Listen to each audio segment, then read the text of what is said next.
I mean, again, he doesn't know who Gabriel is, right? Because he didn't come from an Abrahamic faith. The people of Mecca were pagan. Quran is mentioned, if this book was from other than God, they would have found in it many contradictions. If a book is without contradictions, that has no bearing on whether it comes from God or not. I've had phone books that are inerrant, but I certainly don't think God gave them. That we believe without understanding. The brother asked a very important question, that most of the scholars say that listening to music, watching movies, and most of the television programs, they're haram. So how can we have fun? Let me tell you, brother, at the outset, that having fun is permitted in Islam as long as the fun is halal fun. All right, hello everyone, and peace of the Lord to all of you. Let us have some halal fun. And today we will have a lot of fun together. Please invite your friends. And if you are a person who don't like what we say, you do not need to stay here. Like, you know, you see some people in the comment, they say, just to play the video for us and that's it. I want to say to those idiots, I am playing for you a video so I can comment about it. I'm not here to play a video for you. You want to play the video, go watch it yourself. So any potato, he is here, he think he is in a restaurant and we are his waiter. Get out. We do as we wish, not as you wish. You don't like it? You don't pay us. It's for free. And this is not your cable. Switch the channel. So today our topic about so-called Bassem and Morgan.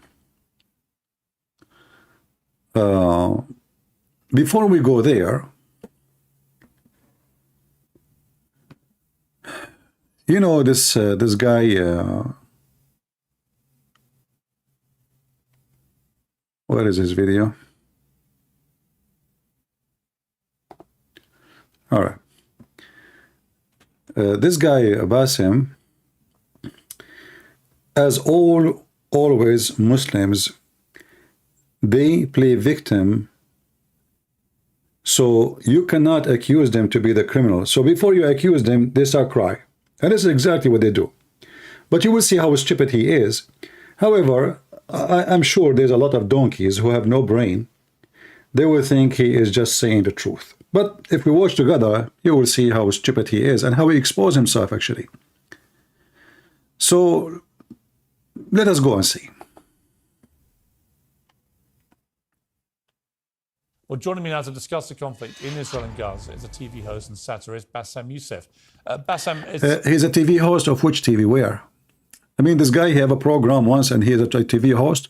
But anyway, yeah, he's a TV host. And are you a TV host too? I noticed that this guy Morgan, before we continue, this Morgan is a you know, I don't want to call him names, but he's a piece of garbage. They are just, you know, trying to find any piece of trash to put it in their program. It's a short time. They want to make money. Just yesterday, he went and he met with the pimp. This is who they are. You know, when you claim to be a journalist and you are trying to, you know, provide something good. So what is the good you got from interviewing? Imagine a pimp these days is interviewed. And there's millions of people watch the pimp interview. I mean, you know, in the old days, if you say Aflaton, if you say Aristo, if you say, these days, no. A pimp, a whore, is their guest. And not only guest, is a favorite guest. So we are in a time where those people, they, you know, like one of you asked me, do you like to be in his show? Do you think I'm a pimp? Do you think I'm equal to those trash who they are there? Those people, they are, this guy is just desperate. He bring anyone just to make interesting, let us say, or you know, where people, they can get angry, upset, you know, because of what's happening. This is the whole idea. For them, it's a short time. For you, it's the blood of your kids. All of them, they are a bunch of scumbags. Who is the next one will be interviewed? I mean, if there is a scumbag in the world, did not invite him to your program. So they have a, like, you know, a massive, you know, subscribers. And then, okay, who's next? Who tomorrow? Let me search in the internet who is the one people, you know, maybe they will get angry if I have him, or they will, other side will be so excited to have him. This is how it is. It's not about election or selection of something quality. It is for garbage. So we go for a pimp. Now he got the guy and he introduced him as a TV host. You know, I want to know what kind of a job is the one is called TV host. What does that mean? That means nothing these days. As you see, Morgan himself is a TV host. He's a stupid, he says stupid things, and he is useless. In fact, he bring a guest in front of him, and he don't say anything useful. Even when he invite people for a so-called debate, he invite two people that are not qualified for any debate. But today is no different as an example for what I'm saying. You'll be the judge. So let us hear what he is saying.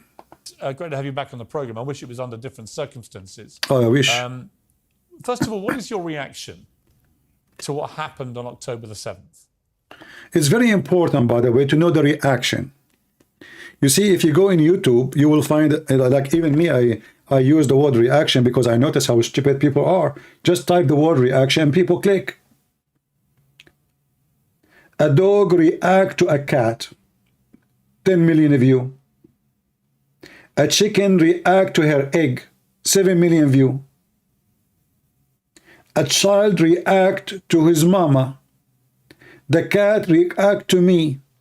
I mean, just type the word react, and then everybody react to the react.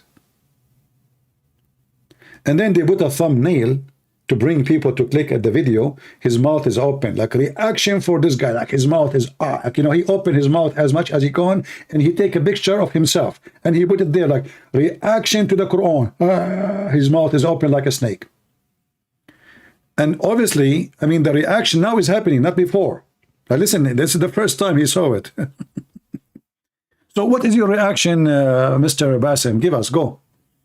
We are really interested because you are the only one we care for his reaction. I mean, your reaction is extremely important. You know, like, I don't know what to say. Go.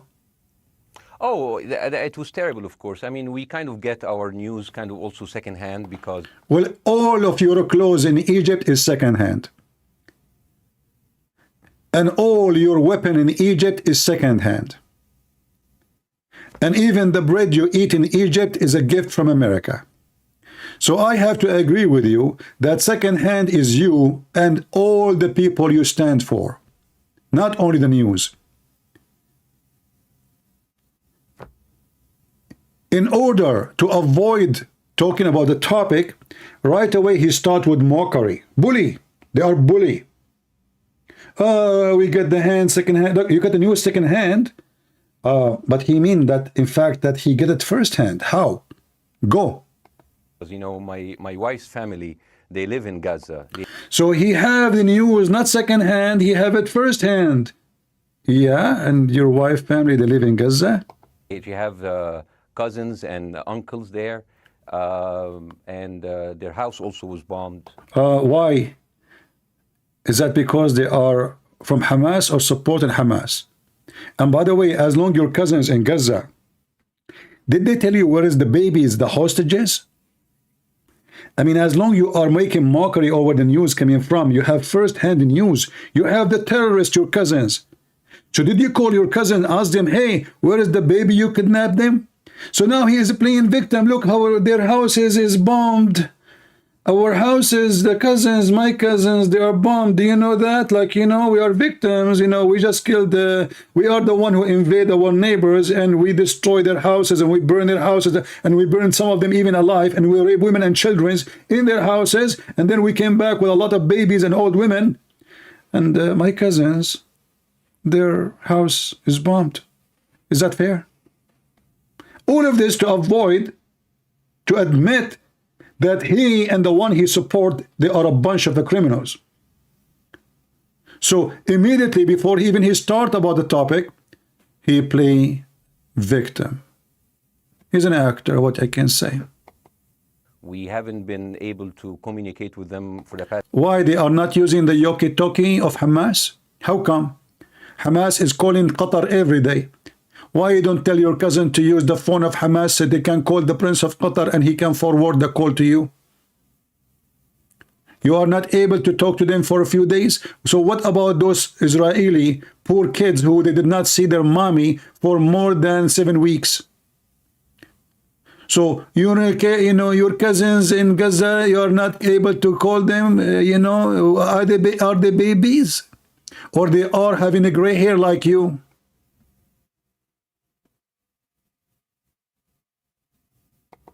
Last 3 days, communication are lost. So we don't know actually what is the how are they doing, but you know, we're used to that. I mean, it's right. just like it's very repetitive. We're used to that. We're used to them being bombed every time and moving. Every time what? Every time you attack the Israeli, they bomb you. We're used to that. Do you see it? So you see, I mean, look how scumbag they are. They are the one who attack. They are the one who go there. They are the one who stab. They are the one who put bombs in the bus stations. They are the one who kidnap girls and daughters. And then we used to be attacked. We used. The Israelis attacking us, you know, for fun. You know, just keep attacking us. We used for that. We used to, you know, what we can do. It's like what we can do. Those Israelis are evil, you know, they keep attacking us. We are just victims. We do nothing, you know. We are just people. We comb our hair. We want to go walk in the sun, have a suntan. And, you know, this is what we want in life. You know, that's it. You know, that's it. You used to be attacked. I want to ask you, scumbag, as long as you are from Egypt, and by the way, you are blonde. And I find it very funny that you're an Egyptian. Egyptian with the blue eyes. Anyway, I wonder how this happened. But anyway, this is a different story. But listen,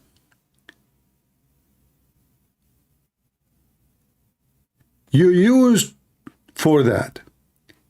When your country, Egypt, attack Israel, how many times Egypt attack Israel and how many times Israel attack Egypt? We will find that every war, it was you, bunch of scumbag, attacking Israel. Israel never attacked you. And each time you go in war with Israel, you got humility and they step and they wipe the floor with you. And then what do? They attack us, you know. We used for this, they keep attacking us, you know, those Israeli Jews, you know. So you wage war on them. You attack them. They give you a screwdriver in your anus, excuse me. And then you say the screwdriver is hurting. Can you imagine how ugly and disgusting this mockery is? And you will notice that this guy, TV host, Morgan, is an idiot.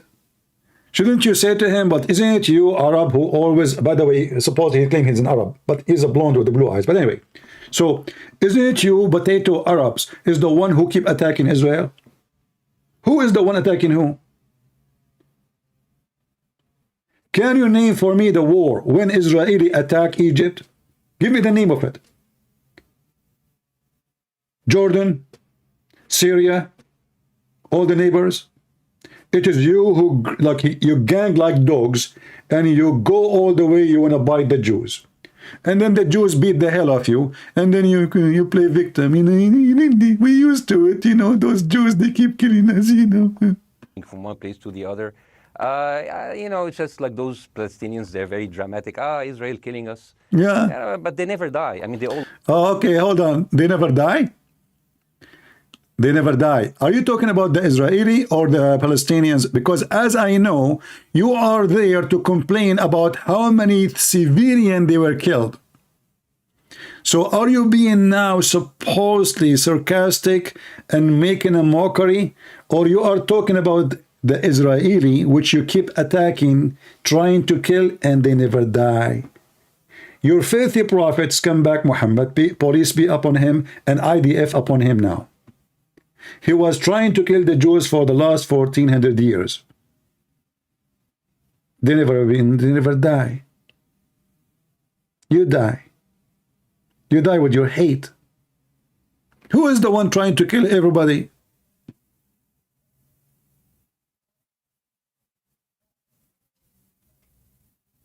always come back. You know, they're very difficult to. Exactly like weed, man. This is the situation of Islam. There is no benefit from them. They are weed. They are just causing harm to the yard, to the garden. If we ask this guy, what is the benefit of him? What is exactly his job? Why you live in Europe? As long you Muslims, you are smart and you are civil and you believe in a human right and you have a human right and you want to school everybody about what is wrong, what is right. How come you could not establish what is right in your own land? Never. Which Islamic country have a human right? In Israel, you can go right now with a tomato at the prime minister. Can you do that in your country? Mr. Refugee?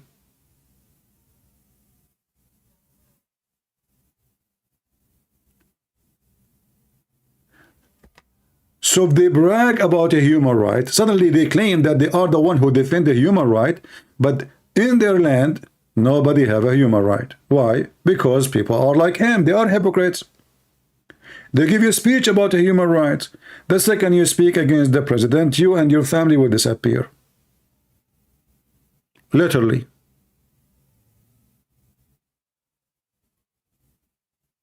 You see, even the Israeli, even when they arrest one from the criminals of Hamas, they don't, you can go and visit, his family can visit him, they can see him, Red Cross can visit him in Egypt and those countries. If the secret police arrest you, you don't even have a name in their book.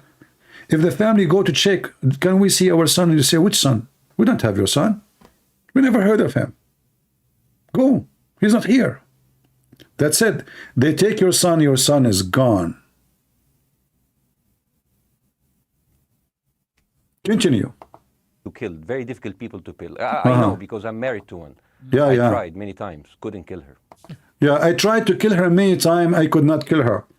You know, I understand your wife, she is from Gaza, and they have a very good reputation in Gaza. You know, I mean, your wife is a Palestinian. They are very good, nice, civil people. You know, we have to say, and they have a good reputation everywhere in the world. To the point, nobody in Egypt, they want people from Gaza. Nobody from Emirat want anyone from so-called Palestine. No one in England, no one in Europe, no one in Syria, no one in Lebanon, no one in Libya, nobody in Tunisia, nobody in Algeria, nobody in Morocco, nobody in Emirat, nobody in Qatar, nobody in Bahrain. Nobody wants you. Why? Should we accept refugees from Gaza? Of course, people will say yes. Remember, we've taken over 500,000 refugees in just the last handful of years. In 1992, Denmark took in 300 refugees from Palestine. 64% of them have turned into criminals. What happened to the rest? Only 64% turn into criminals?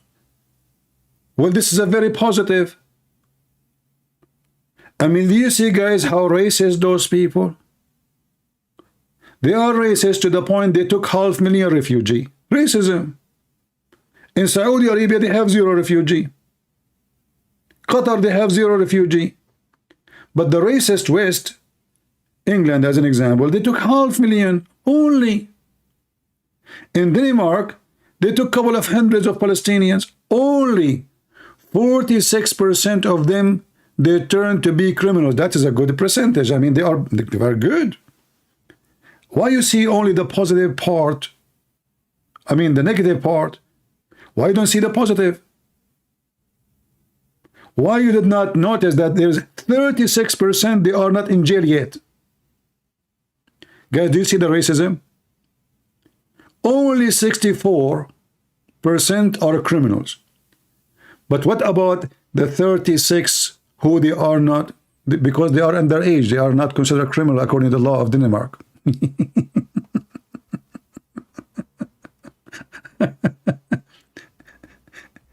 So, you know, it's very hard to kill us. Very hard.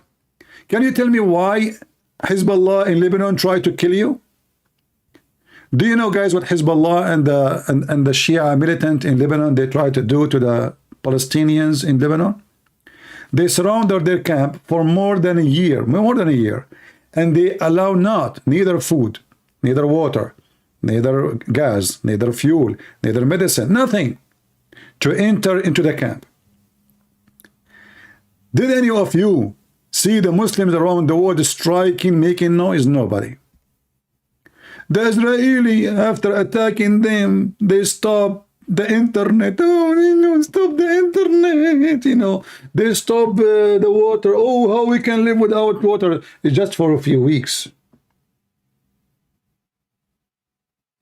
So you are taking your water from the Israeli, taking your fuel from the Israeli, taking electricity from the Israeli, and you don't even pay for it. And then you kill their babies, and you kill their women, and you want to rape them, and you want to kill everybody, and you make speeches about we should kill everybody. And then if a minister in the government of Israel says maybe we should nuke them, Allahu Akbar, how disgusting. He just said he want to commit genocide. So you in your speeches you say you want to do genocide against them, but in their speeches they cannot say the same. How come you make speeches saying you want to kill every Jew and nobody get angry in the West, especially those left-minded stupid people, mentally ill people? Huh?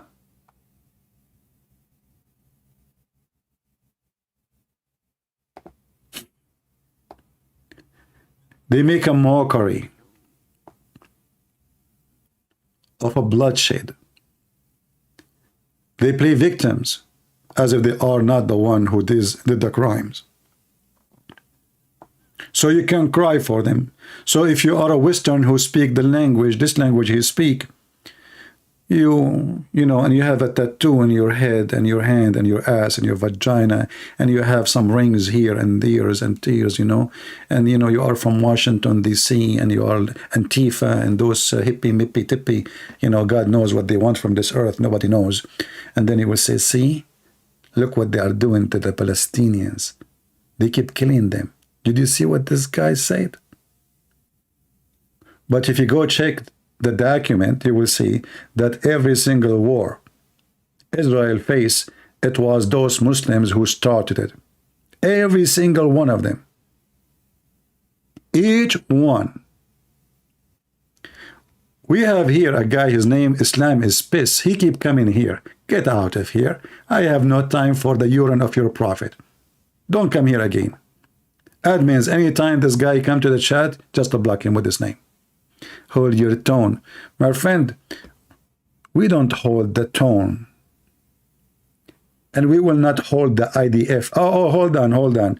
I will show you what the IDF, they are doing to your Hamas just in a minute. Stay, don't leave. Go, Susu Dudu, Muta boy.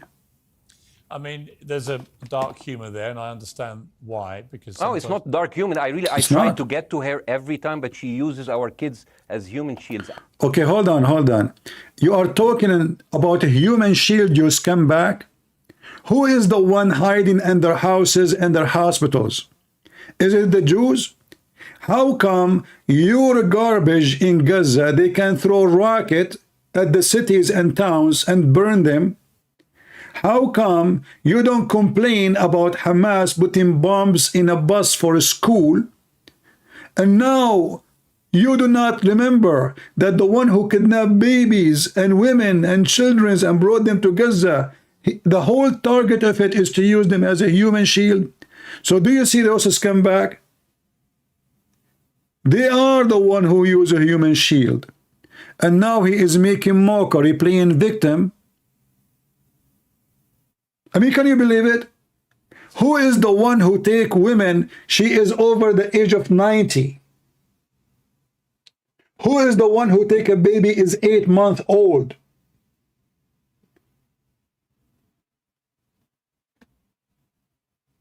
Can you believe it?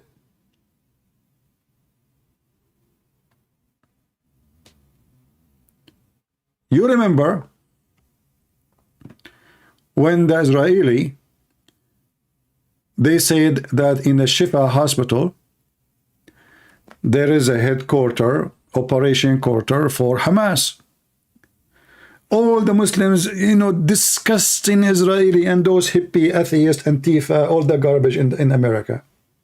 And all those hippies in Europe. disgusting genocide. They are even targeting, you know, churches, mosques. You know, there's only one church left. The Muslim burn all the churches. By the way, if you are a Muslim, you burn a church, the Western people don't complain. Go check right now, in the last 10 years, how many churches are burned in Egypt? Have you ever seen those atheists speak about genocide? Go and see how many Christians are burned alive in Nigeria, in Mozambique, in all Africa. Did you see any of them speaking about human rights and genocide? All those organizations you see, they are moved by the money of somebody. Somebody is in control. You notice that all this madness goes as soon as Muslims are involved. I can understand if the Muslims in the West, they are moving, protesting. Well, that's normal, they are Muslims. But how come those Western white people, or even black people, whatever color you are, how come your sense of a humor, your sense of a human right, which is a sense of a humor for me, doesn't move unless it's a Muslim? And this Muslim, he wants to kill every gay, every lesbian, every atheist, every Christian, every Hindu, every Buddhist, but still you go in the street to defend them because of money. There's a powerful money machine is moving everything. The media, all of those. They cry when there's a criminal is being killed. They dance when there's a victim is suffering. This is the Shifa hospital. This is what? This is the tunnels under the Shifa hospitals. What they have there, shall we see? Let us watch together. Hospital compound, we're underneath the ground. We are approximately between the Qatarian building is above us, and this is see the Qatar building above us. Who? Qatar. The way to the street, meaning this is a way that goes outside from the hospital. We are talking about a tunnel which is more than this, only this specific area is more than 300 meters of a tunnel. So this area goes directly outside of the hospital, approximately to one of the areas outside, maybe a mosque, maybe an apartment. It's blocked. It's blocked and sealed. They knew that we were going to come here more than a month ago, and they sealed it. And now we're going to see the infrastructure of the tunnel. This tunnel is a complex tunnel. It's not the ones that we know.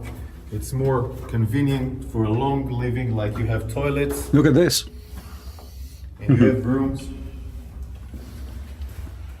that were built in order to contain people. But this room is an operational room that had communication with electricity provided from the source. See, where is this way they will ever... Do you know why they keep asking, we want the fuel for the hospitals? What is the excuse? Hospitals? We have injured people. They are sick. This is against a human right. This is war crime. But the electricity and the internet and the water and all the supplement, including food and medicine and everything, is going down to Hamas under the hospital. Of the hospital, meaning the hospital is providing electricity. This room was evacuated and all the gear was evacuated. I guess it was evacuated when they knew or understand that we're going to enter into Shifa Hospital.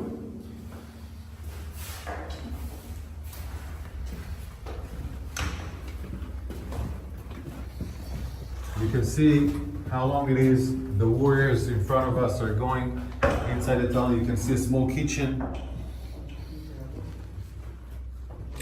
So it will provide them food, water, etc. All these facilities of water and food are coming from the hospital, meaning they're using the hospital infrastructures.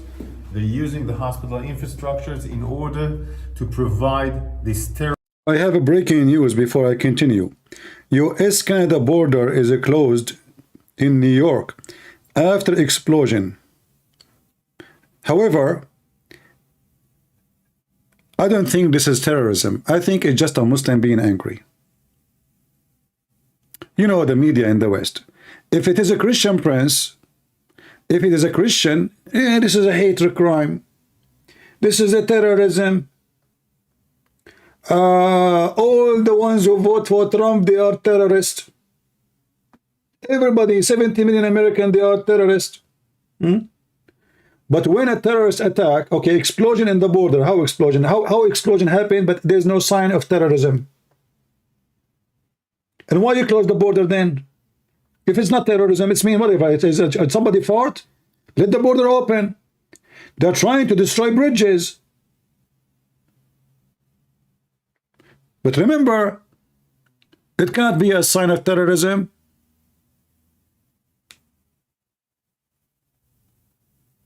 Continue. Mechanism to stay alive and survive. Hold on. 16-minute Rainbow Bridge explosion, two explosion, and there's no sign of terrorism. I mean, those explosions, they happen by themselves. Listen. I mean, those the media of Antifa and the media of Joe Biden and his scumbags is beyond imagination. If it is one explosion, okay, you know what? Somebody farted. Somebody, he ate too much beans. You know, American, they eat beans, right? Two explosion, and it is not terrorism. Like, is it normal to have two explosion in a border? And this is not terrorism.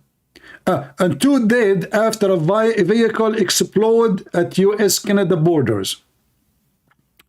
Why the vehicle explode? I think I know the reason. We have to blame Israel. Guys, don't you think the Zionist is behind it? It must be the Zionist. We have to blame the Jews. Somebody has come back, he will come now and he will say to you, the one behind it is the Jews, and they are trying to cause a chaos in the state. It's not Hamas, it's not Al-Qaeda, it's not the Muslims, it is the Jews.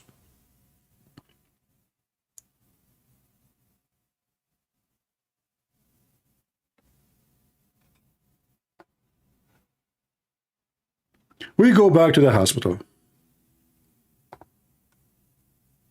And look at this Jew. He is jealous because Hamas, they have a tunnel under the hospital. So what? Isn't it all of us like to have to find free internet, free electricity paid by United Nations? Who of us hate that?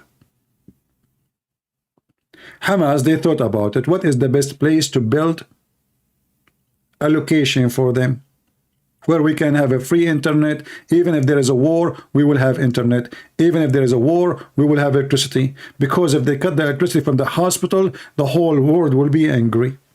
This way we can still in operation, and we are watching TV.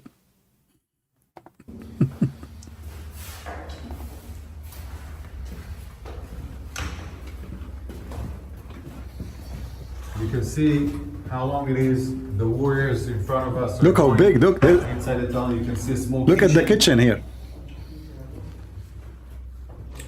So it will provide them food, water, etc. All these facilities of water and food are coming from the hospital, meaning they're using the hospital infrastructures.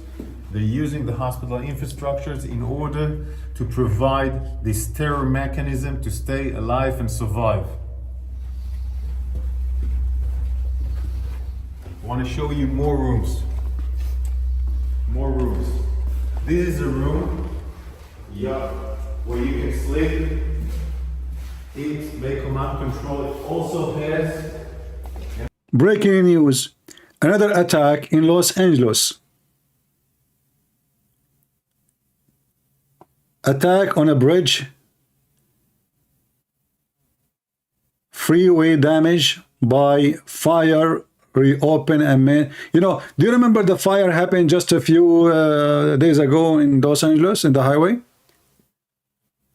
At that time they said clearly it is an arson act. Somebody did it. Who is the one who did it? Who is the one doing the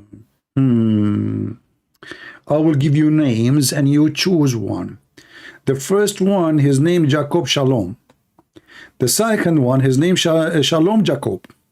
The third one, his name Shalom Jacob. Choose one. None of them, his name is Osama or Ahmed or Hassan or Mohammed. We have, it must be the Jews.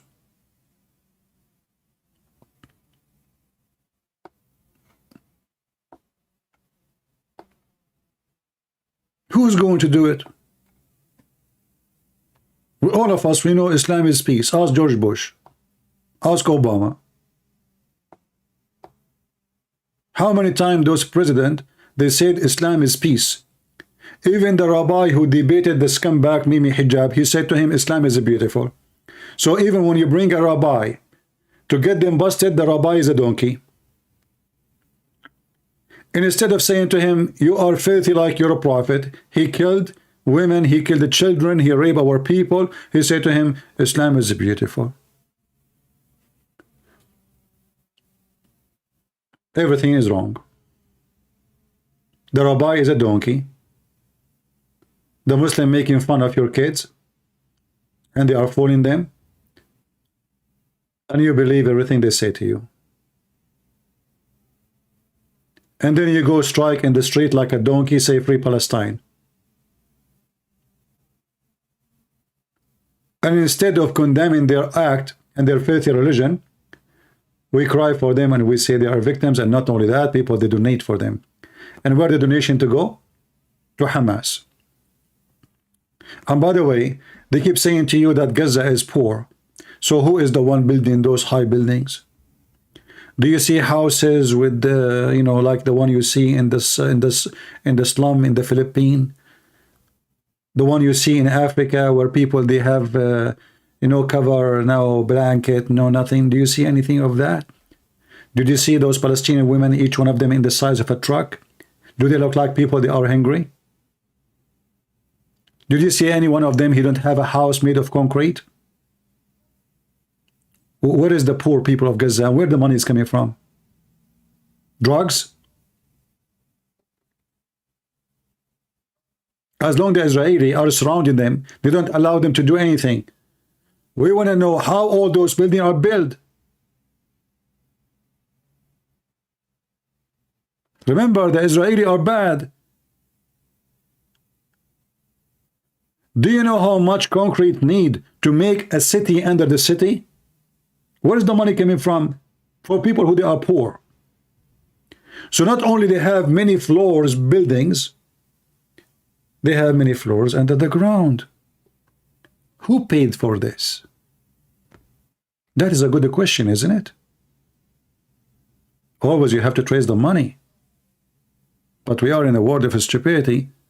They just showed you the tunnel, but nobody asked, okay, who paid for this? Not only the weapon they have, who paid for this? This is very costly.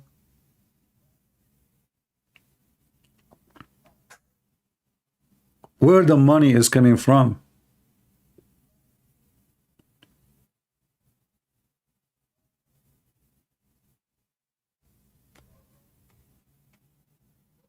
Always chase the money, you will know. Like, you know, how come if somebody traveling, like, you know, they check. So if they find a person coming flying and somebody else paid for his ticket, that is suspicious. Mostly it's a drug dealer. Who paid for all of this?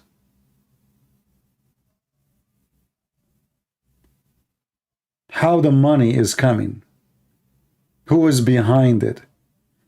Why we are wasting our time and we keep saying Hamas, Hamas, Hamas. Hamas, if there is no money, there's no Hamas. If there's no money, there's no Hamas. Those fighters in Hamas, they have salary, they have retirement, they have health insurance, they have, if they die, their family get paid every month. So who the money, where is the money coming from? And why the stupid Israeli government, they could not stop the money? In fact, just to let you know, the stupid Netanyahu, he himself, by his hand, he delivered the money every month from Qatar to Hamas. If you don't believe me, go check it out. This is how stupid every single government for the last 20 years in Israel. A bunch of donkeys. Thinking, if we let the money go in and those people, okay, build houses, have fun, you know, grow, okay, you know, we will have peace, because that's it. The economy is stable, and, you know, money is coming from everywhere. So leave them alone. They will leave us alone. Did they leave you alone? Did they?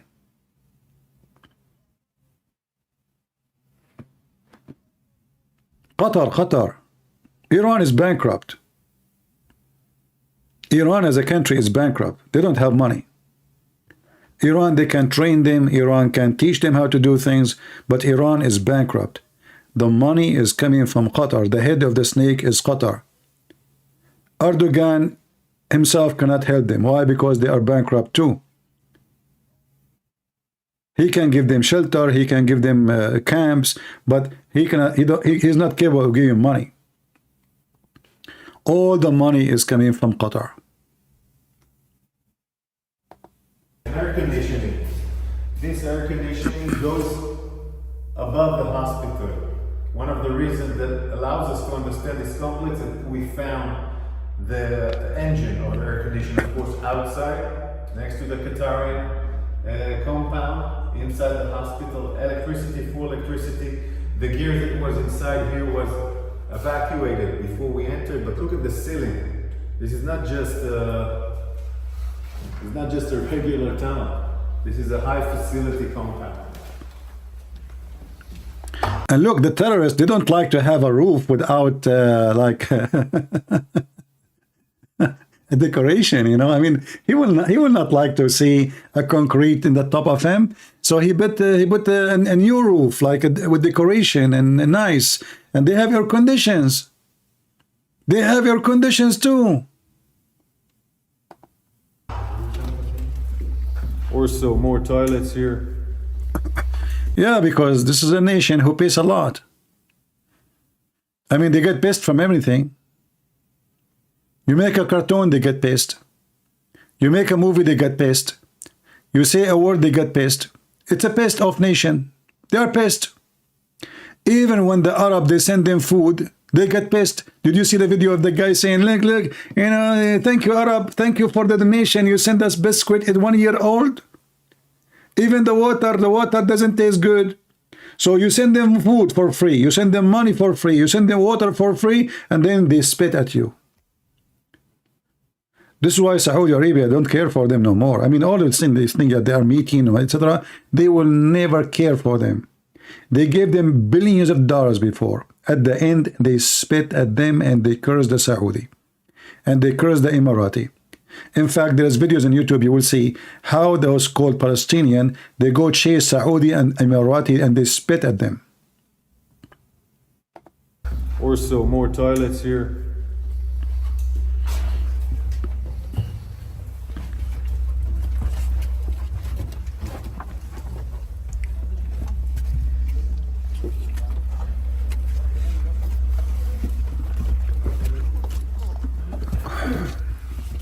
Of course, they tried to seal it. They tried to seal it also with sand and other components that we will not be able to enter here. We evacuated the sand. We opened up those entrance so we can go in, but they trying to ruin this tunnel in order for us not to be able to enter.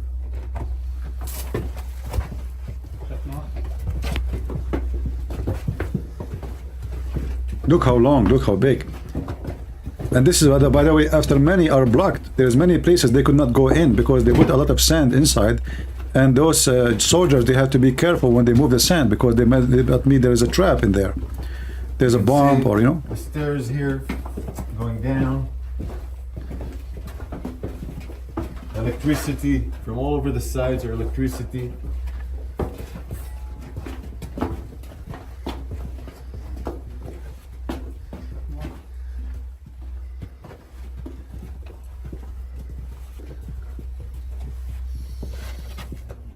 all this electricity compound, of course, all this electricity gear, of course, comes out from the hospital. The hospital provides, in that sense, electricity to this stair mechanism of the tunnel.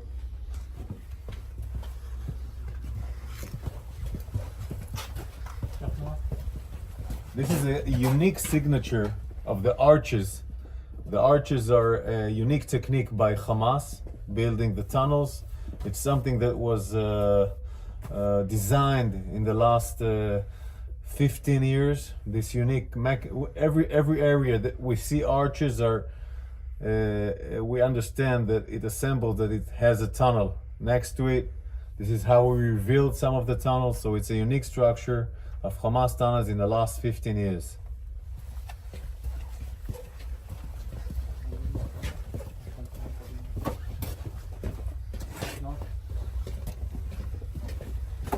By the way, I have good news. This guy, he won the election.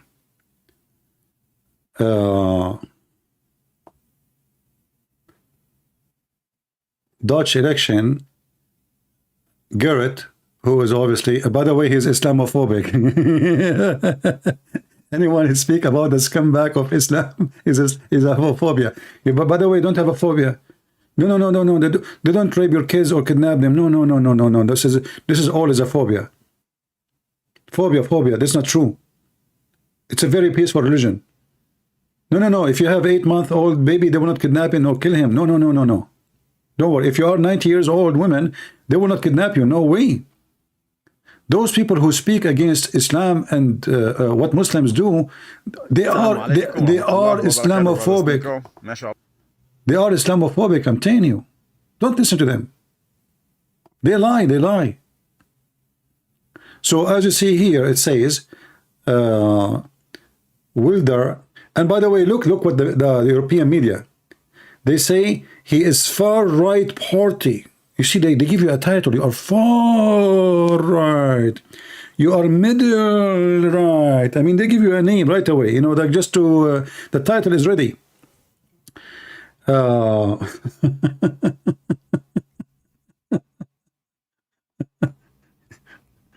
What in the world? You elect somebody who is an Islamophobic? Shame on you. All the danger of Islam is not exist. It's a phobia.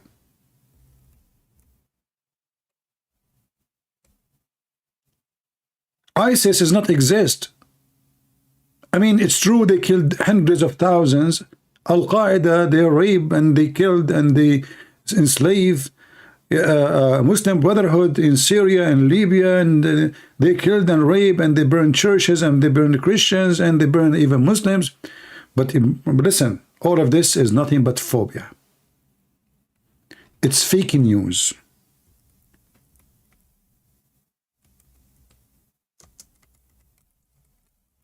You see, even the Israeli, when they show you images of those who were kidnapped, first of all of this is fake images. If you look as an example, look, this is I saw actually a video. She was saying, look, you know, she was saying how they are kidnapped and they are smiling. The stupid women, she think that those pictures are taken when they were kidnapped.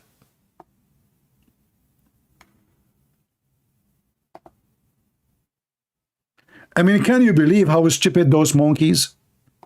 So she was questioning, okay, so they are kidnapped and they are smiling? Who want to believe this?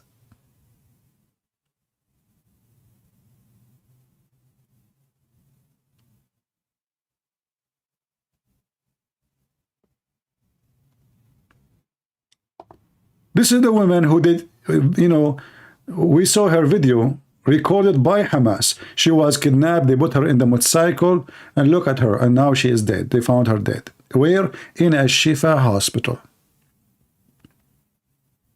And this has come back. Bassem Youssef, he is complaining about bombing hospitals. How come they are bombing hospital and the hospital is there? So the Israeli weapon, they are so, is that fair work?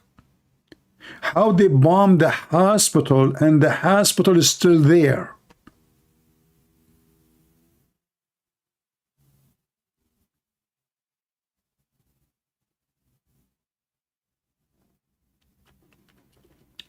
So they have a tactic. Look at this old woman. She cannot walk. They took her with the, you know, this the golf cart. Look at this woman. She doesn't even know what's going on. Why in the world you take such a woman?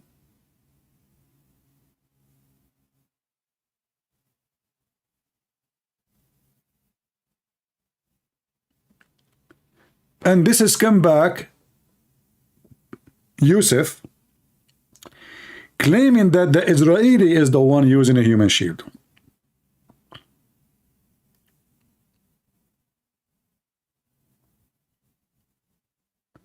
This is Noah Argamani, not Noah Marcino. Okay, maybe I'm mistaken then. Maybe, I'm not sure.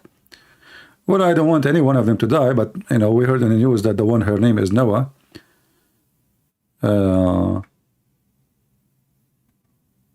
Lord have mercy. So they kill you, they slaughter you, and then they claim that they are the victim.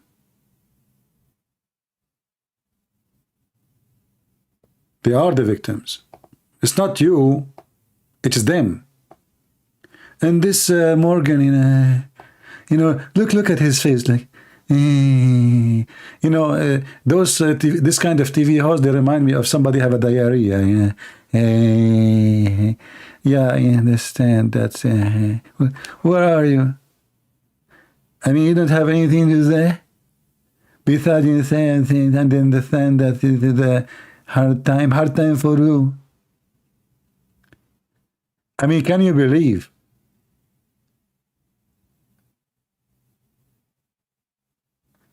That the women I showed you previously look like Asian? Are you sure?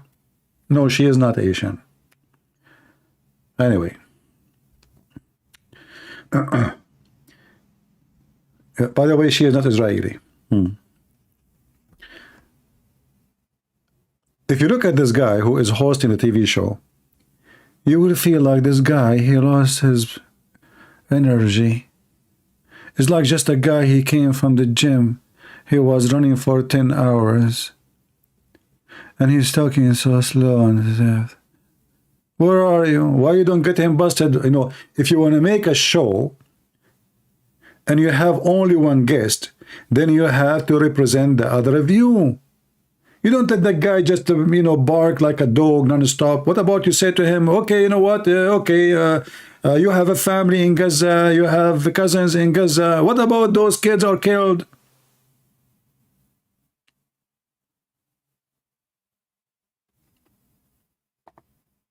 What about you call your cousin and ask them where is the victims, where is the kidnapped woman? Don't you have a cousins in Gaza? Call them. Are you telling me not one of your cousins are a member of Hamas? I can never take her out. Again, I understand the humor, but to be serious, Bassem, about this, tonight there is... I will be serious. Now, I will be serious. I was watching your interview with Ben Shapiro, and I'll tell you one thing. Yeah. I think that Ben Shapiro is one of the smartest people. That's because you're a donkey. If Ben Shapiro is the smartest person for you, you must be the most stupid person ever. Continue. Whoever walked this earth, he's very, very smart. Is he smarter than your prophet Muhammad? I follow him, and I believe everything he said. And when he came on your show, his solution was, and I quote, his solution was that the solution for this is for Israel to annex Gaza. And you are you are a son of a whore and you are a liar. This is what he said. He said, is to kill every one of Hamas. It is you Muslims who say we should kill everyone in Israel. So do you see, guys, how they play the upside down? Did Ben Shapiro say we have to kill everybody in Gaza, women, children? I mean, you are a big fat liar. And listen, the host, he don't say to him, no, he did not say that. I mean, this host, what his job? Shouldn't you say to him, okay, hold on, he was in my show where he said that, remind me. The program is there. Where he said we have to kill every person in Gaza. Instead, this host, you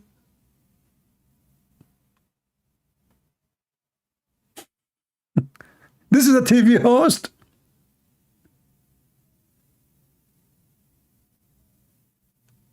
Shouldn't you say to him, where Ben Shapiro, he said what you are saying? And instead, okay, I understand, which means you agreed he said that, but he did not.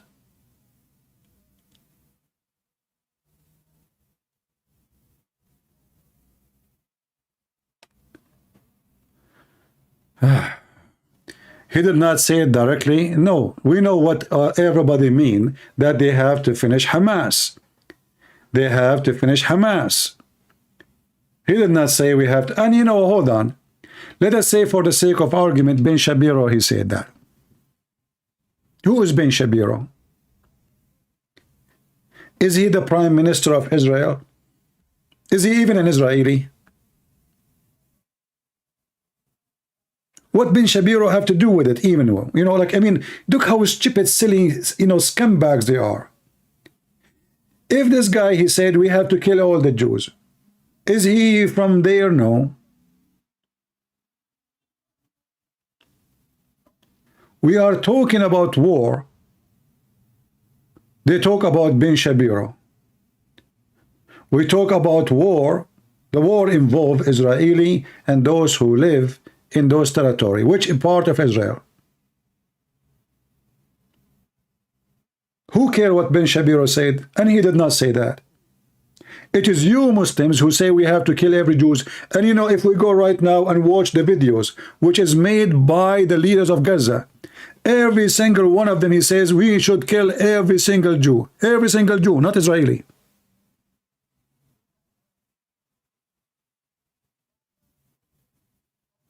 Somebody saying, would you like to go in the Piers Morgan show? No.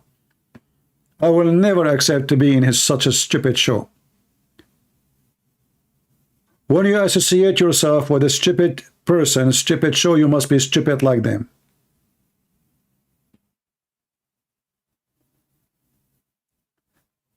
The first thing for somebody to host a show, as they call it, it's a show anyway, it's not even real. Show, it's just entertainment. Which means there's no education, there's nothing, you know, there's no benefit. It's a show. That's why they call it show. It's not called the class. It's not called training. It's called show. People want to kill time.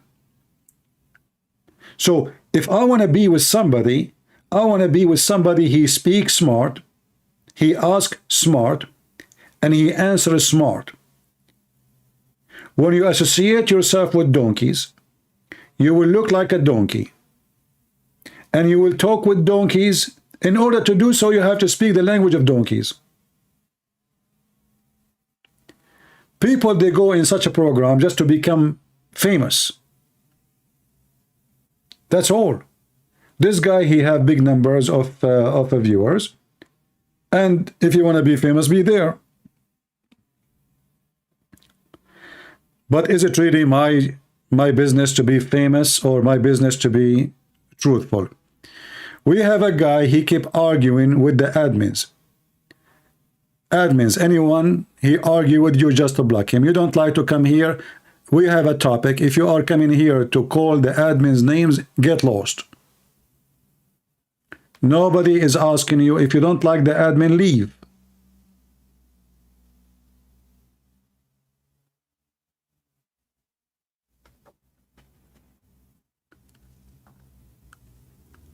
All of them are the same equality.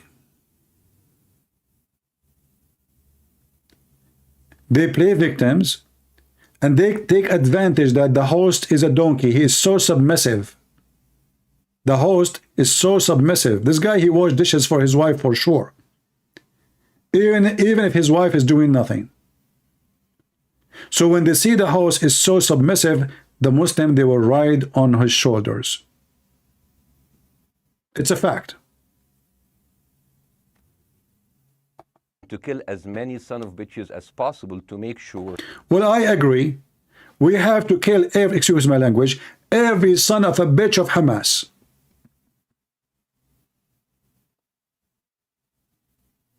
Why not? Is it in your country? In your country, you sentenced to this many Muslim terrorists?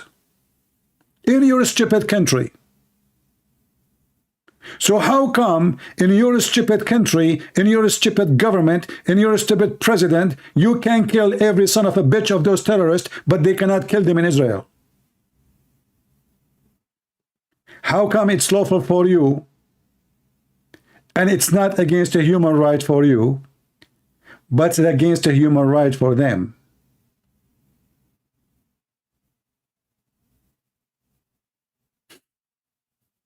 Do you see the hypocrite? Every single Muslim country, if an organization killed anyone, the punishment is death. How the police, they arrest those terrorists? By gun machines, shooting them dead or alive, get them and then they hang them. So how come in your country, you go after them with guns, you use even airplanes like what happened in Sinai, not far away. Go and see how many attacks happen in Sinai. The Egyptian government, they use airplanes, they use artillery, they use tanks, they use missiles, they use rockets to find the terrorists. How come there nobody complain? The Egyptian government, they wipe even villages from existence. In fact, there was a city, it's called Old Rafah. Called what? Old Rafah. Do you see now the Gaza they have?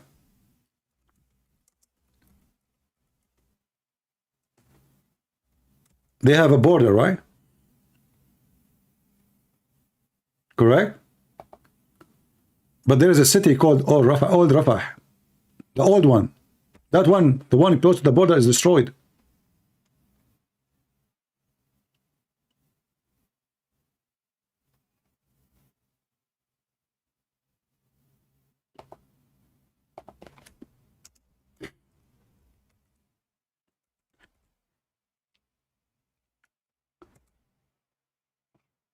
If we go right now to Syria and we look at the pictures, what we will find? Did you see the Muslims in Egypt going crazy?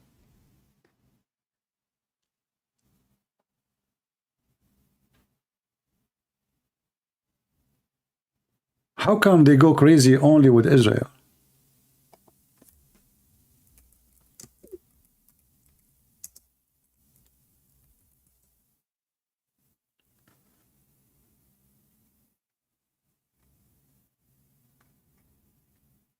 Let us see here.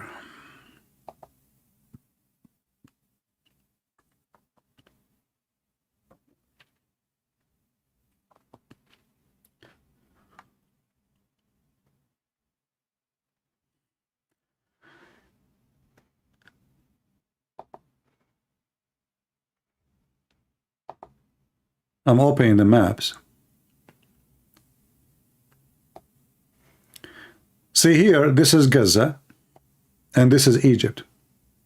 Close to the borders, there used to be a lot of Bedouin who have their villages and cities and houses, etc.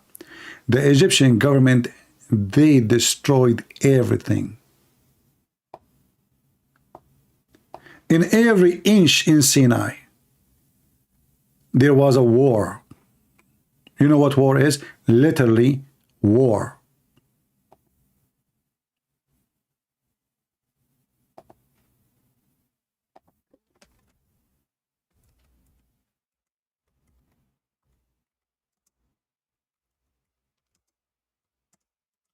Let me see.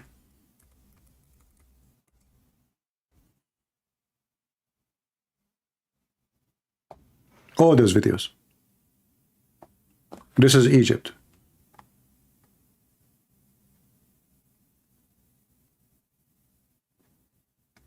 The video name, look how the Egyptian, they are dealing with the ground. They do carpet bombing to kill the terrorist. Here the title is killing, shooting, I'm not going to show the video, The soldier here, he will shoot the captured terrorist alive in front of you in the camera. They record him.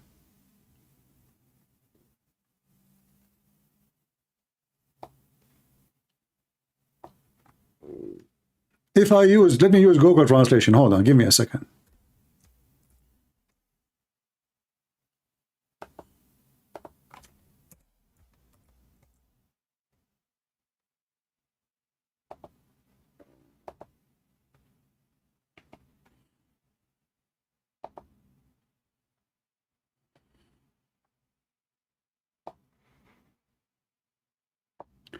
Rear video, watch what the Egyptian army did to terrorists in Sinai.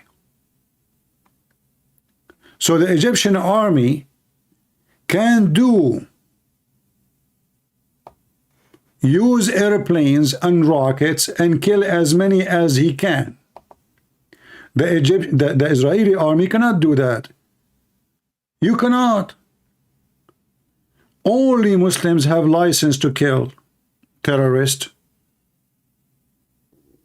You should not kill terrorists. You have no license.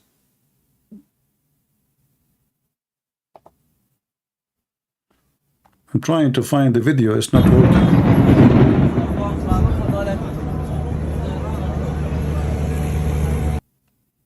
The video is not working. I tried to open it.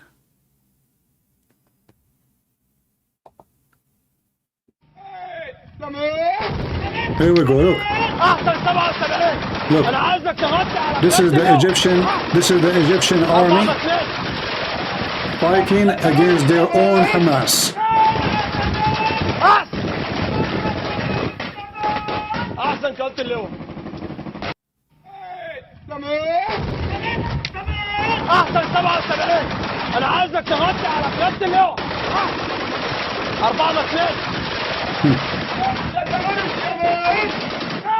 They can do all of this, but you cannot do it.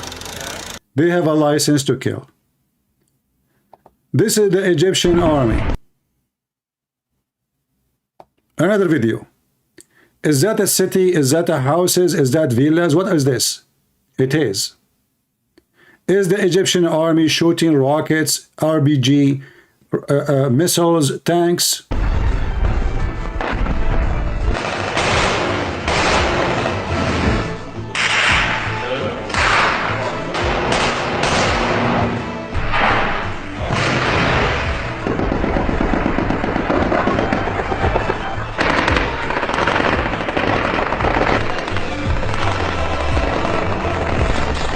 This is not a movie, this is a real video of a real war with the organization the same as Hamas.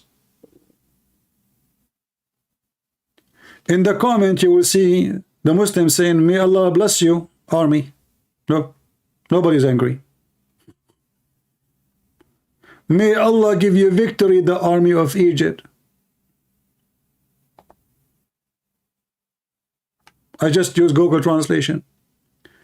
May Allah protect you, have wide mercy on murder, and give patience to their family. Long life, Egypt. But they are killing Muslims, terrorists.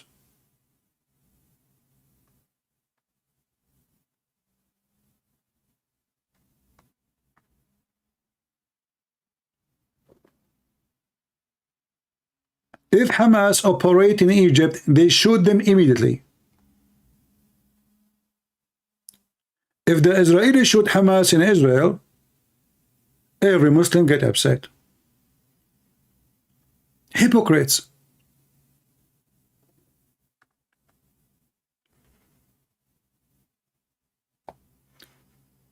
And in their way, they destroy towns and cities. It's okay.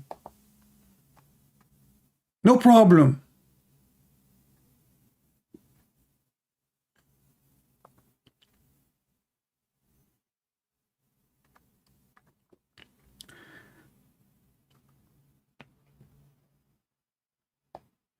Egypt go and do airstrike in Libya is okay.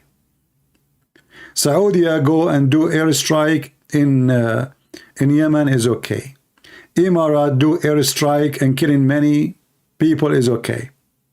What if the Israeli did that too? To join the club? No, it's not okay. It's not.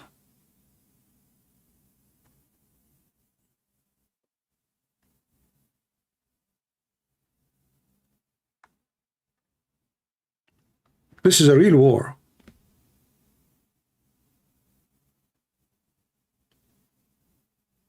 Is it okay? Or it's not?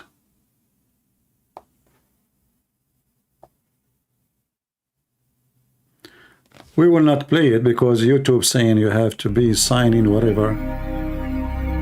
Yeah, forget. So do you see how they are hypocrite and how they are liars? They in their own land, they don't mind to kill everyone who carry an armed action against the government, not even necessarily civilians. But if the Israeli did that, the Israeli are very ugly, disgusting. In fact, all Islamic governments, all Islamic countries, they kill Muslims non-stop.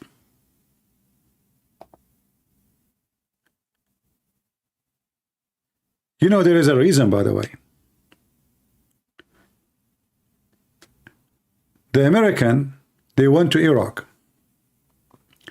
And then they want the Iraqi to have a legitimate government, election. So they want to have election, okay, they do have election, we have election, and then the election is what? The election, they elect a terrorist. Those stupid Americans, they think those countries, they can survive if they have a president who isn't a dictator. Those countries cannot survive without a dictator. Dictator is the only solution. The second you give them freedom, everybody will be killing everybody. The second they notice that the president or the government are weak, the killing machine will start. Cities will go upon cities. Town will go upon towns. Shia will kill Sunni. Sunni will kill Shia. They will kill Christian. They will kill everybody. This is why in the Middle East, having a dictator is a must. The stupid Western took them centuries to learn that this is not Europe. Those are savage people. It is reality. They are my people. You told them democracy, they will kill. The stupid Western, they decide to give democracy to Libya. Go and look what we have in Libya. Oh, we will take al-Qadhi, he is a dictator. We want to have election. Good luck with the election. Now Libya is killing Libya non-stop for the last 10 to 15 years. The same they did with Syria. Oh, Syria is a dictator. We need to replace the Syrian president. Good luck with Syria now. Syria now become many Syria. Syria ISIS, Syria Al-Qaeda, Syria Kurdish, Syria Alawi, Syria Shia, Syria Iran, Syria Sunni, Syria American, Syria Iranian, Syria, any Syria you want. Western are very genius.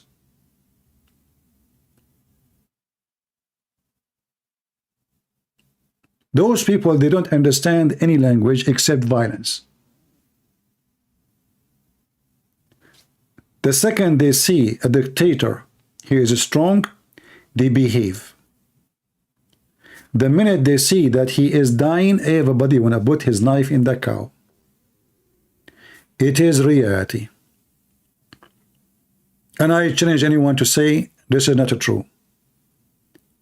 You see, why Saudi Arabia is still intact together? Saudi Arabia, there's many problems inside. There's many tribes, they hate each other. There's many tribes against each other. There's many tribes, Shia, Sunni. There's hatred. There's a tribe who believe they should be the royal family. What is making Saudi Arabia still intact together? Because they are terrorists. The royal family are terrorists.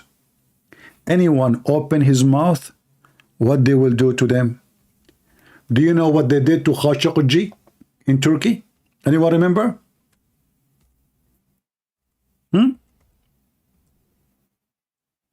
They made him shish kebab. Literally. So even if you are abroad in different country, they will send their men to cut you pieces and grind you in the grind machine and let your skin and meat goes in the sewage. Until now, they could not find the guy.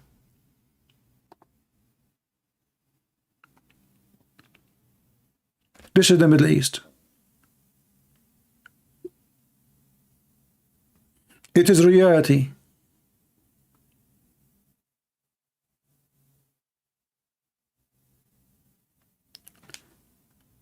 Why the Muslims don't go and strike in the street for a killing machine happening in Syria for the last 15 years?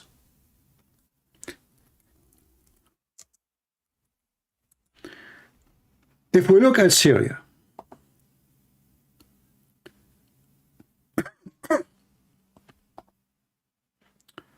look those human rights Antifa, and you know, they are upset only for Gaza.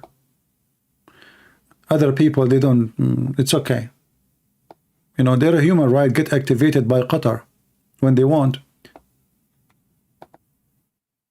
This is Syria. Dust.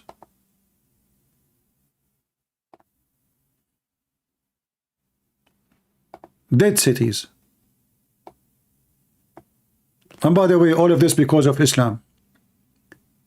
Wherever the garbage the Islamist goes and the filth of Qatar goes, this is will happen. It goes with Qatar. This country was fine, everything is fine, and then Qatar pump a lot of money to the Islamist. And the Islamists will not accept a president who is not a Muslim Sunni.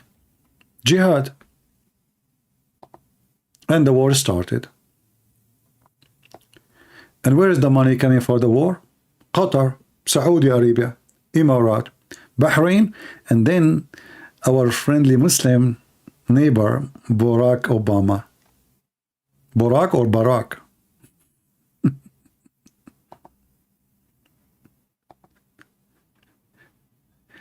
If you remember McCain, John McCain, the scumbag, he went to Syria and he took pictures with the, he called them rebels. The terrorists of Syria, the Mujahideen who burn churches, you know, kill Christians. John McCain, even he defended them. They said to him, so how come they were shouting Allahu Akbar next to you? He said, oh, Allahu Akbar in Arabic means God is a great. You see, well, Allahu Akbar when they want, it is terrorist. Allahu Akbar when they want, Allah, I mean, Allah is a great, you know, they are not terrorists, those are friendly. What are you talking about? Those are very peaceful protesters, you know? Are you kidding me? This is why we have to give them missiles and rockets and tanks, because simply they are peaceful. What's wrong with you? Do you think really those people, they are, you know? And by the way, a lot of pictures you see in the internet is fabricated. Like, you know, you see a picture like this child here, you know, fake pictures. And, you know, people believe the same as in war now, like in Gaza, tons of fabricated pictures. They put a child with the makeup in his face and dirt and etc. And the guy, he opened his mouth and there's a dust behind. You know, remember, Photoshop is very wonderful. I can be back 17 years old, even though I'm 19 now, by Photoshop. This is why these days women, they prefer Chinese phones. I mean, she just go back 20 years just by opening the app in her phone. So, but is the war real? Absolutely. Did hundreds of thousands of people die? Is true. What is the reason? You will find always the reason behind all of this garbage is Islam. Wherever Islam goes, disease, plague, death come with it. Prove me wrong. They cannot live in peace. They cannot.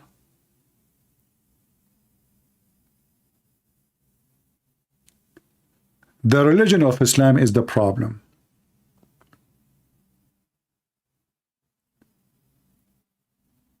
When the stupid American and the stupid European, France and etc., they want democracy to Syria. They want what? Democracy. Okay. If you have democracy in Syria, what does that mean? Oh, people, they elect what they want. Oh, okay. And then what? If somebody decides to leave Islam, we chop his head. That is their democracy. People, they decide what they want. If somebody is a gay, they will kill him. If somebody is an atheist, they will chop his head. Is that what you are seeking? What do you mean by democracy? They did the same in Algeria. Algerian government. France put a lot of pressure on Algeria to go for election. It's time for election. Enough dictators. Then the election happened, and who is the one who won? The terrorist. Suddenly France don't want such a government. And the war started. How many people get killed? More than 1 million. Islamist. Every single one who speak in the name of Islam, even the one who speak to you with a friendly face, if you put them in office, immediately death will come. So as you see, Islamists, wherever they go, war started. And then who is killing who? Muslim killing Muslims. But nobody complained.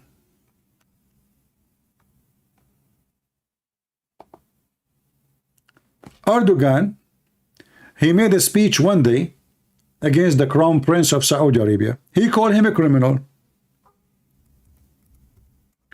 He want to bring him to court. Correct? You remember?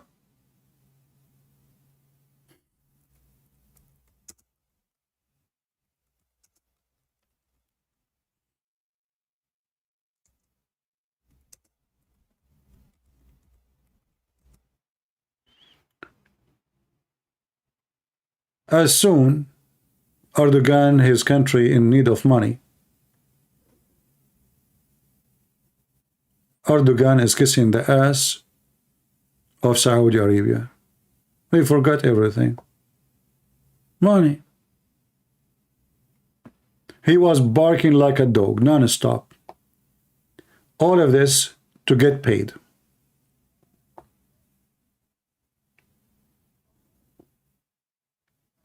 The Crown Prince found it hard to forgive Mr. Erdogan's attitude after the murder, suggesting that the prince was directly responsible. Look who is going to who will forgive who? The murderer, the one who killed the guy, he's not responsible. Are you kidding me? He have no idea what's going on. Those are my men. They go kill people in the street without telling me. I'm just a crown prince. I'm nobody. Yes, it's true that the intelligence, they have to tell me everything. It's true every important decision have to come through me. But you know what, Erdogan, it's hard to forgive you. Kiss my shoes, kiss my shoes.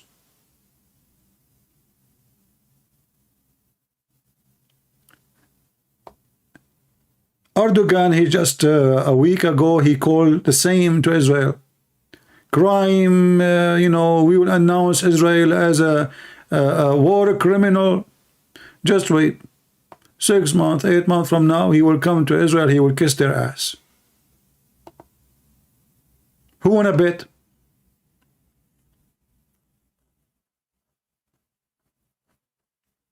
Who wanna bet? You wanna bet? Will not even take him a year maximum. Erdogan, the same guy who is now so angry. Do you know why? Because he knew what is the consequence of being the enemy of Israel. Actually, I saw a video already. Netanyahu threatened Erdogan that we are going to support your enemy. I can look for the video and find it. If you notice, when they have a march for Israel in Washington, D.C., who is the ambassadors was in the front?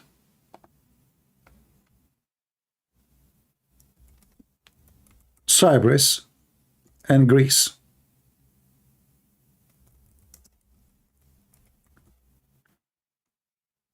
Do you see the message?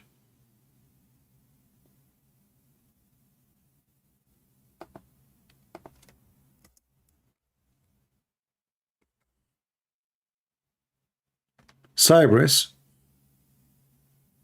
and Greece. Which means the Israeli saying to him, behave yourself or else. We can arm your enemy with the most advanced weapon. They can make your ship go down and sink like cockroaches. 300,000 they march in Washington, D.C. for Israel. And 2 foreign ambassadors, Greece and Cyprus. I am sure you know that this is not what was not a coincidence. It was a big flag for those like Erdogan. Be careful. If you notice that when Putin he announced that he support Hamas, 3 days after, the foreign minister of Israel he went to Ukraine.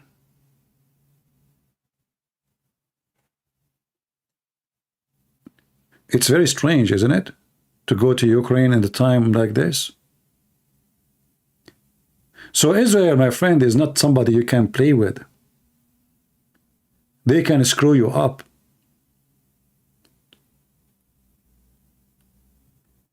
This is why Erdogan, he is mute now like a dog.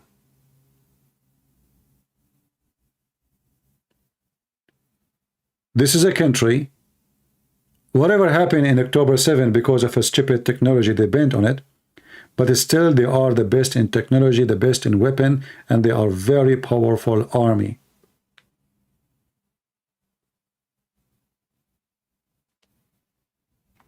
In fact, even America, most of our technology here depend on Israeli scientists.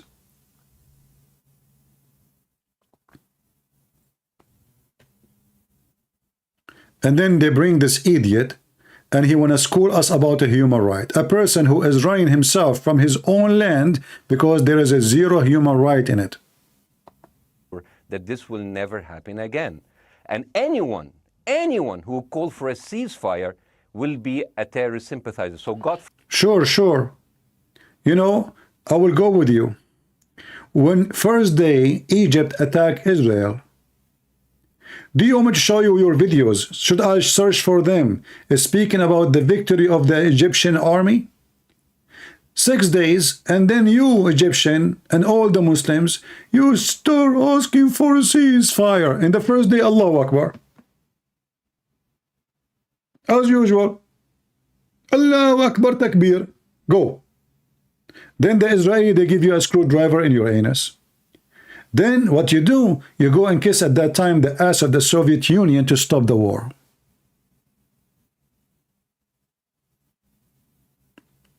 What are the pros and cons in ceasefire? I don't care about the pros and cons. This is not Amazon review, my friend. The fact is that when you go for war, it is not time for ceasefire. And as long as you did not finish the mission, so what is ceasefire for? That's all. Are we done? No. So ceasefire for what? And always the one who asks for ceasefire is the one who is losing.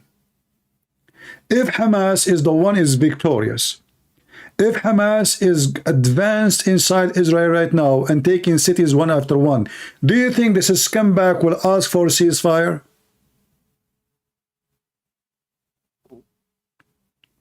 Just be honest with yourself. Do you think those who they are striking now for ceasefire everywhere in San Francisco, those scumbags, If the Hamas is the one invading cities, taking one after one, do you think anybody will go in the street and ask for ceasefire? No. It doesn't matter how many Jews die. It doesn't matter how many women raped. It doesn't matter how many children are burned alive. They will never ask for ceasefire. Ceasefire is when they are losing.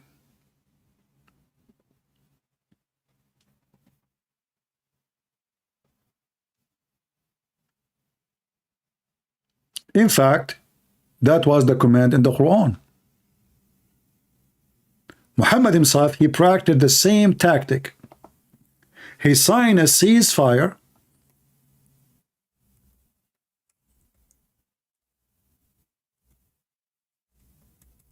when he's weak, until he regroup, prepare himself, getting stronger, he attack, and the enemy thought that they have peace. The Quran made it clear. You cannot ask for cease of fire unless you are not the uppermost.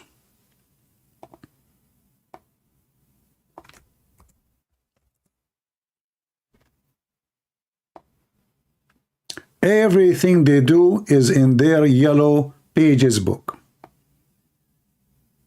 The filthy Quran.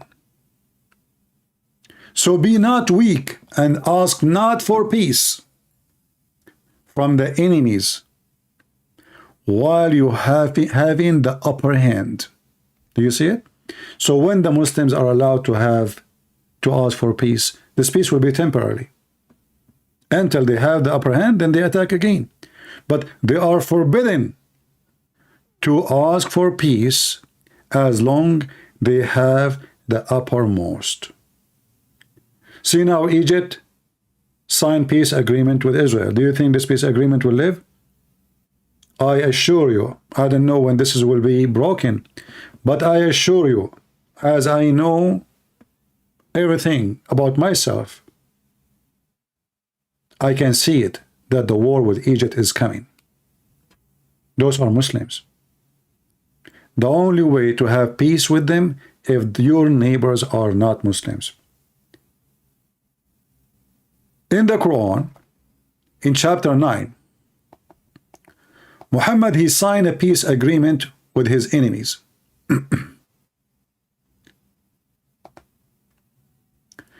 You see, the chapter here is called a Tawbah. Tawbah mean repent. But this is not the real name of the chapter. The real name of it is Bara'ah. What Bara'ah is? It is the first word here. Bara'ah. What does this word mean? Freedom from all obligation of peace agreement. Kill them.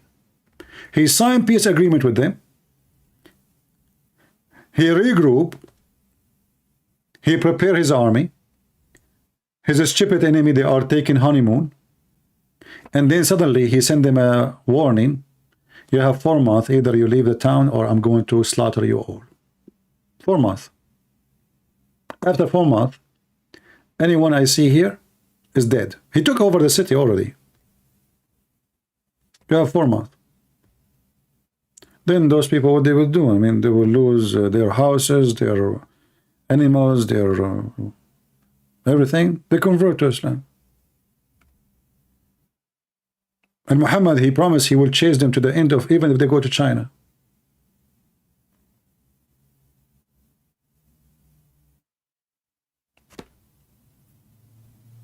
Bara'ah.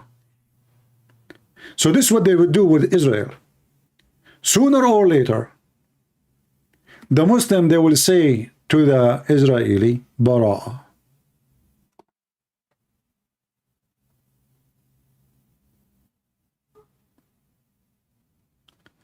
And if you don't understand your enemy, that's your fault and this is your stupidity. Until now, there's a lot of donkeys, by the way, in Israel. They think they can reach peace with those Middle Eastern Muslims. You cannot. because they are motivated by their religion, not by argument about land. This is not about a land. Only stupid people think that this is about a land. The war is religious war.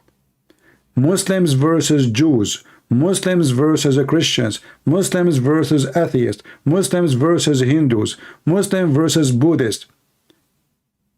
And if the Muslim kill all non-Muslims, then Muslim, they will kill Muslims because there is many Muslims. This is why I say to you, Islam is a curse. Islam is a curse. And if you don't understand this curse, that is your foolishness. So you better prepare yourself. And don't go stay home and say, oh, I don't care if the Muslims now they became in control of my city. Oh, they are now, they are the mayor. Oh, now they are. No, you are in trouble. They will smuggle slowly, slowly, slowly. And then suddenly you will find yourself under their command.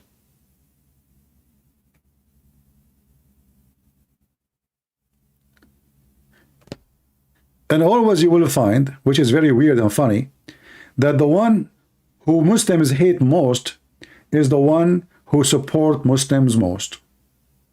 To make you understand, if you go right now and search for LGB, Free Palestine,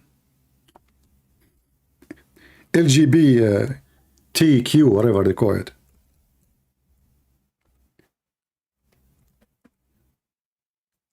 now it's LGBTQH, which means Hamas.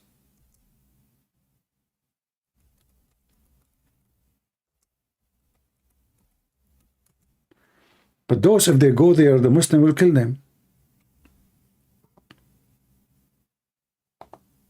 They will. Let me show you this funny comedy interview. And don't tell me this is not real. I know. We know it's not real. Because I know some smart people there, they will say to me, this is not real. In fact, it's real. Even though it's like a sketch and a comedy. But this is what they do. The West is suffering from foolishness.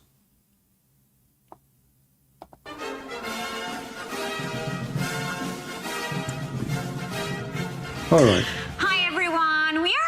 YouTube with Colombia Anti-Semitic News, where everyone is welcome. LGBTQH. H? Hamas. Yeah, I totally sim Hamas. Yeah. It's so trending right now. From the river to the sea, Palestine will be free. Do you know why it's true? Because it rhymes. Just look at all this toxic Zionist propaganda. Kidnapped in Gaza. Does this look like Gaza to you? Yeah, bro, I have no idea what Gaza looks like. And they're smiling. Do hostages smile? Zionist liars. Totally sus. Do they think we're stupid? Stupid? I major in queer post-colonial astrology. Ew. Jews make the world dirty. Yeah. And no, I'm not anti-Semitic. No, he's not. I'm racist fluid. Exactly. And now for a little break from all this activism, we want to say hello to our BFF. Bestie freedom fighter. Abu Fatwa in Gaza. Salam alaikum. Alaykum as-salam, and inshallah, Allah will kill you all infidels. Thank you so much for joining us. Love the headpiece, the all oppression chic. Very drip. Mr. Fatwa, how are you? Are you safe? Oh yes, I'm safe. I'm in a tunnel under the Gaza hospital. Above me, I have Allah and 2 million civilians protecting me. Community is so important these days. Do you need like humanitarian aid, food, fuel, medicine? It's okay, I have everything. I'm only hungry for rockets. As long as it's organic. Yeah. I wish I just could be there with you. You can come to Gaza anytime and we will throw you from the roof, you homosexual dirt.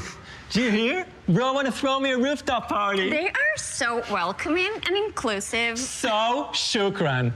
And you are also very welcome to come here to America. We will come. First we finish with Israel. and America is next. Great! So, I guess we'll see you soon. Yes, it would be a blast. Can't wait. It'll be so multicultural. Ya Allah, you are so stupid. Thank you so much, Abu. We love you. I won't even bother killing you. It's a waste of bullets. Good vibes only. It's better you just kill yourself. Okay, bye. Die. From the river to the sea, Palestine will be Jews free. Yeah, that sounds better. It is better. Even though it's a comedy, but it represents really the stupidity of those people in the West. This is exactly, he said to them die, they said to him bye. Die, bye. We will throw you from the roof. Oh, they will throw me a party in the roof. Thank you. Very welcoming, very exclusive. They changed the meaning of everything. If it's us, the Christians, who say we will throw them from the top of the roof, imagine what they will do. As long as a Muslim says that, it's you know, I mean, those are people. They are under stress. They are under stress. We need to understand. He is so thirsty for rocket. As long as it's organic, no problem. It's our problem. Organic, you know.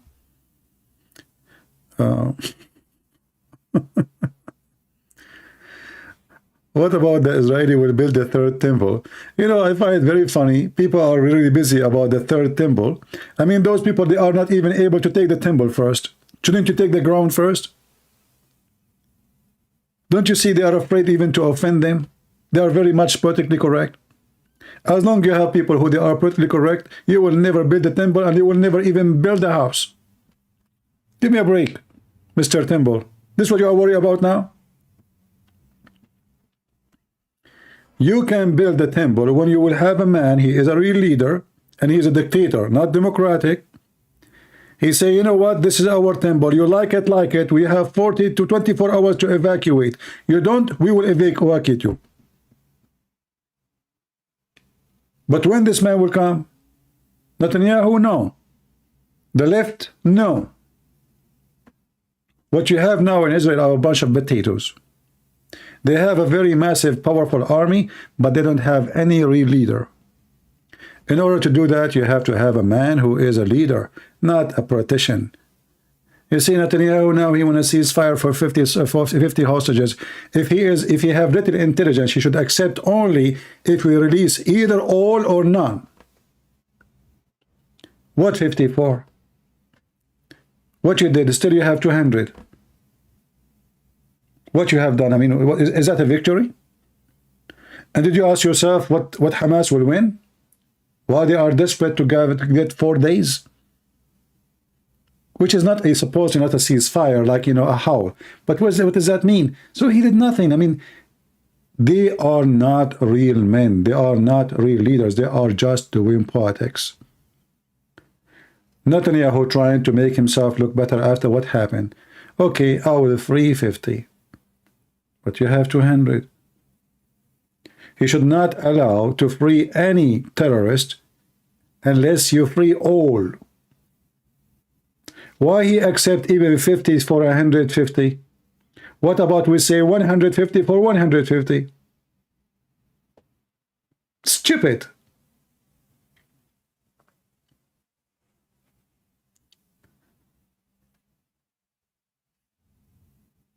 I support Israel, but I don't support Netanyahu. However, in time of war, if I am an Israeli, I will support him because it's war. In wartime, we have to be united against the enemy. And even after the war, by the way, we should be united, but we should choose a better prime minister. Someone is smart, strong, and not hypocrite, and not after money. Israel are desperate to sign a peace agreement with Saudi Arabia. In fact, it is the Saudi who they are desperate for it. Why you are in a rush? Already they have relationship with Saudi Arabia. Already Netanyahu, he met with the crown prince. Already Israeli can fly over the airspace of Saudi Arabia. Every single airplane going through Emirat or going through India go over Saudi Arabia. The airspace of Saudi Arabia opened from long time ago. What this? Why you are desperate? For what? They need you. You do not need them. Emirat need Israel. Saudi need Israel. Bahrain need Israel, because without Israel they are doomed with Iran. They don't love Israel. They need Israel. Their bullet is not good enough to fight Iran. They need Israel. So the whole idea of what you see is to build a coalition against Iran. Israel, Saudi Arabia, Emirat, Bahrain, and whoever like to join. As simple as that.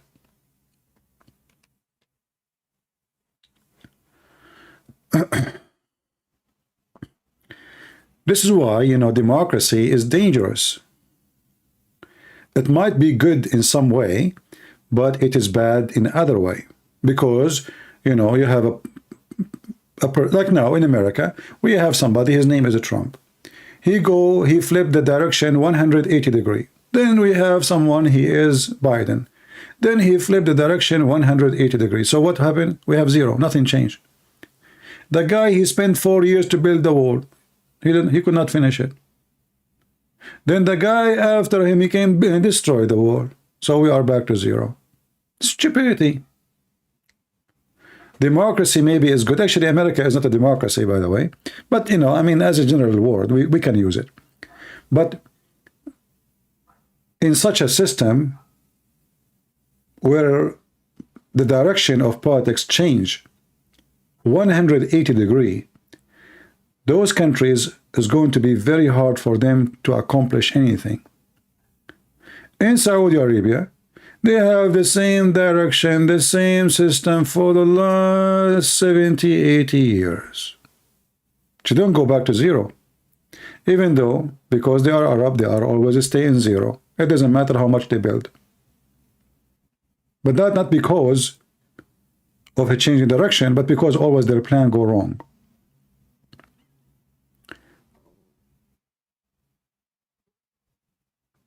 In Israel, it's the same as America. It's a democratic society election. And because of that, the government is not too much effective. Even decision for war and peace, it's not in the hand of one man. It's very complicated, it's very hard to do it. And after all what happened in Israel, until now, there's many opposing the attack on Gaza. This is how stupid and how many stupid people until now they are living in Israel. In Israel, they have other problem. There's some group, they call themselves Orthodox Jews. Those that don't want to serve in the army. Why you don't force them to serve in the army? What about you say the one who will not serve, we will strip him from his civil right? He cannot vote? Don't kick him. He cannot vote. He have no rights to be elected. He cannot be official. He cannot work for government because simply you don't serve in the army to defend the country. Those who are willing to defend the country is the one who deserve to be getting the benefit of the country.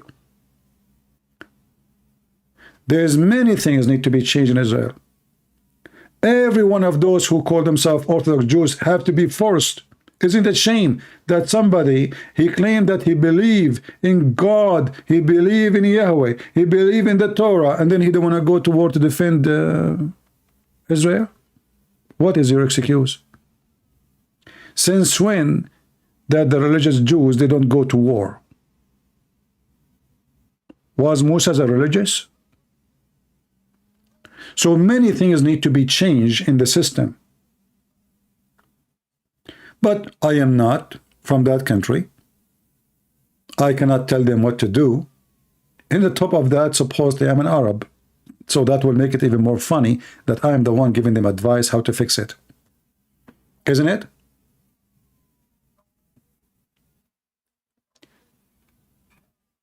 Sometime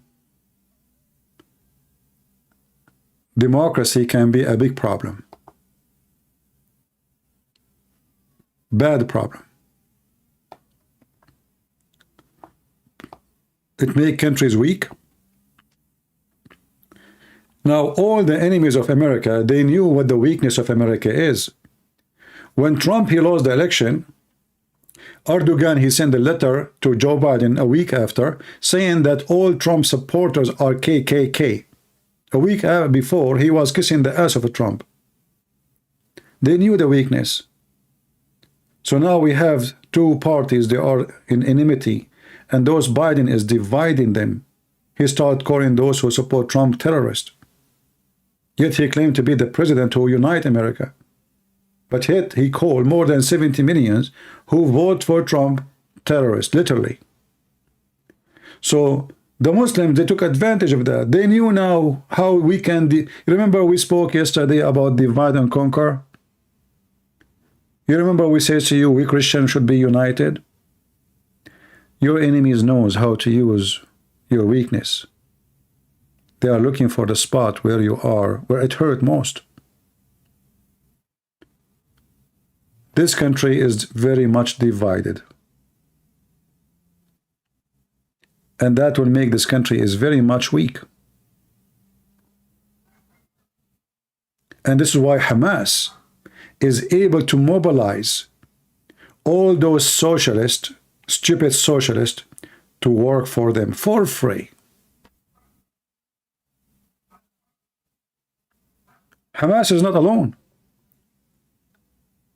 The terrorist of Hamas is working with the massive power of the socialists in Europe, in America, lesbian, gays, LGBT. They are using everybody. And there is a machine behind all of this. And I'm sure the high intelligence in this country, they knew what's going on. Who's behind this? Do you think when all those socialists organized to block the bridges in San Francisco, in Boston, in Houston, in the same day, it happened like just one of them, he said, let's block the bridges?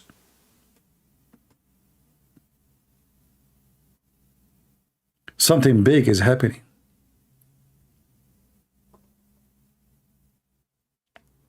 They are able to mobilize your kids against you.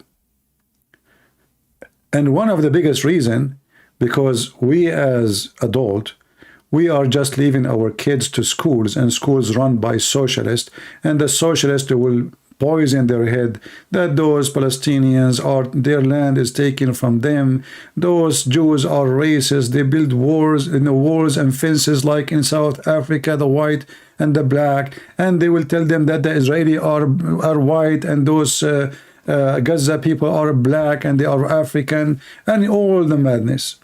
And then your child who's a teenage, he will believe them. You will see a Jew, thousands of Jews in Washington, D.C., striking in the street pro-Palestine. Jews. So do you see how massive the machine is? To the point they were able to mobilize the Jews against the Jews.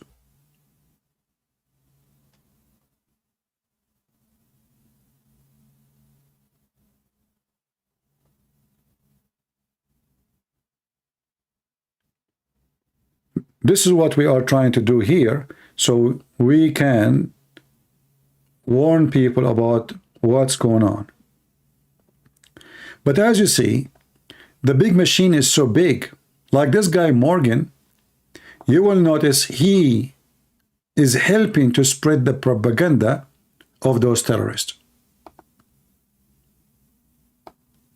Tucker Carlson,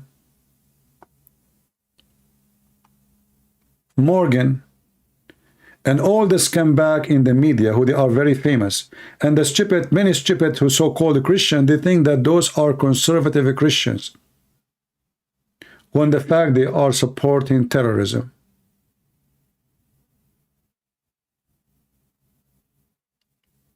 When in fact they support the enemies.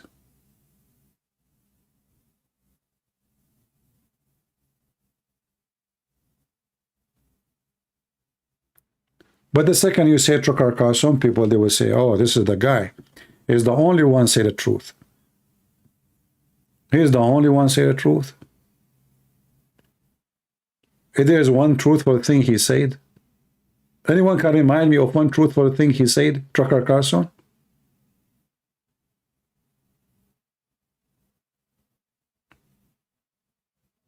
The reason they are the enemy of Russia because Russia is the only Christian country. Now Putin is the only Christian country. Is that because he sent a Muslim army to kill the Christians in Ukraine? Christian country? Is that because they have a web camera business in Russia and women, they are opening their legs in front of cameras? When the last time you heard that this Christian country is arresting people for porn? Putin is a Christian country? KGB guy?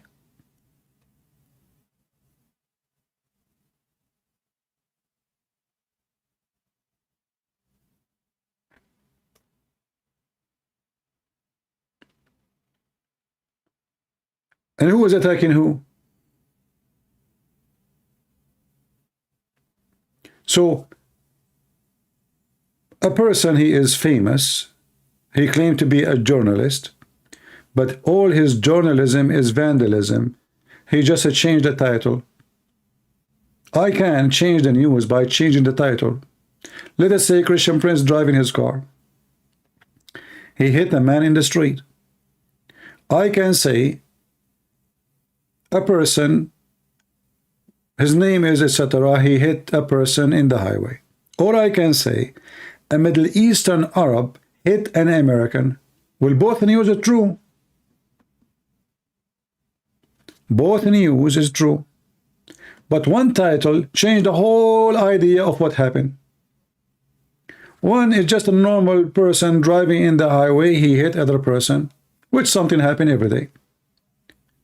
But if you say an Arab Middle Eastern driving his car, he hit an American, now we change the story. Even though, by the way, he did not lie. He just made a new title.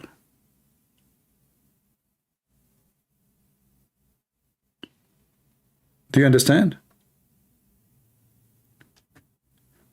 Somebody saying, CP, do you know that Putin, he wanted to join the NATO in the beginning? Okay, let us say that Putin, he wanted to join the NATO and they don't want him. Is that a reason to attack Ukraine? And just to show you that all this excuse is false. Isn't it Putin now so friendly with Erdogan? Isn't it Erdogan is the center of the NATO now? Isn't it America have more than 100 nukes in Turkey? How come Putin is so close to Erdogan and he bring him to Crimea and he built a big mosque and he invite Erdogan to cut the silk? So how come the NATO is his friend when it's come to Turkey, the NATO is his enemy when it's come to Ukraine? Do we have a brain? Do we?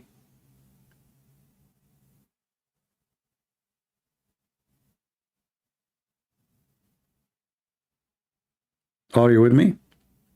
We have a guy, his name is Mazen, saying, CP making money from comments. Abdul, donkey, son of Muta. As you see in my page in YouTube, I don't have advertising, I don't have support chat, so you are a donkey again like your prophet, which means I have zero money I make here. You are a certified donkey like your prophet. Stop drinking camel urine. Same time you stupid Mazen. As long you are saying, I make money from comments, so why you are making comment, you donkey? Are you stupid like your prophet, or you are stupid like your prophet?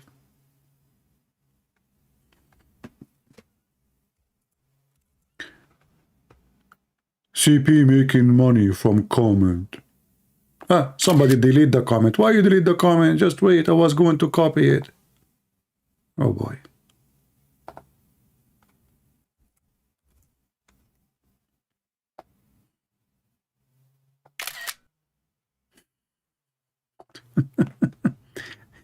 Just to show you how stupid you are, let us say for the sake of argument, I'm making money from comment. Why you are making comment, you donkey? Are you making me rich? What your mom, she fed you after you came from between her legs?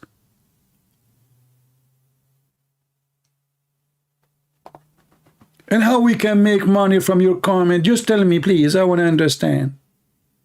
I take your comment and I exchange it for gas in the gas station. Do you see people giving me money here in the chat, and the chat like like money like rain? Do you see any dollar showing in the, They try to frame you like, okay, he's taking money, so don't listen to him. Guys, he's making money from the comment. Somebody saying, why you cannot criticize Islam without criticizing Hamas? Abdul, you are stupid again. Because Hamas is an Islamic organization. Somebody told you that Hamas is a social club for homosexual. Why Muslims don't have any intelligence? Is Hamas, what is the name of Hamas? Do you know what Hamas mean? Abu Darahim. Why cannot you criticize Hamas without insulting Islam? This is not for a man to do. Oh, it's for you to do, says the Prophet says we will kill the Jews. The Prophet says we want to kill every single Christian. Is your Prophet a man to do? Scooby-Doo?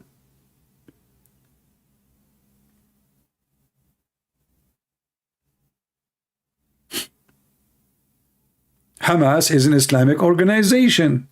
And Hamas, when they recite to kill the Jews, recite what the Quran saying and what your Prophet said. They are not communist.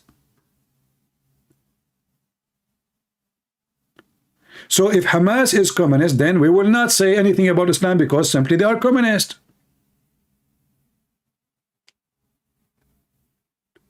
Why they want to kill the Jews? Hamas, they speak why. They say because the Prophet Muhammad said.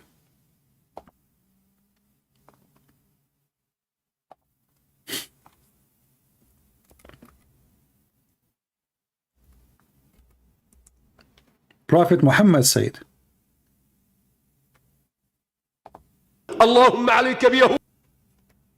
Here we go. What Hamas say? Oh Allah, bring annihilation to upon the Jews, Allah. This is their prayer. شل أركانهم ودمر كيانهم اللهم مكنا من رقاب يهود اللهم مكنا من رقاب يهود فلقد اقترب يوم ذبحكم وصالكم والقضاء عليكم حتى لا يبقى يهودي ولا صهيوني على وجه هذه الأرض. عقيدتنا في قتالكم أننا سنبيدكم على بكرة أبيكم. Do you see it? He said our doctrine, our religion is to kill you all. And we will not leave one of you is alive. Any Jew, not Israeli, any Jew. And this guy says to me, why you cannot, criticize Hamas without attacking Islam? Because the problem is Islam. The problem actually is not Hamas.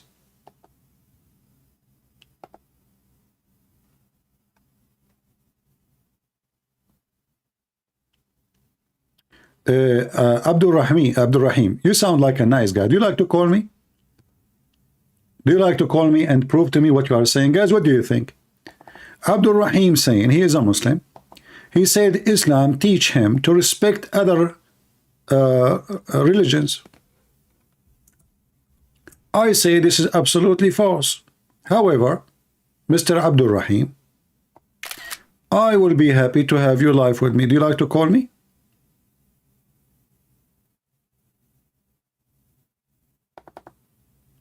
Do you like to call me?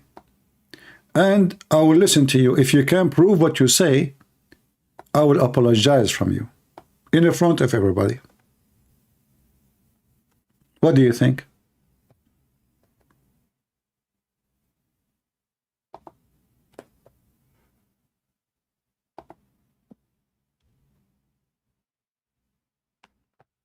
Do you like to call me?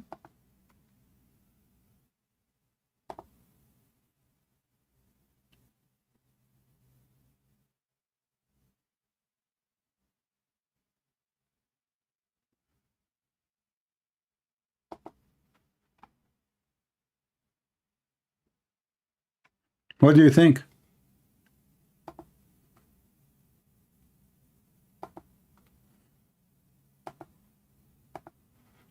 This is my Skype account. Let me post it for you. And I will be happy to have you. If you can prove what you said, otherwise I accuse you to be lying. You're trying to deceive us. You notice that we do not know much about the religion. And because I don't speak Arabic, because I'm German, so you said to yourself, oh, okay, he's a German, you know, and those Germans just drink beer, and they will not notice that when we say takbir, we mean jihad. They think we are talking about beer. So what about you call me and you prove me wrong?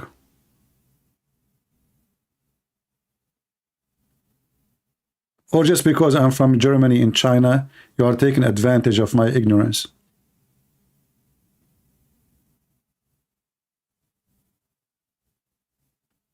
Are you going to call me?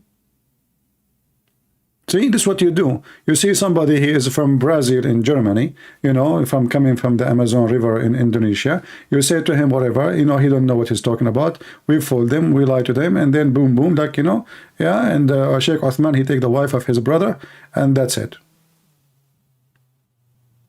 Why you don't call me? You can swear to you just will not, you will not mock Allah or his prophet. I do not know. I never mock Allah. Allah mock himself. What's wrong with you? Are you afraid? Are you afraid that your God Allah cannot protect himself? I mean, what's wrong with you? See, you are taking advantage because I'm very nice, and you know, like the principal of my school, when I was in you know, teenage last year, he said that you are the most like nice student in the school. He said that to me, you know, because I was like in the top of him and I have like a knife in my hand, and he said, I swear you are the nicest in the school, you know. And, oh, I'm just joking, that's not true. So call me, what's wrong with you? What are you afraid about? What do you mean mock Allah, mock, you know? I will not talk, you talk. Call me and tell me how Islam teach you to respect other religion. I want to hear it.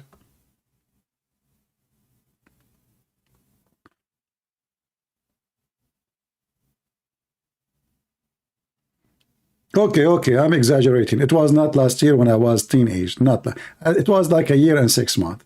Guys, come on, take it easy. I mean, you know, Mohammed, he took a donkey, he fly to the seventh sky, and nobody saw. I mean, why you go in details too much? Just let it go. Last year. Okay, make it 2 years. Are you happy now? Even though it's not even 2 years. I think it was like a year and 9 months. Do you like to call me Abu Abdul Rahim?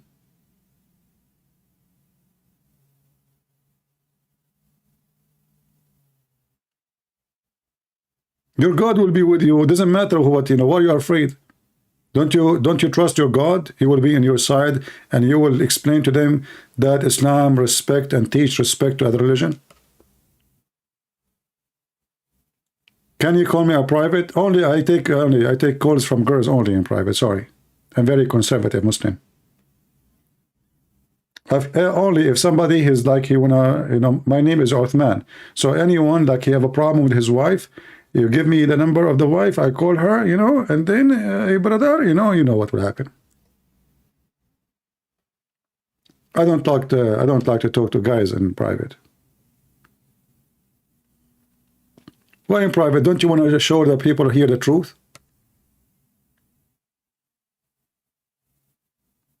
Guys, did you watch the video we did yesterday for Uthman? I took it off, but I'm sure it's in many channels already. Go watch it. Uthman is a wonderful guy, you know, turned to be this guy. He's very helpful in the society. His friend, he came to him, he have a problem with his wife, and they are separated, so he gave the number of his wife.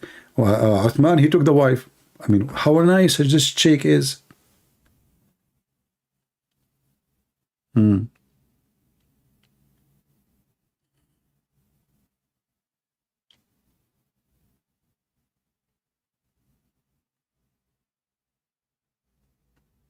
Any Muslim would like to call us?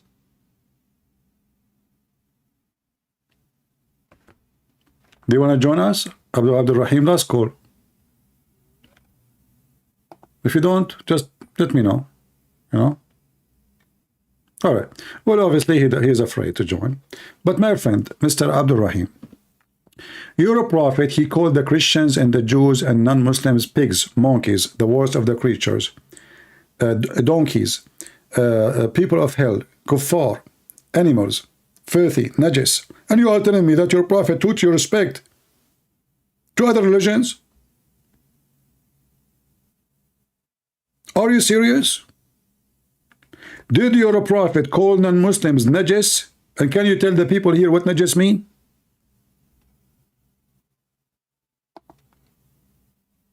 So this is what the Muhammadan they do. They go around and they give you speeches. Islam teaches respect. This is why Hamas, they were saying we will kill every Jew. That is an act of respect. In Islam, we respect you by killing you, by raping your wife.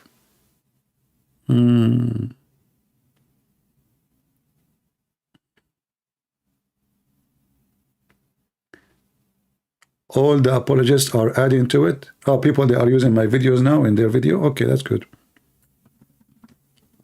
Anyway, by the way, I decided to, I learned from Uthman, so I think I'm going to open a clinic, you know, like a shrink, you know. So somebody like he have a problem with his wife, his well, you know, Fatima, I take all, especially if they are young. I'm not going to involve, sorry. I don't want to solve a problem between wife and husband if the wife is old. I'm telling you, I have my policy. She has to be beautiful and young and hot. You know, I like spicy food. I mean, ask anyone. I like Chinese food. Not Indian, because that's too much spicy. It will kill me, you know. I cannot, like Indian food, I mean, too much. Don't remind me. So, I will open a clinic, you know, like this brother here. Where is his video? Oh, hey, here we go. I mean, beautiful, you know. The guy, he have a friend, his name is Uthman, and his wife, she is, you know, they have a problem with his wife. And, you know, this is what friends for. What friends for? Let us be honest. Friends is to support each other when they need each other. So this guy, he said to his brother Uthman, Uthman, I need your help. And the help is coming. Allah, God bless you. May Allah grant you Jannah, Ameen, Ya Rab. So, almost a week ago, you asked Sheikh Osman how to find a good wife. How? So you ask. You go and ask Sheikh Osman how to find a good wife? See, Sheikh Osman, he have many jobs, and you know he have skills in how finding good wives. That's deep. That is so deep. This guy, he have even degree in finding good wife. Okay, you know what Sheikh Uthman he says to you, like they have to have nice hips. What about the lips? How Sheikh Uthman will find you a good wife? What does that mean? I mean, you Muslims wearing burqa, you don't even know what is inside the box. You don't even she have a mustache or she have a beard. Okay, what happened? So he asked him how to have a good wife. Ask him two methods to find a good wife. You ask him about dating apps. He said no. And you ask what about OnlyFans. He's like, don't remind me of the fan. You know, I have my cousin. He cheat in the exam. Always he cheat. So when he went in the class before the exam started, he got a good idea. He wrote all the information on the fan, which is in the front of him in the table of the teacher. But at that time, the fan was off. When the teacher get in, he turned the fan on. You know those fans, you put them in the table? And my cousin was moving his head in the same speed of the fan, trying to read what he wrote there. Ooh. So he said to him, only fan?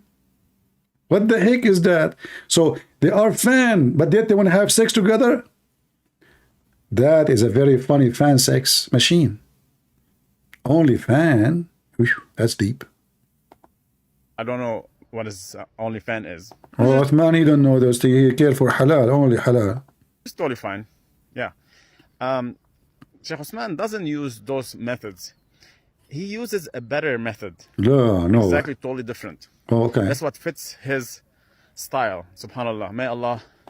What is funny, they keep saying subhanallah, subhanallah, subhanallah. I mean, the guy, you are smearing the guy, you are exposing the guy, you are making public speech against the guy, and you are saying subhanallah. You are religious, brother. You are very religious, subhanallah. You know, it's like subhanallah is like the you know, like when you do poo-poo, you wipe your ass with it. Like so, like all the excuse my language. I don't want to use the word shit. It's not forbidden in YouTube. You can't say shit. Did I say shit? I did not. Okay. So like now he all his shit and then he wipe it by saying subhanallah. So now he is a religious now. He is a good guy. He just said subhanallah. So we go in public and we make a video to expose a guy, to damage his reputation, so everybody will know that he's been exposed. And now at the end you say subhanallah. Smash your Allah.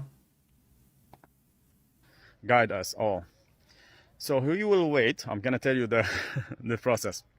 He is gonna wait for a friend and see if he can help him. For example, a brother, which is me, I reached out for him because he's a sheikh to fix our marriage. So what I did is I gave him my wife's number because we have some trouble I had trouble between me and my wife.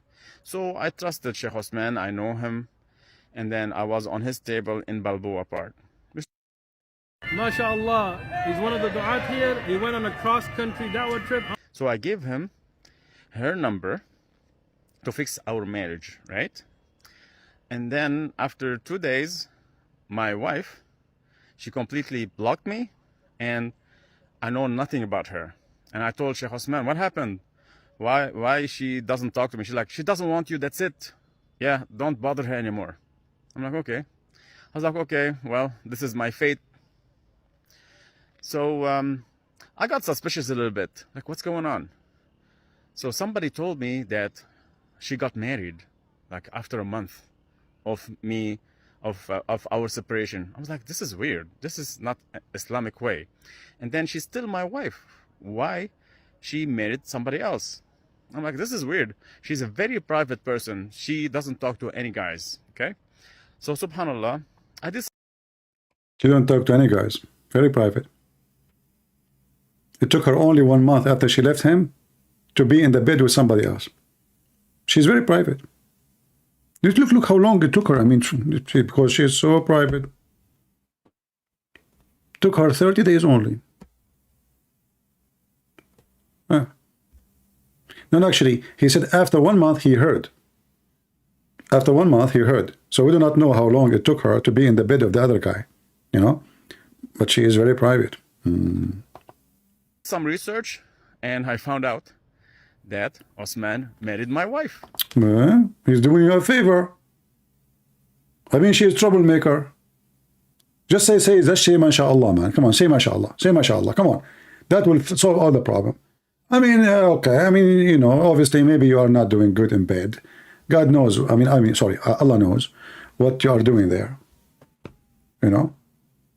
Maybe you are like the same Mohammed. She play anthem, nothing working. She play music, nothing working. She do striptease, nothing working.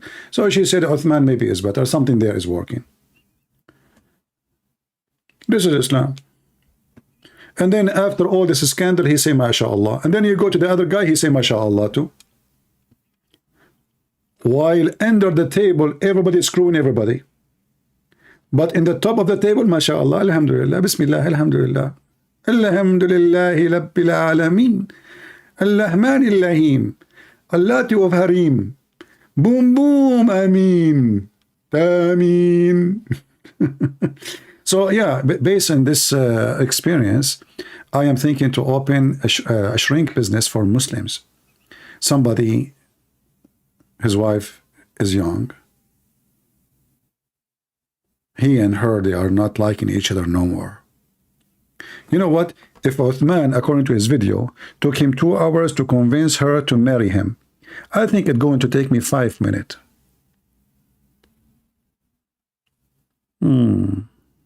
Maybe 5 seconds.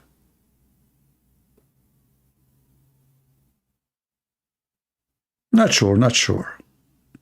Depend. This is religion. Lord have mercy. So what happened now? Uthman, he married your wife. Aren't you proud? Be honest with me. I mean, at least she is married from a nice person. He do charity, and this is additional proof of his charity in the community. You know, I mean, the guy giving semen for free. Did you pay? No. Did that cost you anything? No. So what is your complaint? What is the problem? You ask him for help, he helped you.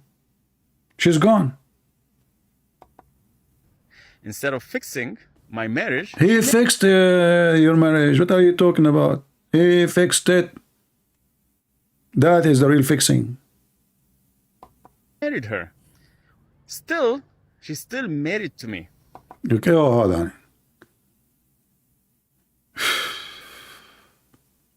Listen. So a woman, she is still married to you. You go online and you make a video that there is a guy, he took your wife from you. I mean, what kind of a man you are? You are a hero, my friend. Let us be honest here. You are the man. I mean, look, you have a beard, huh? It says that you are a man. He is still married to me. You know, okay. I mean, you are the man. Yeah, okay. So you said to yourself, I can do nothing. I'm just a potato. And the guy took my eye, you know. So now I'm going to go in line and, you know, do blah, blah, blah, blah. Okay. And then what happened? But then things to get serious. The guy, he forced Uthman. It turned to be Uthman is a potato too. This guy, he called Uthman. He says, listen, you divorce my wife or I will call the police for you. Because you have 2 wives now. This is against the law. You will stay in jail for some good time. Uthman, right away, he divorced the wife. Immediately. Islamically, she's still married to me. Subhanallah. May Allah. Subhanallah again.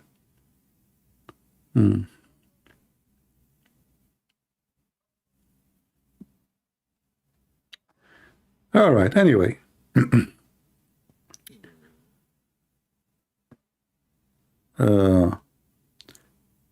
You know, now I know actually why your wife, she left you. Look, you are busy making video for Free Gaza. Isn't it this is you?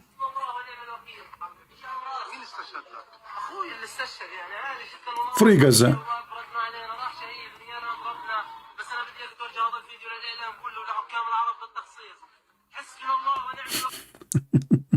Now we know why your wife, she left you. The time you need to spend with your wife, you were busy with Gaza. While you were busy with Gaza, she was busy with Uthman.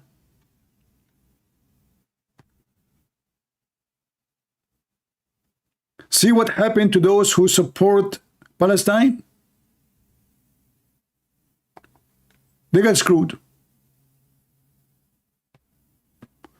Shocking act. Uthman is Zani. Assalamu alaikum wa rahmatullahi wa barakatuh, brother Sneeko. MashaAllah, God bless you. May Allah. This guy, suddenly he is connected to Sneeko now. Every video he makes is Sneeko. Sneeko, he became his spiritual father. Assalamu alaikum, Sneeko. I mean, there's a billion people in the internet, but this video is for Sneeko. Who's a Sneeko? I mean, the guy, his name is a shoe. Sneeko is from a sneaker. From all the people in the world, you choose to talk to Mr. Sneaker? Peace be upon him. What do you want to say to Sneaker? Allah grant you Jannah, Ameen, Ya Rab. That's it. He's praying for him. You will go to Jannah. I mean, they are a holy community. What are you kidding me? This is a very holy community. May Allah take you to Jannah, brother. Make your penis endless and your testicle, the right one, is bigger than the left one. So when you walk, always you walk in the right direction. Because then the right testicle will be heavier and that will force you to go to the right direction. Always you will take the right exit and you will take the right street and you will go to the right bathroom and then you go to the right Gaza and then you will never come back because the IDF is there. Go. So almost a week ago, you asked. Are you sure it's a week ago? Are you counting days, aren't you? Sheikh Osman, how to find. He's a sheikh, isn't it? He. So you call him sheikh after he just took your wife, you call him sheikh? What a shaky person you are. A good wife. Good wife? She's good. So you ask him 2 methods to find a good wife. We played this video already. What 2 method? I want more method. We don't want the same method. What is that? Let us see this one. Is that a new? If somebody goes to your mother's house, does that mean they're married to you? Thank you, Sheikh Osman. Got permission from my husband to try and sell these for my mother-in-law. These. What? What's going on here? More scandal. It's a new scandal, guys. Invite your friends. More scandals. A new scandal. This is a new video. Fresh video. Allahu Akbar. Allahu Akbar. I will take the job of Tucker Carlson now. Hey, Tucker Carlson, I'm taking your job. We have a new scandal. Bombshell. Look, bombshell. I mean, do you see those internet? Bombshell. Trump. Bombshell. Biden. Bombshell. I mean, you think you are listening to the news of Hamas. Everything in the internet have to do with the Trump or Biden, or it's a bombshell. I mean, there's bombs everywhere. This is a new video. What the heck is that? What's going on? Look, the screen is a black mystery. Guys, aren't you excited to see what is in this video? Who is excited? Nobody? Well, I can make you excited. I have many ways to make you excited. Listen. What do you think in this video?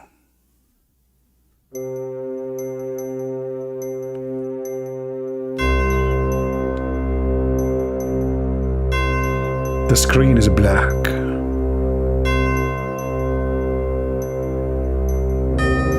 Mystery.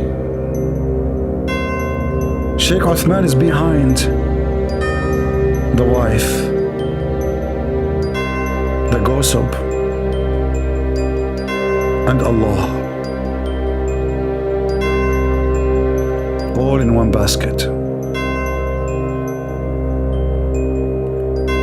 Isn't it so beautiful? It is time for shish kebab. Let us eat. If somebody goes to your mother's house, does that mean they're married to you? What the heck? What? If somebody goes to your mother's houses, does that mean they are married to you? Thank you, Sheikh Osman. Got permission from my husband to try and sell these for my mother-in-law. These are not my paintings, they're hers, but she wants to sell them and get rid of them. Assalamu alaikum wa rahmatullahi wa barakatuh. A lot of craziness happening. I didn't want all of that, but subhanallah. Hold on. I see a picture there. What is that, a mushroom? Well, this is Othman. He looked like a mushroom here, I don't know.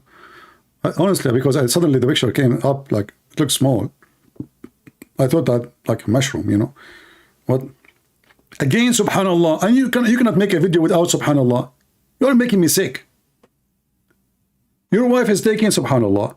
The guy is doing boom, subhanallah. The guy is cheating on it, subhanallah. Okay, subhanallah. Subhanallah, how stupid you are. Okay, go. I have rights, and I believe... You have rights? What about your left? What is your right? Even my rights. What? Islam. What? Hold on. You remind me when the police, they come to arrest me. Each time they arrest me, they say, we are going to read for your right. I say, no English. You say, what the heck?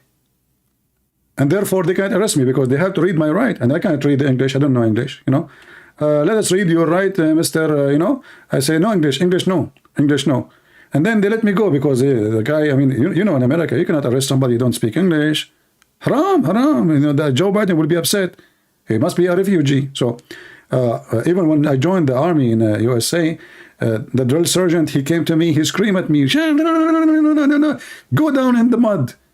After he screamed and his head is sweating and his hat is flying. By the way, his hat looked like a spaceship. Anyway, so his nose gets so close to my nose, screaming in my face. And then I said to him with very, very cold blood, I said, no English.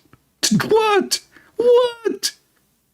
What happened to this army? They are putting in the army people don't speak English. You know, he have like his, Texas accent, you know, like cowboy accent. What happened to this country? They are bringing us people don't speak English. And then all the rest of the soldiers, they were in the mud for like a half hour, an hour. And I was watching. He said, get out of here. Don't go there. I don't want to see you. So I went away. At night, I was speaking to the guys in the, you know, in the big room. What they call it? I forgot. I was speaking about Islam. And then suddenly the room became so quiet. And nobody is moving, freezing. I felt there is something wrong. You know, I'm the smartest between all the Arab. It was the drill sergeant behind me. He put his hand on my shoulder and he said, no English, huh? No English? Follow me.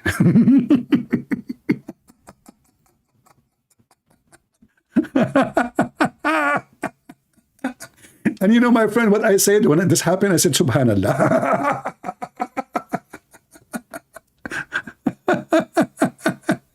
And I was explaining how filthy Islam is, and you know, and then the room became so quiet, like nobody even moving. I told them not to move, like not to say anything, not to talk.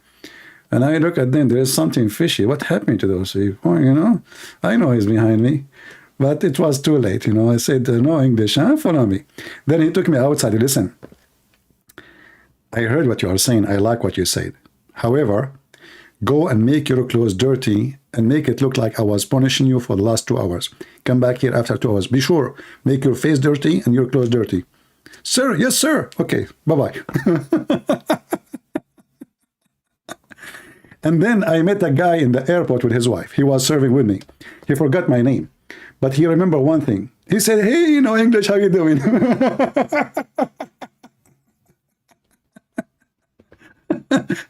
His wife, she said to him, what's his name? She said, no, long story, I will tell you later.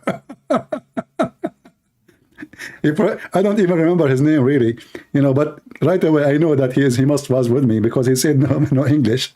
So I said, hey, you know English, how you doing? I said, I'm doing fine. So are you done with the service? No English. So brother, can you tell us in English what's going on? Because honestly, I don't understand this gibberish. What she is selling stuff. So now you have a proof that those are your mother stuff, is aren't you? And your wife, the wife of Uthman, she is selling them. Got permission from my husband to try and sell these for my mother-in-law. These are not my paintings, they're hers. Oh, hold on. There's a message here in the top. It says, mother-in-law house, San Diego, Aka Osman mother house. Uh-oh. To sell them and get rid of them. Assalamu alaikum wa rahmatullahi wa barakatuh. A lot of craziness happening. I didn't want all of that. But subhanallah, I have rights and I believe in my rights in Islam. So let's make a summary here. After all the evidences I gave you, there is still some guys that don't believe me. They think I'm tripping or lying. Or I want to put Osman down. That's not my intention. I want people to be aware from some claims they are Muslims and follow Islam and ride the wave of Islam. When they get money and fame, they lose the basis of Islam. Oh. I hope I'm wrong, but this is the truth. So let's get to the point here. I have a question to Osman. What is my wife doing at your mother's house? And you know that she's still my wife. Your son told me that the paintings, I'm gonna show you in a video, those paintings are your mother's, okay? So why my wife call your mother my mother-in-law? And I will give you options.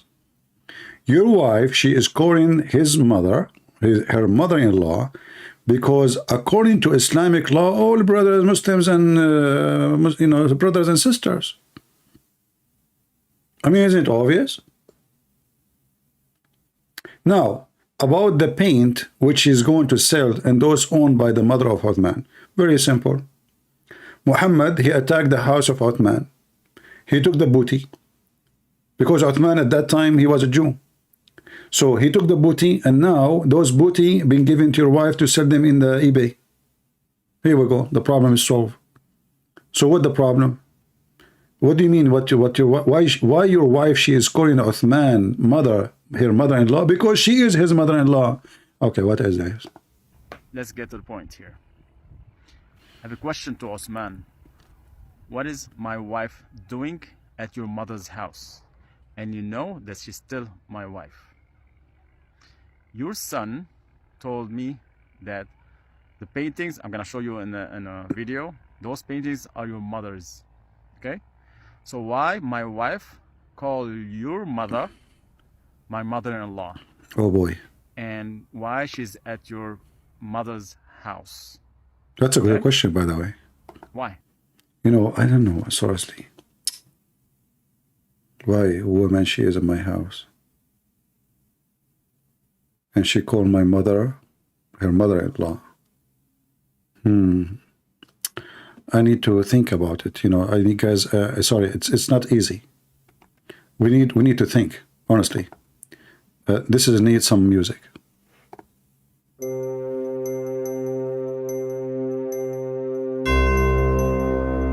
New information. Breaking news. Few words to say. Mother-in-law, wife, painting, house. What my wife doing in your house? Very tough question. Very easy, idiot. I mean, go in there to ask for consulting. He's a sheikh. He will shake hands and other stuff, and then he will get all the answers. Okay. I have a tree, olive tree. And this olive tree, you cannot get any fruit from it unless you shake it. Be careful. Not too much. You might break it. I mean, those are questions are very smart. And the Muslims until now, I think they did not understand what's going on. Brother, subhanallah, Muslims aren't smart like you. What your wife is doing in the house of Uthman, he's asking the Muslims. Muslims until now, they could not find the answer. Maybe she is taking drive test, sorry. I mean, you know the thing. Like, you know, yeah. What your wife is doing in the house of Uthman? Your son told me that the paintings, I'm gonna show you in a video, those paintings are your mother's, okay? So why my wife call your mother my mother-in-law? And why she's at your mother's house, okay? Why? Why? You know that she's my wife, and you know me very well. Why you didn't tell me, Abu, your wife is renting? You said she rents there. Why you didn't tell me, Abu, your wife is renting from my mother? That's what you said. Why didn't you tell me that? Why you hiding that? And why you lied to me in a message that you told me that your mother lives alone? Guys, okay, see, guys, I want to teach you a trick. Do you see this? Do you see this message here? Let me read for you this message. This guy supposedly he delete all. Okay, why you delete the rest of the message? As long as you want to expose the truth. Let us read, guys, together. Hold on. I will take a screenshot.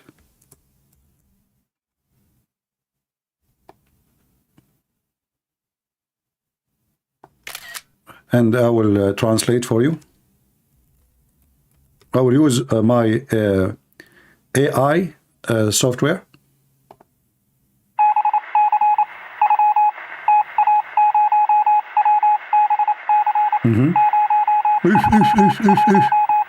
No way. What the heck? Shame on you. I can't believe it.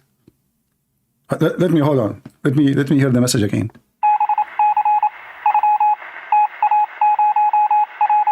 Disgusting.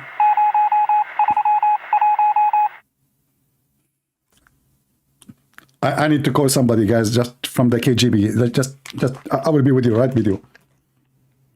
What? Wait.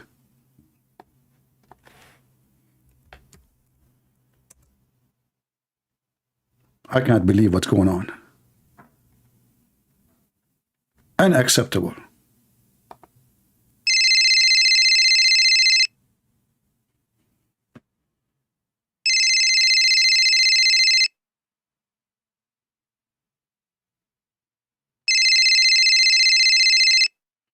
What? Answer, it's urgent. Christian Prince, I told you don't call me. Just, oh, don't shout, man. It's very urgent. It's so important. I just received a message, a very secretive message, and it was coded. Christian Prince, did you say coded? I assure you, it's very coded.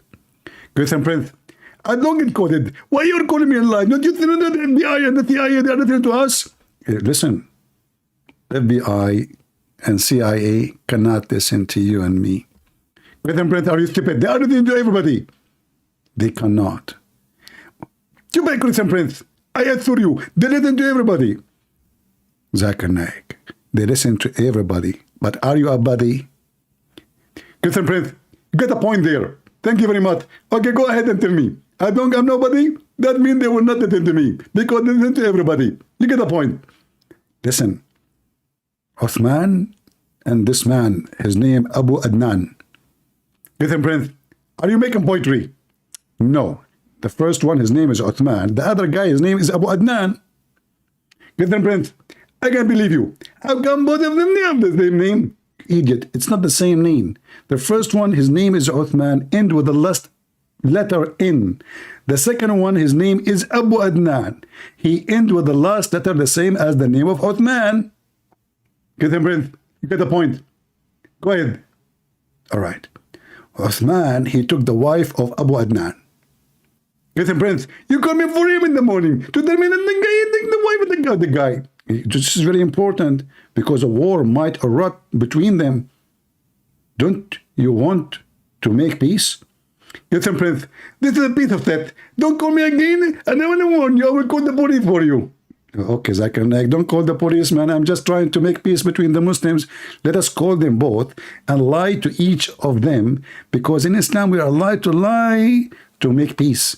Christian Prince, I can call them and I can lie for them, but don't call me.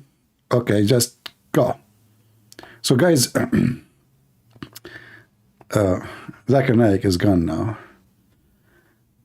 Oh boy.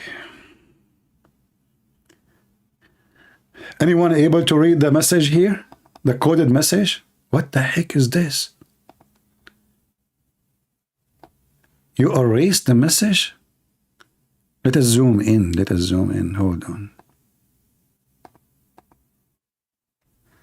Okay, this one, it says really?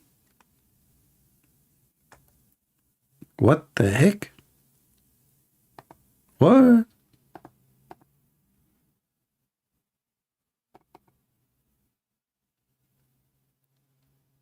Who? You see, we are solving the problem, like, you know. Who? Really? So? R. No, this is EO. Okay, we will need to find what this letter here. Okay.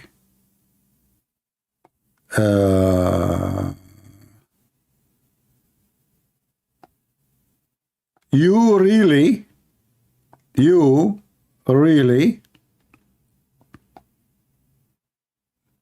tell. Okay, can you post more messages? And why you are, what about the other coding? Like, what is this? Hold on, what is this? Recording? He is telling him, why you are recording me? Ah, I see the word recording there. Ah, okay. It's a war in WhatsApp. What's up? What's up? Let us have war.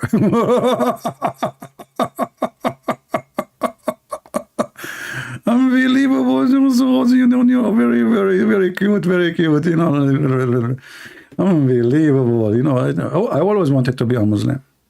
You know, Because I heard once a philosopher saying that the only one is happy is the one who is dumb.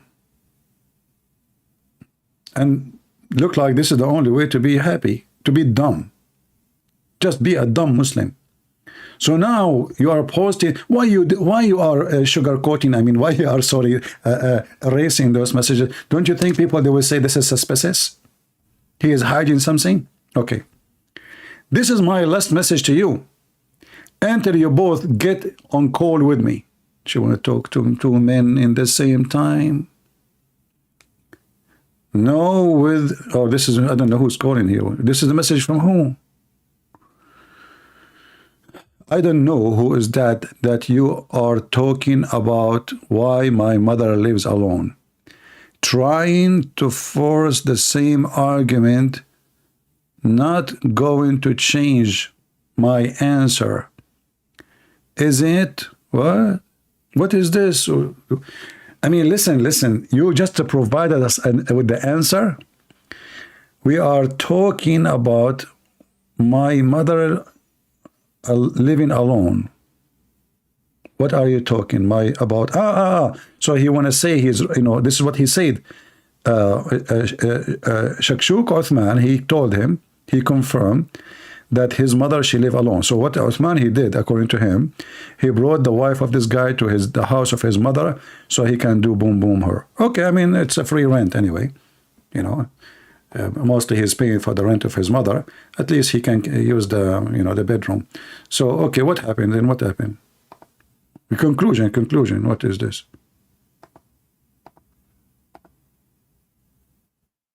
Seemed like you didn't know that I have a video of my wife calling your mother-in-law.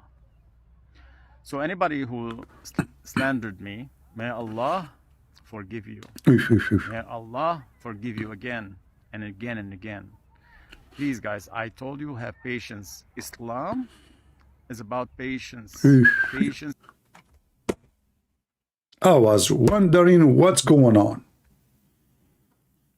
I spent years trying to study this religion, and now we discovered that Islam is about patience.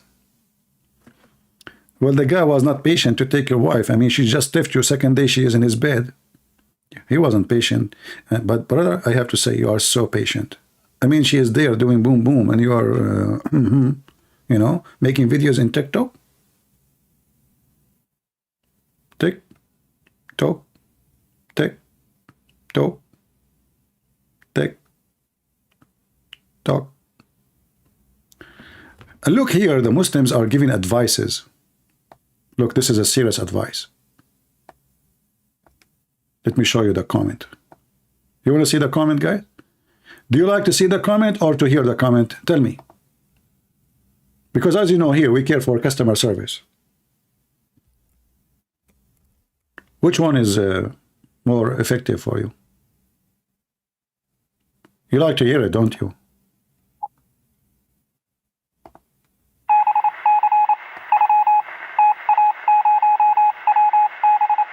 I decided to give it to you both. Damin, I hope from Allah, SWT. I'm telling you, we need to use Morse coding. SWT, what is that? That this issue will be solved peacefully. I mean, the guy, he is doing boom boom to his wife, and okay, no. I feel you, brother. Let us still be patient until he give an answer.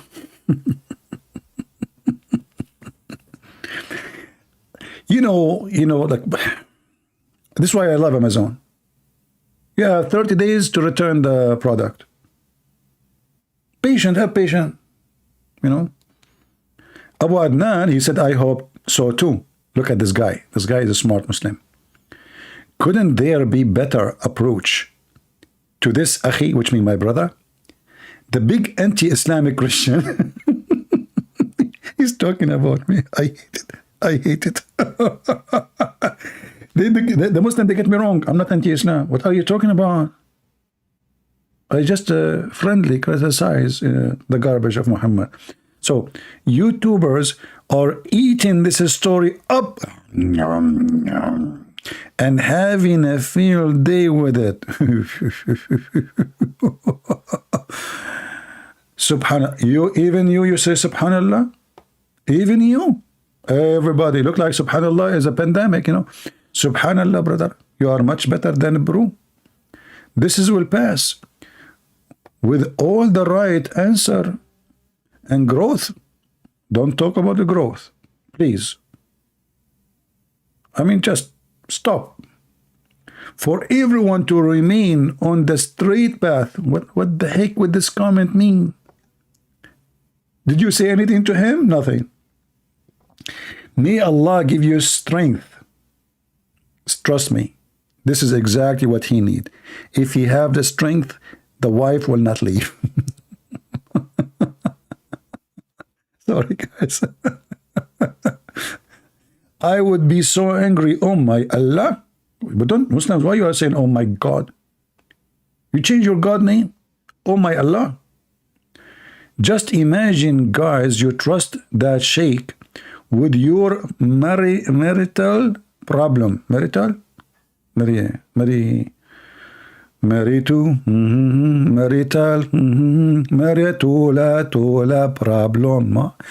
You know, by the way, I speak Spanish in case you don't. Anyone here is Spanish? Who is a Spanish here from India? Anybody? I'm the only Indian Espanol? Okay. I'm the only senor here. No problem. Let us read this Basura. Okay, so, and ask him to call your wife.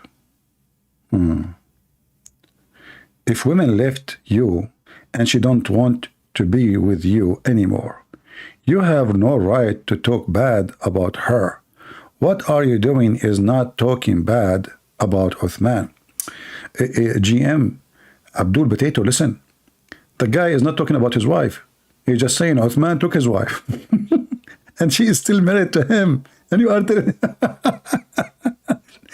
he is complaining that the guy claimed to be a sheikh, and yet he take a married wife to his bedroom.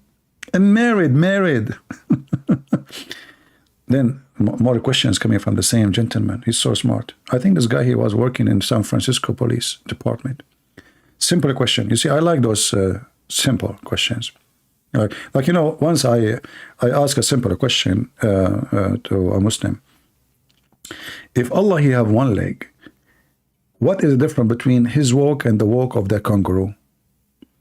Until now, I'm waiting for the answer. It was a very simple question. Simple question to you.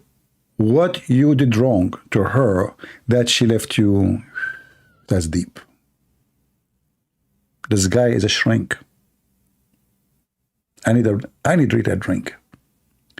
It's not polite to gossip. I did not say anything. I mean, this is what you Muslim says. You make a video about it. We watch your video. We comment about the video. Now I'm the one who's gossiping. The guy saying his wife in the bedroom of somebody else. I am gossiping now. Guys, this Abdul saying it's not right to gossip.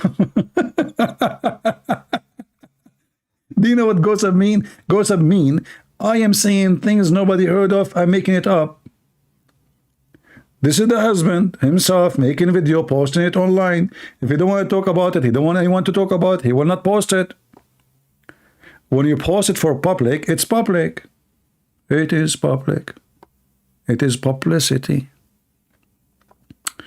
Okay.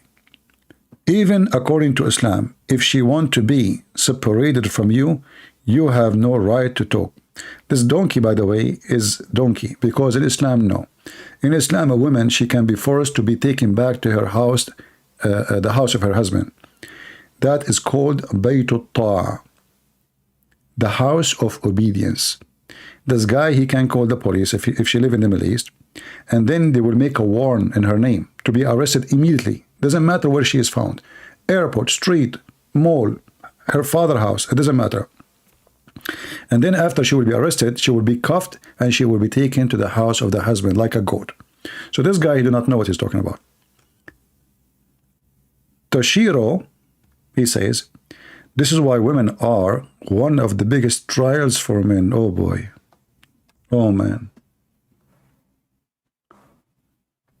These are private matter. Well, tell your friend if it's a private matter.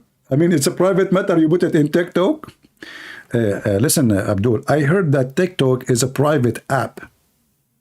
So the guy is posting it in TikTok. He have 26,000 subscribers. And this is a private matter. Why you don't call me? You know what? You remind me of a private matter. Let's hold.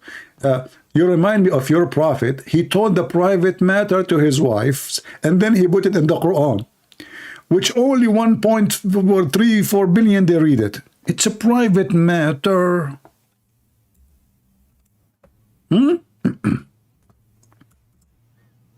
Is that your Quran?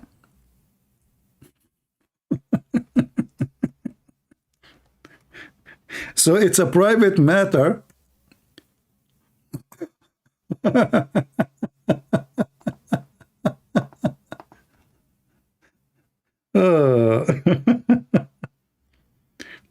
will show you an example about how Muslims, they have a private matter.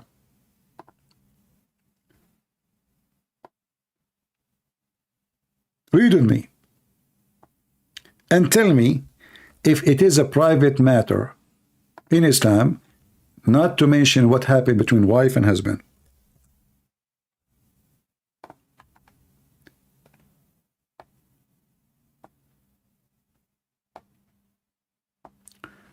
And when the Prophet, SAW, disclosed a matter of confidence to one of his wives, Hafsa.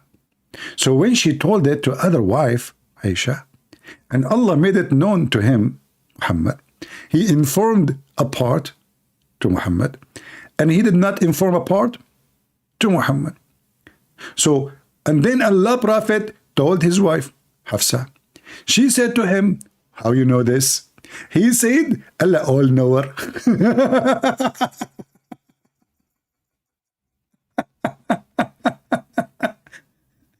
And by the way, they say to you, who can make Quran like this Quran? I mean, I'm getting dizzy. What? So when Allah Prophet, he told his wife, Hafsa, a secret. Hafsa, she told Aisha, a secret. Allah made Muhammad know about what she told her. Some of it, secret. And then he told Hafsa some of the secret. So she told to him, who told you this secret? So he told her, Allah all-knower. Abu Abdul Rahim, are you getting dizzy? Should I call Al-Shifa hospital for you in Gaza? They have a tunnel underground for this reason. They dig the tunnel there because they could not understand what the heck is that. What kind of God he make this? When the Prophet told one of his wives a secret and he told her not to tell the others, then the other wife, she told the other wife, and when the other wife, she informed the other wife, and then the Prophet, he found out what she told the other wife. Allah told him some of what she said, but he did not tell him the rest of what she said. Then she told him, how you know this? That's so deep.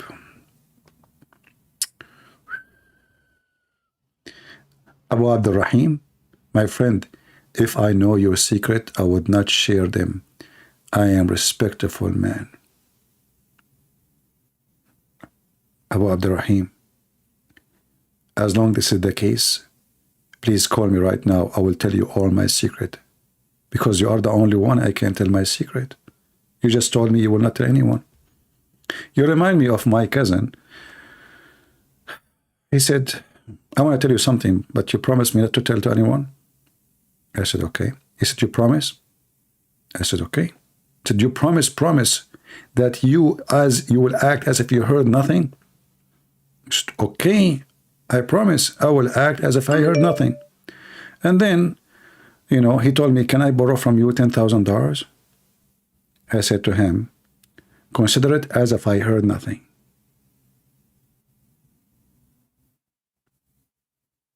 Are you going to call me Abu Abdul Rahim? What secret? The guy, your prophet, he put it in the Quran. His wife, she found him in the bed having sex with the maid. The maid, her legs was open like victory sign. Victory to Palestine. Muhammad, he was in the top of her. Going up and down, going up and down. By the way, he was not doing anything wrong. It was just push up. Okay? Push up. Not push down. You see, there's different. There's push down and push up. His wife, she said to him, in my bed, in my day, you idiot. Then Muhammad said to her, if you don't tell anyone, I promise you your father will become the caliphate. This is the story. Why you don't call me so we can discuss it? Hold on, the guy with the glasses is calling me. No way.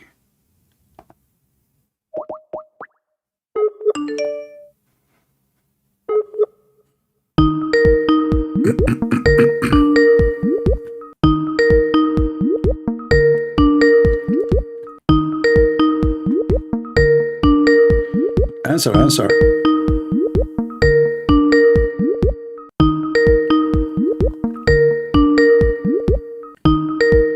Answer, buddy. What's wrong with you? Okay, take the glasses off so you can see the bomb. To click on it.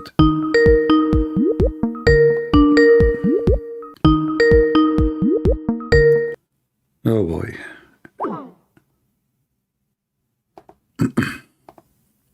I will try one more time.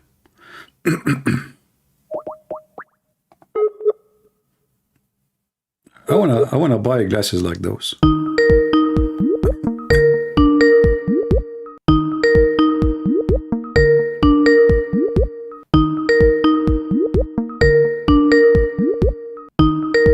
Oh, we have somebody else. Oh, he changed his picture. No, this is him.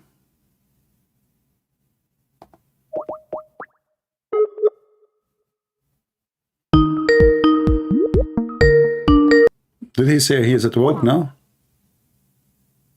Oh, listen, you want to debate face to face.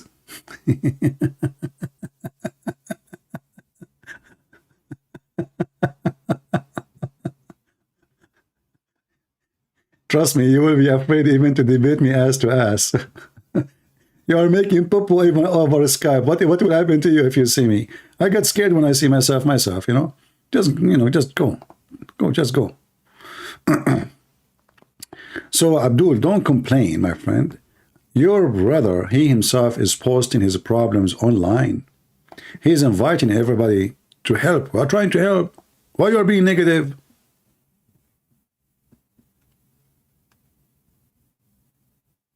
What's wrong with you?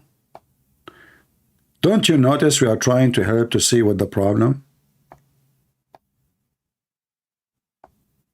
Don't you know I have a degree from the SUSSNOHEOFAOM University? And my specialty to fix the problems between wife and husband? And this is why Allah himself, he sent two angels from heaven. Their name is Harut and Marut. Guys, why does divorce happen? We know it is Harut and Marut. Do you remember? In the stupid Quran, Allah, he sent two angels. One, his name is Harut, and the other one, his name is Marut.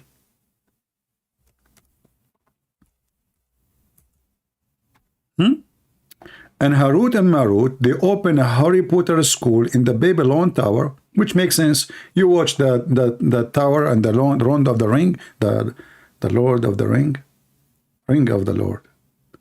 I mean, English is funny. You know, in Arabic, we say like, you know, we say, like in English, you say beautiful house. In Arabic, we say house beautiful. Honestly, in Arabic is like different direction. Lord of the Ring. Oh. Okay. But who is the Lord of Harut and Marut? So Allah, he sent two angels specifically to earth to teach magic, and the purpose of this magic is what? Is to make the wife and the husband fight. Who is here? He is fighting lately with his wife. Be honest with me. Give me one. Give me one. I will start with myself. Even though I'm not married, just to encourage you, you know. Here we go. Don't be ashamed. It's okay. I mean, you fight with your wife, so what? You know. If you have, by the way, if you want to buy bandage, I have some for you. I mean, you know, women, those high heels is something dangerous, man. You know, you go to visit your friend, he opened the door for you, he have a bandage over his eye, over his forehead, over his head. What happened to you? He said, nothing. I fell in the driveway. Yeah, you really? In the driveway? And why the driveway have number 10 in it? The size of your wife's shoes. You know, she have a big shoes, you know. Anyway. So if you have a fight with your wife, thank you for all those, the one who fight with his wife. I appreciate your fight, honestly. I'm a lawyer. We need customers. Call me. My specialty is divorce. You know, once I was in McDonald's, and there was a birthday party, and the guy was giving cards, you know, like they reserve a part of McDonald's. The guy, he's a photographer, giving cards. So I said, what is?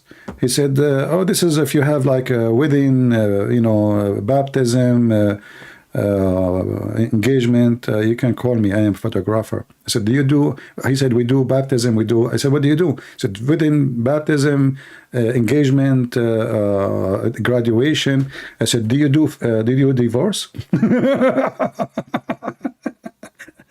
You should see his face. He said, what? He said, you don't do divorce? He said, no, sir, we don't. He was looking like, what? And I look serious, you know, I'm serious. I said, well, I mean, you take pictures for people when they get married. But divorce is a lot harder. Shouldn't you take a picture and have party too? Anyway, so now, Harut and Marut, sent by Allah, police be upon him. I mean, IDF. And Harut and Marut, they teach people magic. And they are angels. But remember, before they teach you magic, they make you sign a disclaimer. What the disclaimer do? They teach you magic about how to cause separation between a man and his wife. Hey Allah, just a question. If your angel is the one who caused separation between a wife and the man, who caused separation between two gays?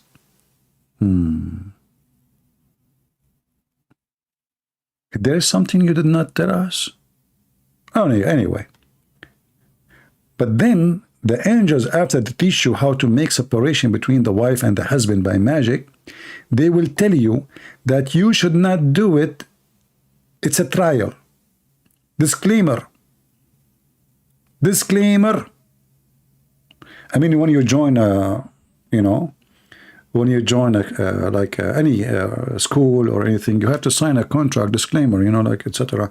So Allah, he made a disclaimer. We will teach you magic to separate the wife and the husband from each other by making them fight and hate each other.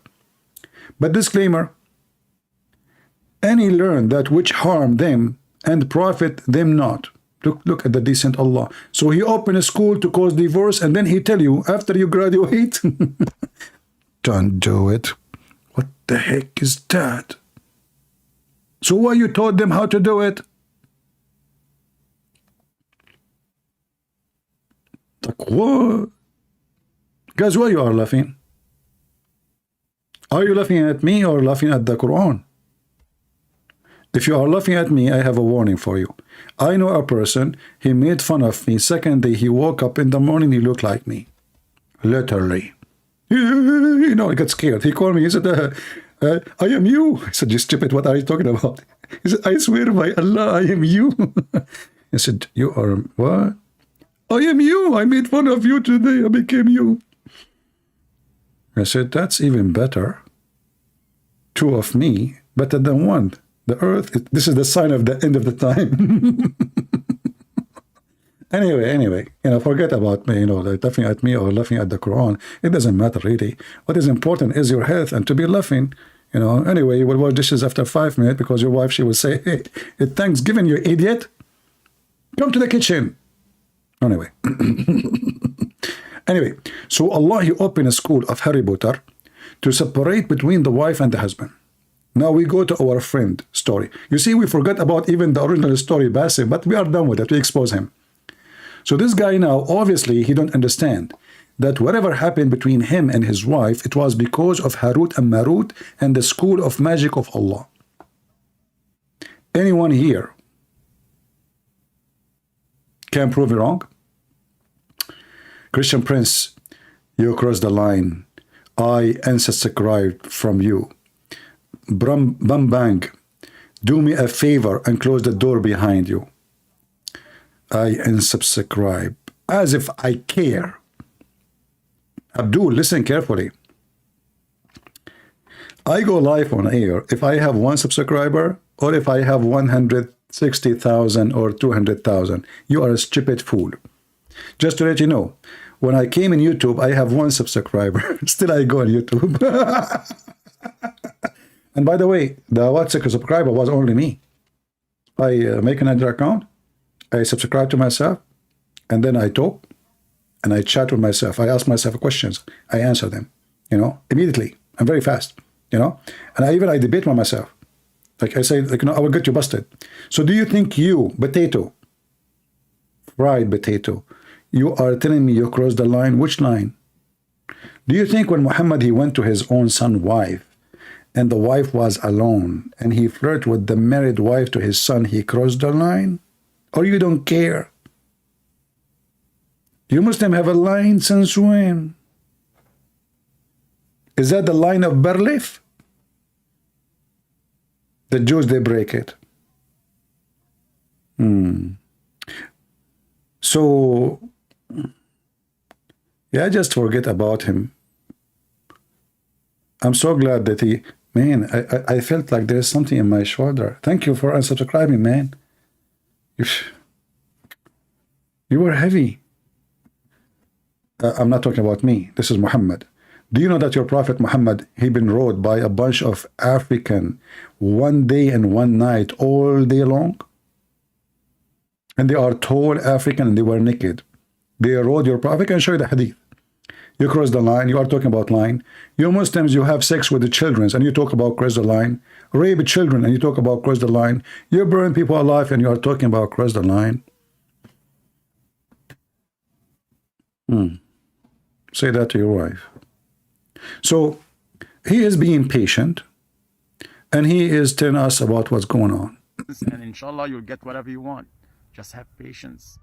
I waited 1 year to find out the truth.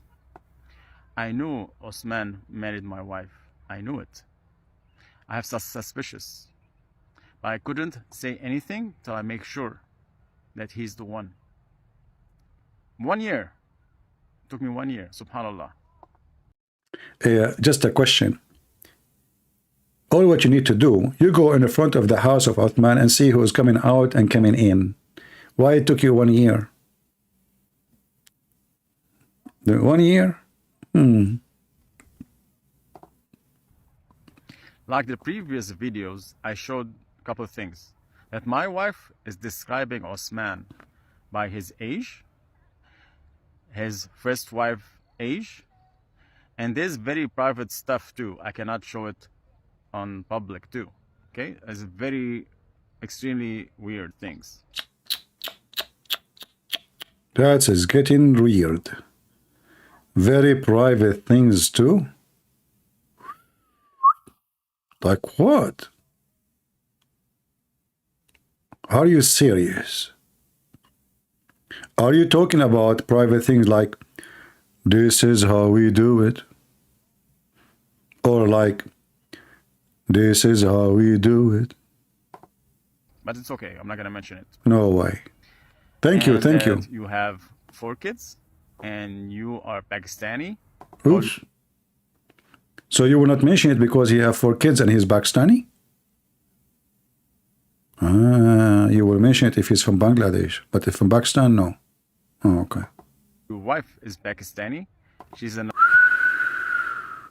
Pakistani marrying Pakistani, their child will be Pakistanis.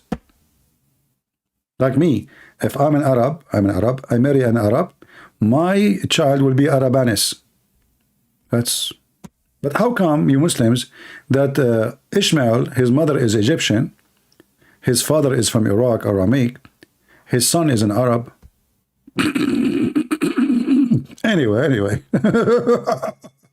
I mean, he married Egyptian. Ishmael, he married an Egyptian.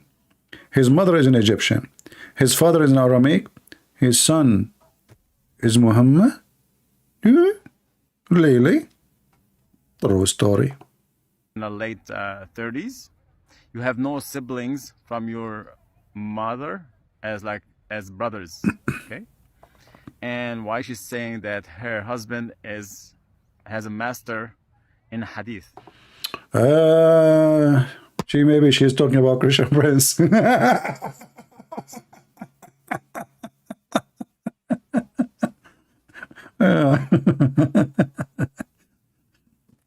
Oh boy.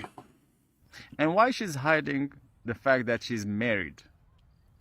Well, she's not hiding that she's married, but she's hiding who is she married to. If a woman is proud of who she with, she will be proud of him, not hide it. Are you saying she isn't proud of being with Uthman? That's a lot of stress to hide her husband. Why you have to hide your husband?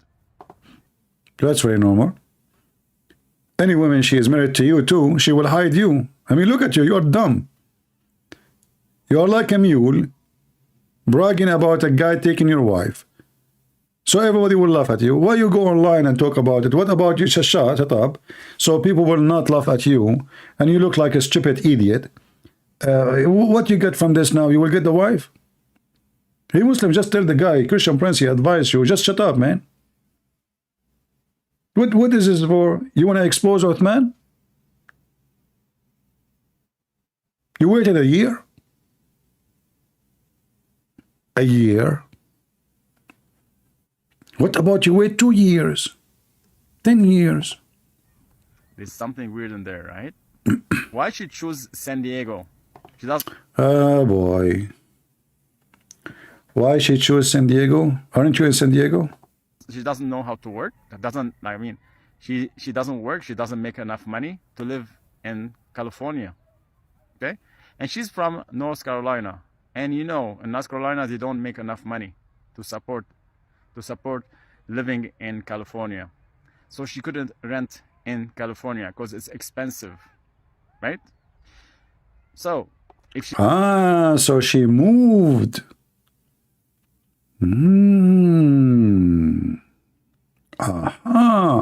is renting at your mother's house as what you claimed, can you show us the receipts? I know my wife, she doesn't pay cash at all. She always use either her credit card or checks. Can you show us any receipt? Shame on you. You use the Jewish credit card? Visa and MasterCard? Hey Muslims, how many times I told you you need to be caught Israel? Free Palestine, you idiot. So you make a video about Gaza and then you use a credit card? Idiot. Of the renting. And why she traveled from San Diego to North Carolina, like when everything popped out, right? Another thing. Why she chose your mother's house? United States is extremely big. She's choose San Diego and your mother's house. Subhanallah. I have rights on you. I have rights on you. And why your friends are threatening me? It's like, I know you. If you come to San Diego, we're gonna take care of you. Or you're not welcomed in San Diego. Is that a real Muslim? Why are you sending those people on me? You're trying to scare me? I'm a Muslim. I fear nobody but God. You Muslim don't fear anybody? So why you don't call me? You Muslim fear nobody? So why all of you go and you seek asylum in Europe, claiming that you fear death in your country? Suddenly you fear nobody? You don't? Are you sure? That's true story. So why when the IDF they come to you in Gaza, you go in the tunnel? Is that because you fear nobody? We Muslim, we fear nobody. True story. That's why you ask the American to protect you in Saudi Arabia, in Kuwait, in Bahrain, in Qatar, you name it. Because you fear nobody. You are fearless, brother. You are fearless. And I wish I was wrong about you. I wish, wallahi, I wish I was wrong about you. Wish. Ya Allah, subhanallah. Again, subhanallah. I mean, the guy screwed you up, man. You keep saying subhanallah. So again, what is my wife doing in your mother's house? Oh, this is the same question. A serious question. Okay. What about we ask, what is Hamas doing in your mother's house?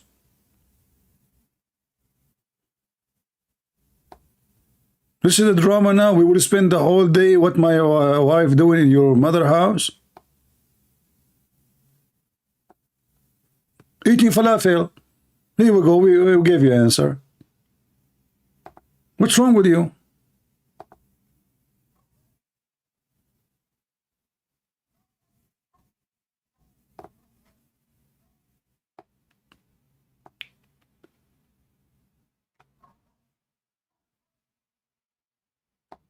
The same guy, he go change his name and he come back.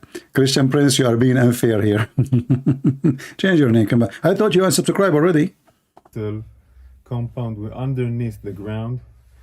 We are approximately between the Qatarian building is above us, and this is the way to the street. Meaning this is a way that goes outside from the hospital. We are talking about a tunnel which is more than this, only this specific area is more than 300 meters of a tunnel. So this area goes directly outside of the hospital, approximately to one of the areas outside, maybe a mosque, maybe an apartment, and it's blocked. It's blocked and sealed. They knew that we were going to come here more than a month ago, and they sealed it. And now we're going to see the infrastructure of the tunnel. This tunnel is a complex tunnel. It's not the ones that we know. It's more convenient for a long living, like you have toilets and you have rooms that were built in order to contain people. But this room is an operational room that had communication with electricity provided from the sources of the hospital, meaning the hospital is providing electricity. This room was evacuated and all the gear was evacuated. I guess it was evacuated when they knew or understand that we're going to enter into Shifa Hospital.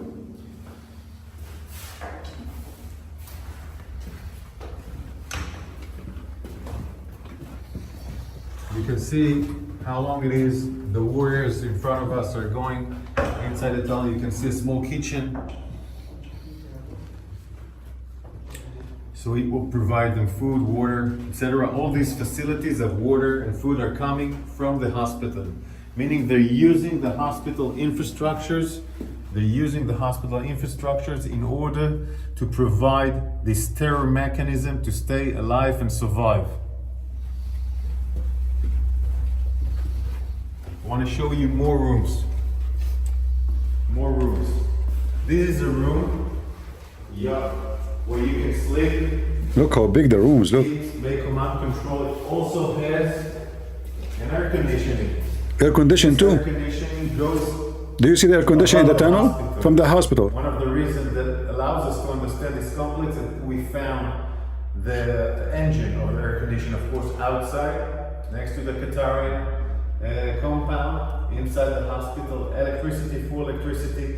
The gear that was inside here was evacuated before we entered, but look at the ceiling. This is not just a regular tunnel.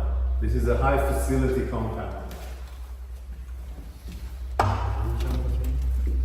Also more toilets here. A lot of toilet, man. They were preparing for the Israeli attack because they will piss a lot. See, they dump a lot of, this is because of explosions. So some of the tunnel is exposed already to the sun. They tried to seal it. They tried to seal it also with sand they put sands and other components that we will not be able to enter here. We evacuated the sand. We open up those entrance so we can go in, but they trying to ruin this tunnel in order for us not to be able to enter.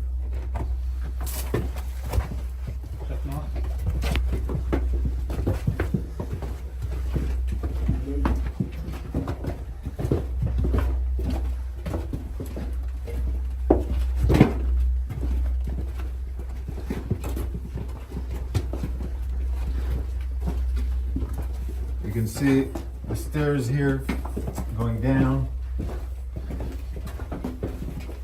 Electricity from all over the sides are electricity.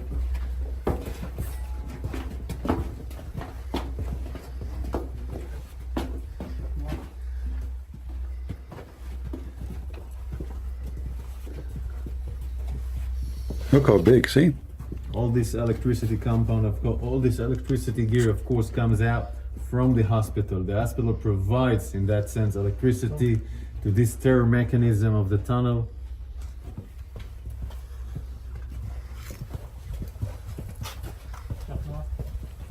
This is a unique signature of the arches. The arches are a unique technique by Hamas, building the tunnels. It's something that was designed in the last... I see Andrew in the text, he's saying Hamas bombed the hospital, not IDF. In fact, neither Hamas, neither IDF bombed the hospital. The hospital is there. They lie. Nobody bombed the hospital. It was a big fat lie. The explosion happened in the parking lot, have nothing to do with the hospital and far away from this hospital. What is... How they bombed the hospital and now just yesterday they evacuated the hospital?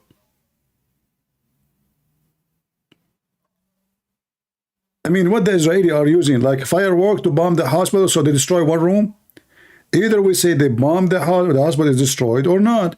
Israeli, when they bomb a place, the whole place will collapse in a second. The hospital is there. Actually, they got down from there, from the hospital.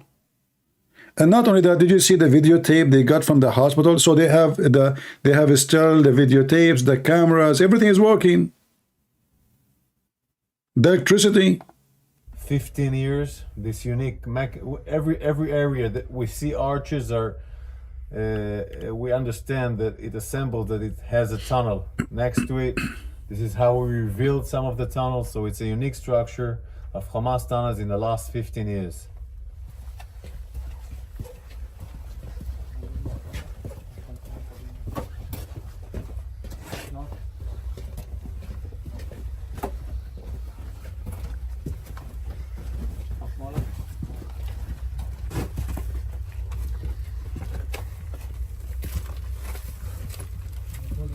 You see, this is why you should not watch intelligence, like intelligence tape from the intelligence department of the army with women.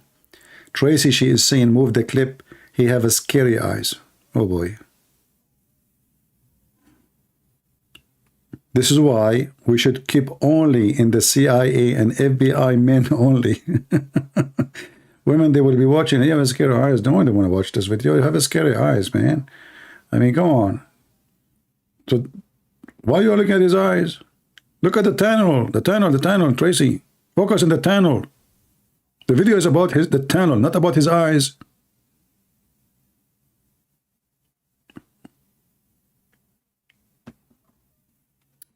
Oh boy. His eyes. The warriors, it took time to make sure that this area is not booby-trapped. We were worried that it was booby-trapped. Cleaning this area, opening it so we can go inside, was a huge task for the forces of the special units that were here.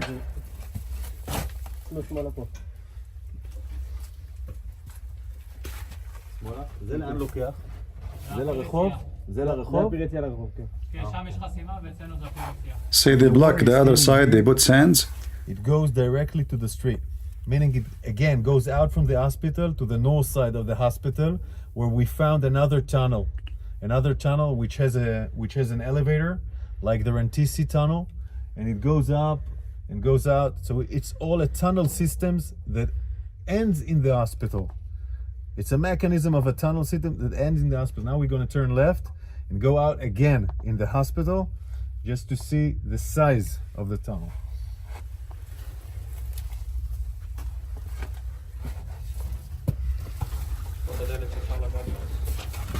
Look at this. This is the blast.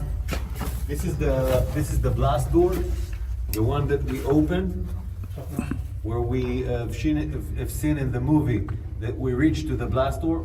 We took us time to open it. We were making sure it's not booby trapped. These blast doors allows them to prevent blasts by our Air Force, meaning it can maintain the preservation of parts of the tunnel to be protected, and also it's So is it true when the Israeli army said from the beginning of the war that under a Shifa hospital there is a command office of Hamas? Guys, did they lie? By the way, they brought many journalists inside the tunnel already, many TV stations already. I'm playing just the IDF recording, so nobody can come and say this is a copyright thing.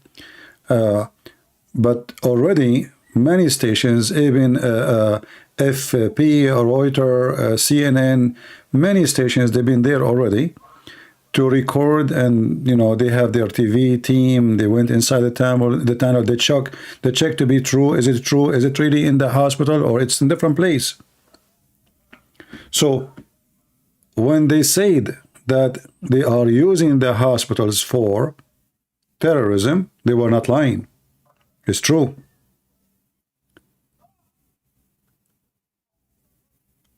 In fact, if I am them, I should send the commanders from that time to the hospital area to free the hostages, as long as we are sure that the hostages is here. We should not wait.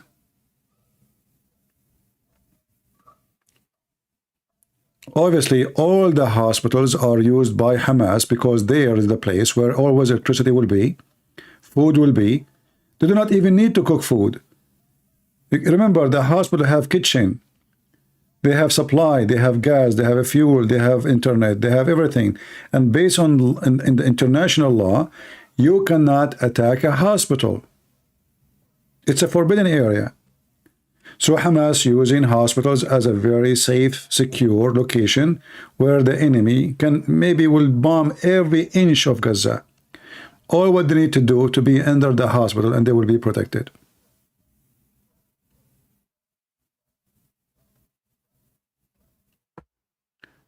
Do we have any Mohammedan here want to argue? This is why when we say Israel is right and those cowards are the one who is hiding, using a human being as a human shield.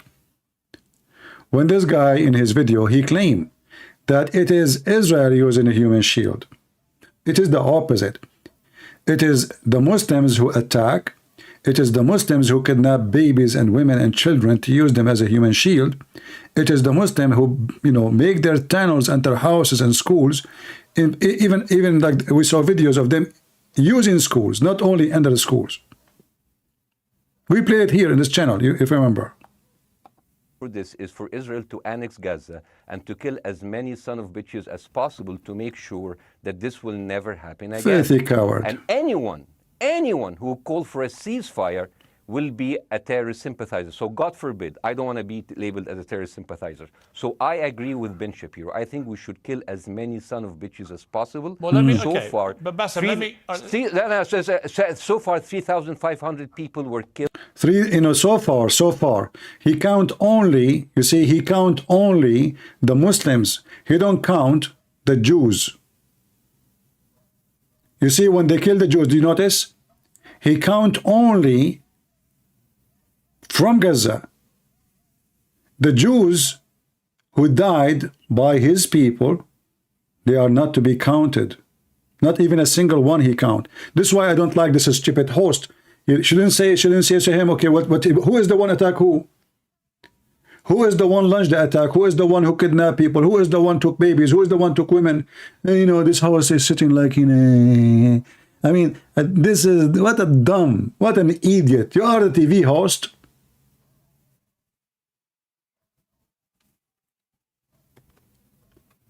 When people, they told me to make a video about this, I said, I don't watch them, those things. I know they are a bunch of liars, and you know, those are not, they are not even serious. You cannot take them serious. I know their quality. Garbage. Should you get him busted right away? At least bring somebody, he can refute what he said. And even when they choose somebody today in their program, the first question you ask yourself, how much knowledge they have about the issue and what they are going to give us, what they will add to what's happening. So what we heard from this now until now, he's just condemning Israel. You know, any person, he have a dignity of little righteousness. He will say the negative and the positive about himself, correct? Because there's no way everything about you is positive.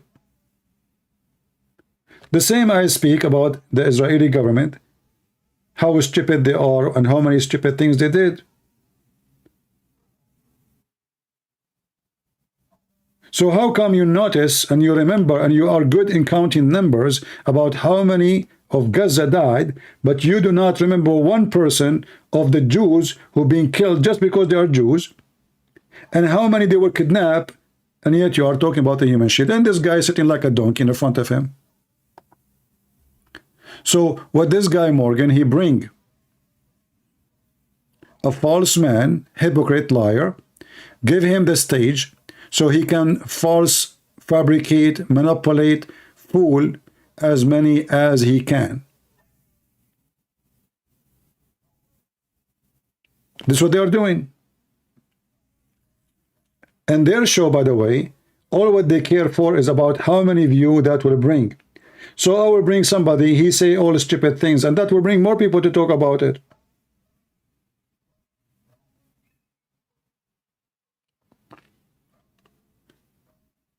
Imagine if I am the one who is the TV host. Do you think this guy, Bassem, he would dare even to be there? Do you think any of them would dare to be there?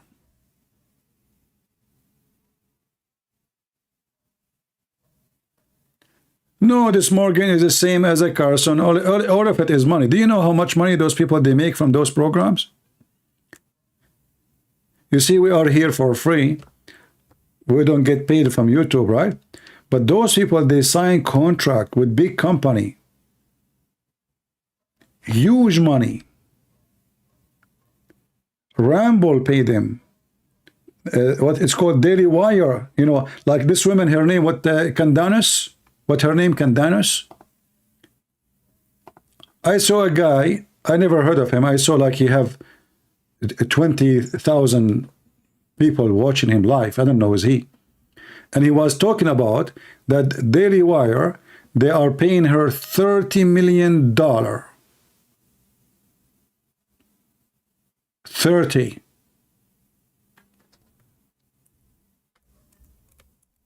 Do you see how much they serve you?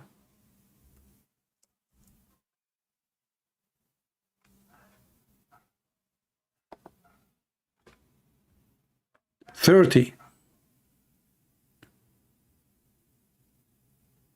This is a big, big business. And the more they can bring people to watch their program, the more money they make, and the more publicity, and the more the contract will get hired. No, I'm not talking about the Egyptian guy. I'm talking about this idiot, Morgan. The Egyptian guy don't get any money from being here. It is the one who owned the show, he will get the money.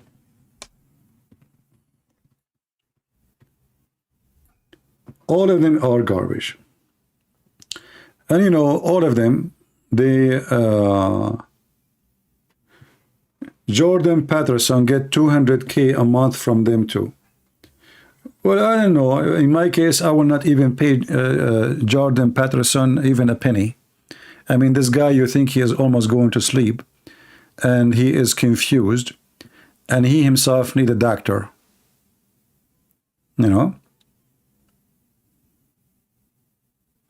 He himself needs a doctor. I mean, all of them, you know, look, all of them, they are really struggling even to think and use their brain. Do you remember when Mimi Hijab, he brought, he have Jordan? Jordan looked like a fool. It looked like he was taking drugs, you know? Very weird. I don't know, for me, I see them all weird and stupid. And if there is one person is smart, he will not be known. They will bury him. You have to be stupid to be famous. You have to be stupid to be supported. You know, each time my channel like have 70, 80,000, I lose it. Did you ask yourself why I keep deleting my videos? I delete them. Like I just made a video yesterday, I took it off. Because YouTube is all over me. If I am like them, I will have millions of subscribers by now, and I will be making a lot of money from it. Just go by their game. Just be hypocrite. Just be politically correct. Just don't say it as it is. And then you're fine.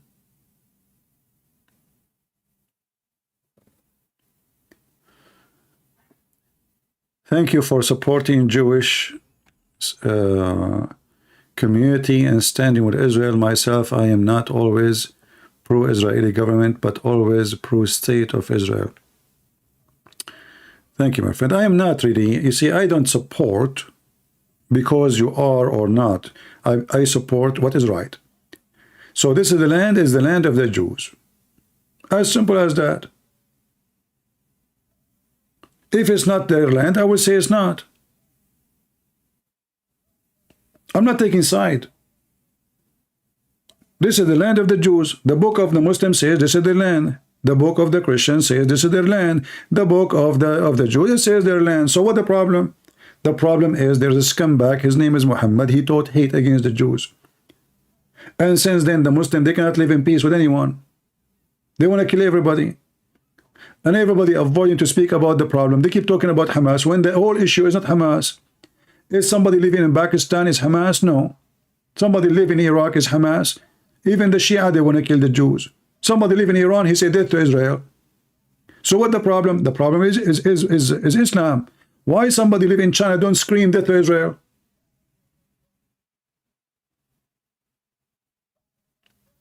Unless he's a Muslim. The second he is a Chinese Muslim, he will say death to Israel. So what the problem? The problem is religion. And nobody dare to say what is the problem. What do you think about son of Hamas, Musab? He just made a speech in the UN. What do you think about his speech? I don't watch really those things, but I know what he will say. But anyone will listen? No. They will not listen to him. They will not. Because at the end of the day, it is about money. It's about deals. It's not about what is right and what is wrong. You see, here we are talking like, you know, like family, friends, etc. So we speak in a comfortable way, and we say what we believe is right. For those who they are in the offices, the mafia, those, they don't care for what is right and what is ethical and what ethical. They don't care even for bloodshed and killing who died. No, they care for the deals, the money. How much we will make from the oil. What we will get from agreement. If I now vote against Israel, what I will win and what I will lose. Who's going to elect me next time if I vote against Israel? And how many they will elect me if I vote for Israel? They calculate their numbers. They find that there's 57 Muslim countries, and there is one country, it's called Israel. So the head of the United Nations, he vote against Israel, because there's 57 countries will vote for him to be the head of United Nations again. It's a business. It's not about what is right or what's wrong. When Putin, he support Hamas, this guy, he killed them. He killed them in Syria, the same Hamas. So why he support Hamas? Because he's upset. He's upset from the American. He's upset from the Israeli. They are supporting his enemy, the Ukrainian. It's just exchange of fire.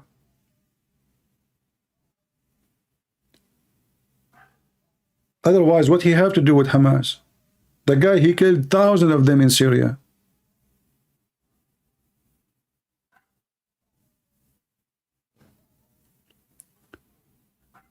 So what do you see in the world? Even when Biden, he say he support with Israel, do you think he care for Israel? Anyone really here think that Biden, he care for Israel? He don't. He care for his coming election. So if he say I am against Israel, it's because he think it's better for his election. If he say I am with Israel, it is because he think it's for his election. Do you see all of those who go in the stand and we say we stand with Israel, from Democrat and Republican? The only one who is saying that he stand with Israel is the one who is conservative, and he understand very well that this is the land of Israel and this is their right. But I assure you, most of them, they don't care. It's just about election. If the majority of the American, they are anti-Israel, all of those you see them in the stage saying we support Israel, they will say the opposite. They will flip overnight.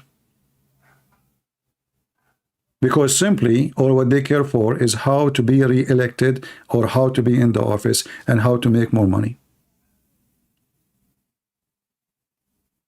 Trump, he want to sign peace agreement for Israel. He brought Qatar, he brought, hold on, Emirat and Bahrain. But then Trump himself, he protected Qatar. Qatar is the head of the snake. Is that correct? Is Qatar the head of the snake? How many times we heard the name of Qatar? Even now when they want to have a deal to release the terrorists, to release the hostages, it's Qatar. Qatar everywhere. So Trump, he go in front of the White House, he say, Qatar have to stop supporting terrorism. Okay. Few weeks after, Qatar rent a building from his son-in-law for $1 billion. Suddenly Qatar is a friendly country.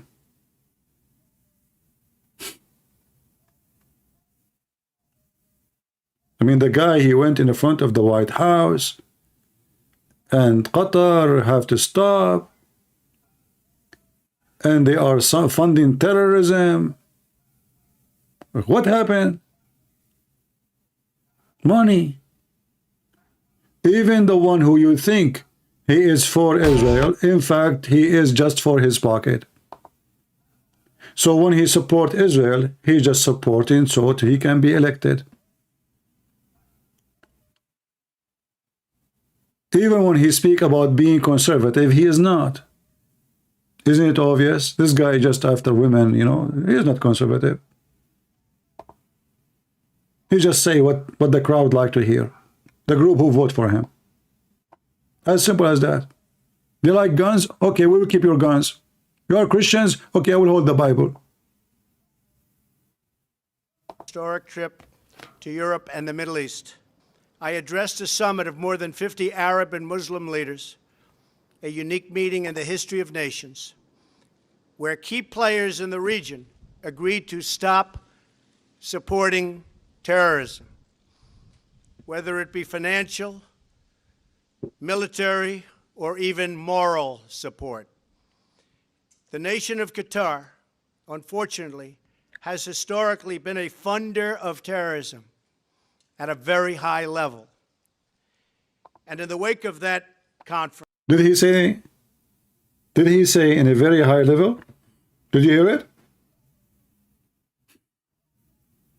Did you hear it? Qatar is funding terrorists in a very high level, which means, what does that mean? The prince himself, the ruler. And then he became their best friend.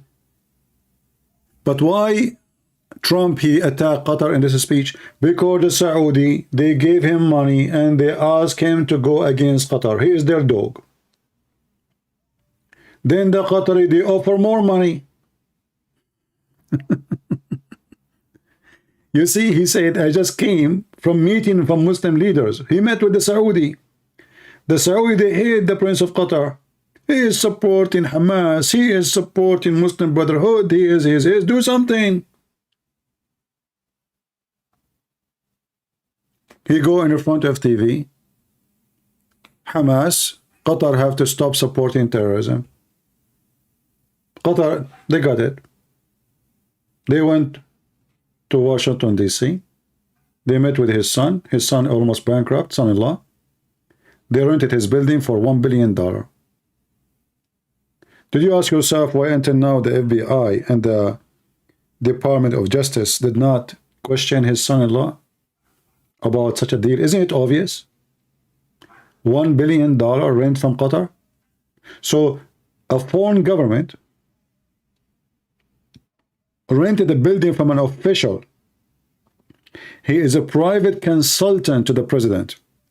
And you know, here you ask yourself, why even who is he to be private consultant to the president? Who is this guy? Like, do he have degrees in political science? Maybe he is a lawyer, he studied international law, or who is this guy? He doesn't even talk. And the daughter of Trump, who is a Barbie, she do fashion and she sell purses and shoes. Suddenly she became a private consultant to the president. Those are people hired about decision for a nuclear war, for something serious. Those are the private consultant for a president. And then Qatar go and rent from Trump's son-in-law a building, and they pay the rent in advance for the coming 99 years. So all of them, they are lying. Don't think they support Israel. Nobody, they don't support Israel. They support themselves. They listen to the crowd. If Biden, he notice that the majority of the Americans, they are against Israel, trust me, he will send arms to Hamas.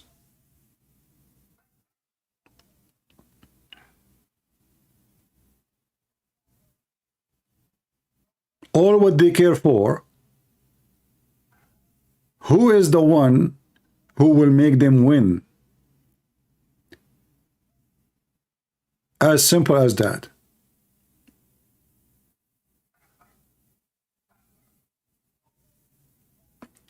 But people think that those are trustworthy and they are good. Like if now I speak negative about Trump, many will be upset.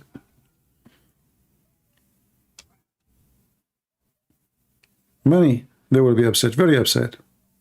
But this is the truth. They don't care really about you. They don't care about Israel.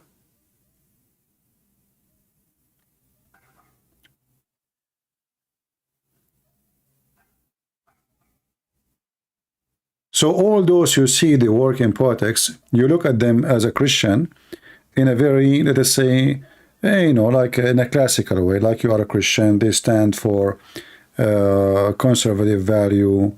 They are against, the woke culture, etc. And because of that, we vote for them. Okay, good. But how many of them really are really conservative? This is why it's very important to check the list. How many times they vote conservative? How many times they did not vote conservative? How many times they absence from vote against something not conservative? Because when you don't vote against it, it's the same as you vote for it.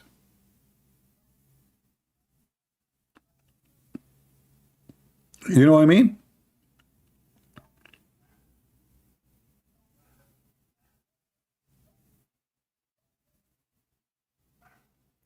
So when they say they want to legalize marriage for homosexual, and then you claim that you are a congressman voted by Christian groups, and you claim that you are conservative, and then during the day of vote you are absent. What does that mean? This is the day we need you. So when he is absent, in fact, his absent is to make it happen.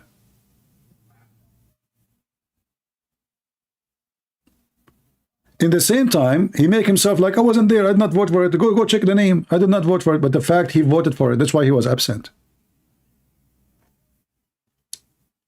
He did not join the vote to say yes, so he will not have a mark in his name that he did vote for it. So they get absent.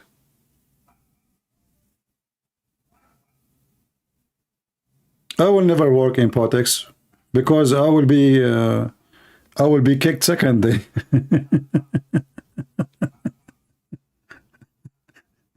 Imagine me in the Congress. The first speech I will say to them, all of you are a bunch of potatoes, liar and hypocrites. And then they will vote against you. They will say he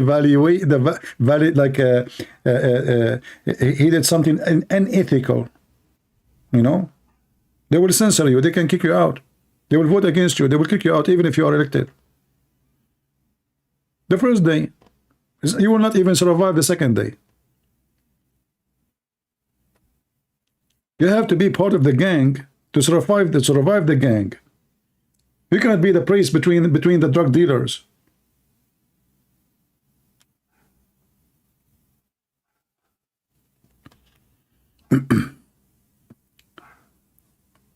Yeah. Even though I know if I go and make a speech, a lot of people, they will like me to know about me, but they will not let you go on. They will not let you stay. You will not even be able to be in that day where you can say, I want to go for election. They will smear you, they will frame you, they will say, look what he's saying, he's Islamophobic, he's Islam, etc., you know? Yeah. Anyway, I don't want to be in such a place because when you work for government, you are not afraid. You are not afraid. If you have money, they have the right to check where you got your money. They can frame you. They can say, oh, where he got his car from, where he bought his house, how he made this money. We have subpoena for his phone. The second you became an official, you need to be ready for all the garbage they have. Like now, Trump, he become a president. I mean, how higher you can be. I mean, the guy, they are taking him from court to court to court to court. And all of us, we knew, regardless if he is good or bad, all of this garbage is just because they don't want him to be the president. They are afraid he will go for election. We know it. And here you understand that the system is not good. Democrats are terrorists like Mohammed. They are trying to terrify the guy. If you don't withdraw from the election, we will put you in jail. Terrorism is just a form of terrorism. All the problems Biden he have, Hunter he have, there's no problem. January 6th is the big problem. The guy, he took a mortgage, he paid the mortgage, he did not even take extra penny. He gave them the interest, and now they are going after him. Oh, you overvaluate. They are looking for any reason to put the man down. You see, I speak against him, right? I just 5 minutes ago, I told you what he is doing. But obviously what they are doing is evil. They are not decent. That's why we cannot trust the system. Like we say that we have democracy, we have election, we don't. How we can trust the election if anyone can send a printed page by mail? What they will lose if everybody will vote, will go and have his ID with him. What they will lose? They will lose the election. Because then they cannot do fraud. Because we don't know who is making election. People are dead, they are voting for them. Democrat is very dangerous. You know, this last election, actually, I learned how dangerous they are. And Republicans are very naive. Until now, they think they can win the second election. Well, if they were able to do this, what they did last election, why they want to do it again? Are you with me?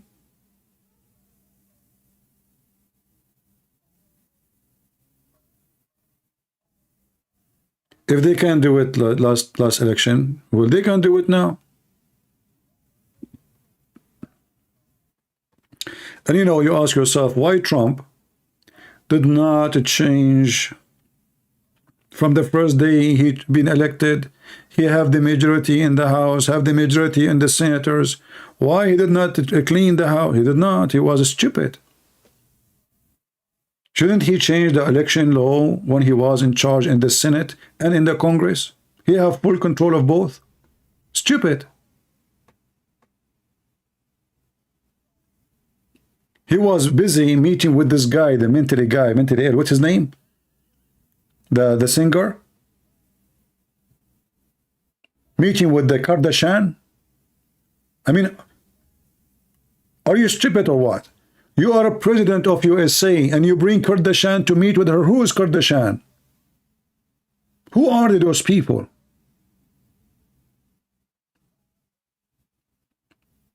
And this is how you say that your president have a brain of a mosquito. He is a president already and he need the support of Kardashian with her boobs. That is a booby trap.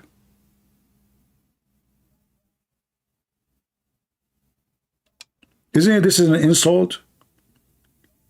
You are #1 person as a president in the world. And then you bring those potatoes, low-class people, who make their money from their body, from showing, from stripping. What you will do next time you go for election, you bring Andrew Tates? I will not be surprised, by the way. I will not be surprised. Because they have no ethic. They will use anything, anyone. They think that he can support their election. So do you understand the problem? This is why if we want to vote, we should try to find somebody. He is conservative, a Christian, for real. Those, they have nothing to do with conservative. Those, they are just businessmen. Sex, money, fun, and power. All those people, they go and they meet in the golf club. The business of America is done in the golf club. War and peace in golf club. Rich people. The rich, they rule. And the poor is the fool. And you believe the speeches and you get excited. I can advise him. You see, people like Trump, they cannot have advisor. Did you notice that his guy, he keep firing his official every 2 weeks? How many foreign minister he has? Nobody changed his foreign minister as he did. How many minister for justice? I mean, this guy, he keep firing people every 2 weeks. The head of his staff, the attorney, everybody. He's messed up. He is a spoiled man. He grew up as a rich person, rich boy. Women, parties, drinking, TV show, you know. And now he became the president. He thinks it's the same thing. He still deal with himself as a president, the same as he was a boy for show. Can Trump win once again? I think he can win if there's election. But if the claim that they won the election by false vote, then how we can trust that there is an election and why he is going for election if they can do it first time when he is the president? Listen to me carefully. If Biden was able to corrupt the election when Trump was in charge, Biden will not be able to do it when he is in charge. And here you ask yourself, why even Trump is going for election then? Isn't it weird? If you know they are cheaters and they will cheat, why you are going? What's the point of this election? Oh, what they need to do? To do what the same what they did last time. Who do you like in politics? I like nobody. It's not about a person, it's about what they do.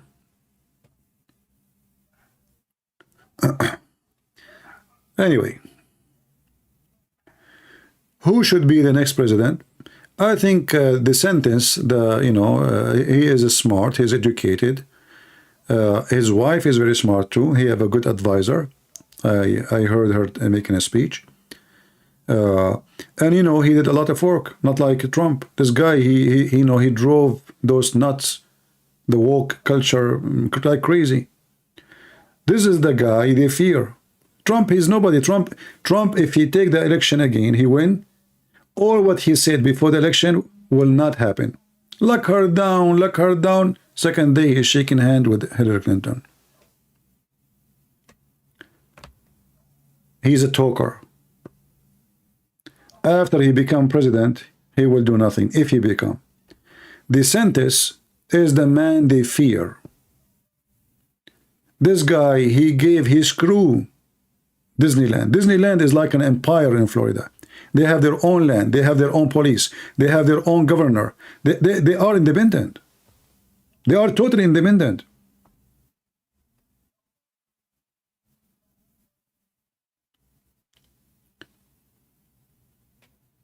I don't think DeSantis will lose to Biden because he is the man, my friend. And even if he loses, better than having a loser as a president. Trump will be a loser again. He will spend his time making a speech about how good he is, how smart he is. The only thing he will do good, he will start drilling oil and the gas price will go down and prices of food and everything will go down. Okay, that's wonderful. But that thing can be done anyway, by anyone.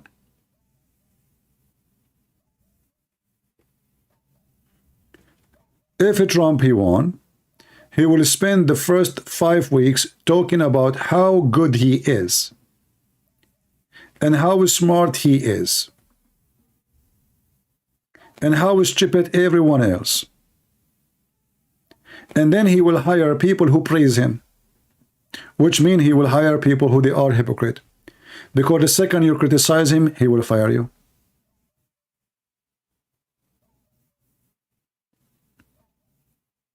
So the fool will stay a fool. He will not accept anyone he work with him, criticize him. So he will not learn from his mistake, and he will not correct his mistakes.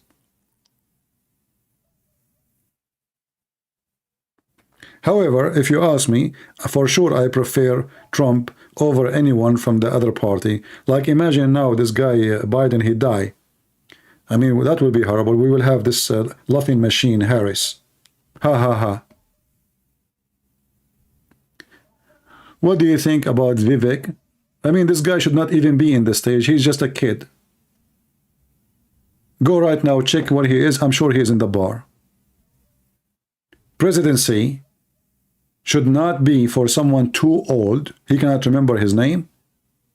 And should not be for someone is too young, for it's easy for him to be doomed. Should be for someone is smart, intelligent, educated, have experience. Not just a guy, he just took off his jeans and he is 30 years old and now he want to become a president.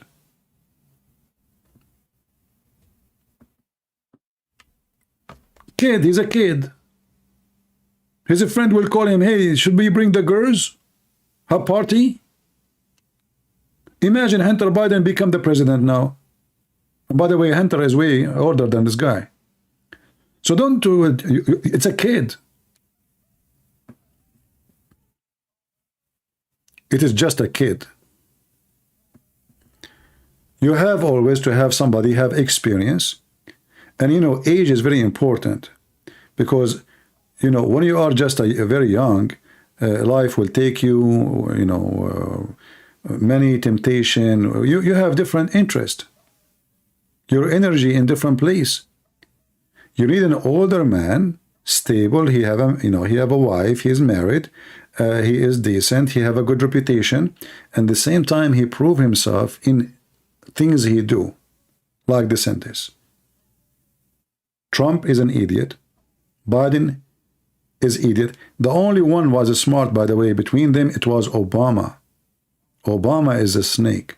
When Obama took the office, the first thing he did, he fired all the high officers who they are Christian conservative in the army, and he replaced them with the woke officers. See what they do? He's like Erdogan, learning from his cousin Erdogan. Erdogan, he took all the judges who they are liberals. In the case of Obama, he did the opposite, because what make him survive is the liberals. So he took all the conservative from the army as high ranks. What Trump he did? Nothing. This is why when this happened, none of the officers in the army support him. I'm talking about the high rank officers. He's stupid. He was busy doing stupid things, meeting with the Kardashian and the other singer and the other guy who is supposedly, like, they consider him racist, inviting, you know, people to the White House to do stupid stuff, going to Saudi Arabia for things we do not need. And he is proud about a check from Saudi Arabia. He is proud about peace agreement with Israel, and the country inside is the worm is eating his White House. Before you go to check what's happening outside, you better clean your house first.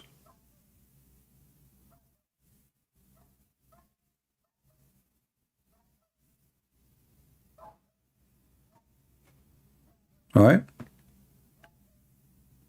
Before you go abroad to help Israel, he spent a lot of time about Israel, but he did not notice what's going on behind him.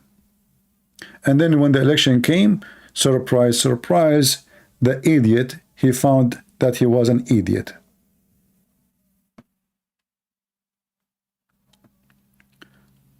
All right. And you know, me, myself, when this guy, he was elected, I was so happy. Extremely happy. We don't want to have Hillary Clinton, right? And then when he went and he says Qatar and Muslim Brotherhood, he want to put them in the list of terrorism, I said, finally, there's a guy who will say the truth. In fact, what happened now in Israel, if this donkey, Trump, did not protect Qatar at that time, the attack today never happened. Because the Saudi, they were planning to invade Qatar. Even in the last week of his presidency, he forced Saudi Arabia to lift and open the borders on Qatar. If you don't believe me, go check it out. He have 5 days left, I remember.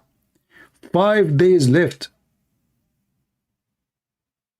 He spoke to the Crown Prince of Saudi Arabia to lift and open the borders with Qatar. A week after, they shake hands. All because of him. Otherwise, Qatar, the terrorist country, #1 supporters of the world, for Muslim Brotherhood, Hamas, the prince will not be there by now. The Saudi and the Emirati, they were planning for invasion, and they can destroy his kingdom, so-called kingdom, in 5 minutes. He's no match for them. It was the stupid Trump. Why? Money. We know why. All right?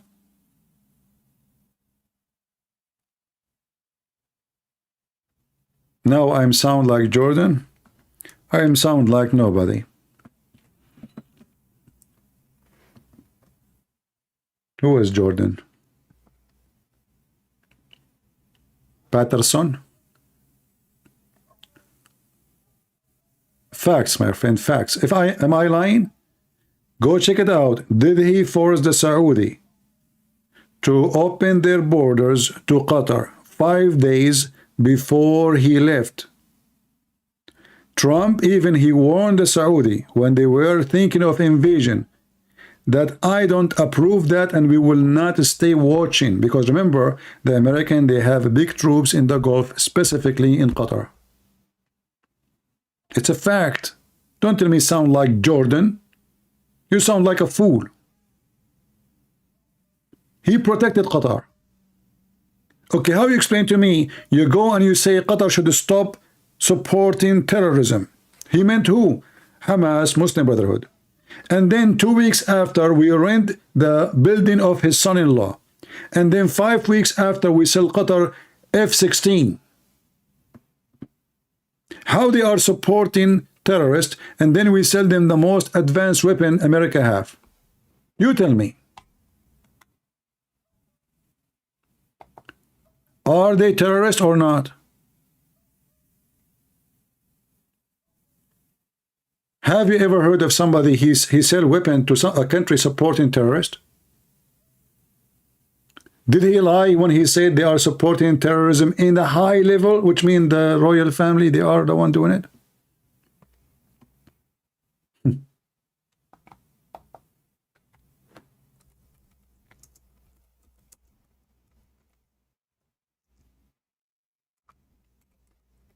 Yeah, just just say, this is what most of people do. The second you say something against someone they like, they'll start spitting at you.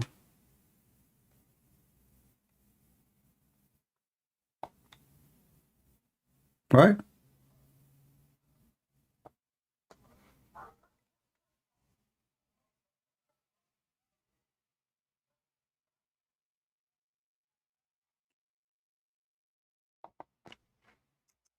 They support terrorists and we give them and we sell them weapon?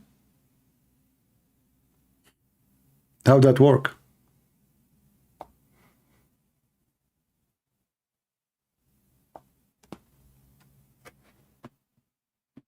Right away, he accused them of terror.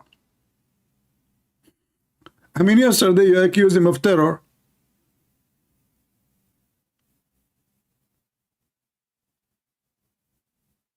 How it work? Imagine I go and I say to you, Hamas, we should, they are terrorists, and then second day I sell Hamas F-15, and the deal is $12 billion. How that work? Like, did magic happen? Did they stop supporting terrorists? So you tell me, you keep saying to me, you are sound like this. Foolishness. Money worshippers. Zero ethic. How you think Islam will evolve in next 50 years? I think the more time will come, the more Muslims will become educated, the more Islam will die. See, most of countries who they are attached to Islam, most of them, they are uneducated. But in case you do not know, a lot of Muslims who come to the West, they leave Islam anyway. Like maybe like there is some, people they make videos, etc. They are coming, they are a migrant, but the majority of Muslims are leaving Islam. Like as an example, Iran. I believe Iran, as soon as the regime collapses, Iran will become big number of it Christian. We do not know if the majority will become a Christian, but obviously Iran is not going to be in the future Muslims. If you go right now to Turkey, Erdogan is gathering his group and his party, but he, in order to rule, he don't have the majority of Muslims. He have the majority with nationalist, Ottomanist, all kind of like groups. Let us say they call them right wings. The one who want to have empire, the Ottoman Empire, he associate himself with many groups in order to be a majority. But he cannot be a majority by the Muslims only. If you go right now and check how Turkish people, how women they dress and how they live, you will find that where is the Muslims? Nightclubs, nakedness, the beach is naked. I mean, you name it. So the appearance those countries are Muslims. If you go to Egypt right now, belly dancing is the normal dance there. Nakedness is the normal way. Drugs, hashish, go to Morocco. But in appearance, they are Muslims and they are conservative.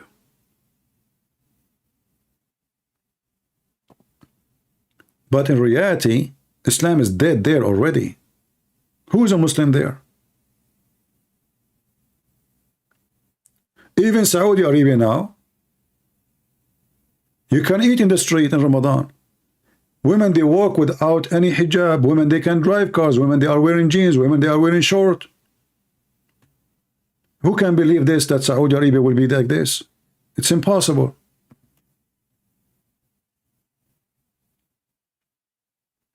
And if this is the center of Islam, is like this. So what is left? And you know, this is why I say it's very important to have a terrorist or dictator as a leader in the Middle East. When I say a terrorist, doesn't mean Hamas or, you know, ISIS. I mean someone like the Crown Prince of Saudi Arabia. He's a terrorist. If you don't agree with him, he would die. So he said, we don't want this Sharia police no more. People pray, not pray. Who dare to open his mouth? All those religious sheikhs in Saudi Arabia, suddenly they are dead. Nobody dared to open his mouth. And if there is a few, they open their mouth, they are dead already.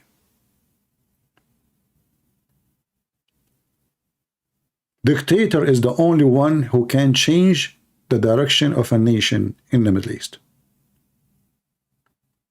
He said women shouldn't, you know, none of the business if you, you know, women wear hijab or not. Yeah, women in the street wearing no hijab.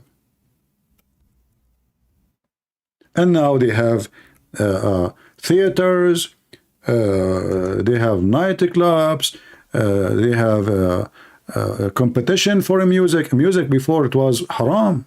Who dare even to play music?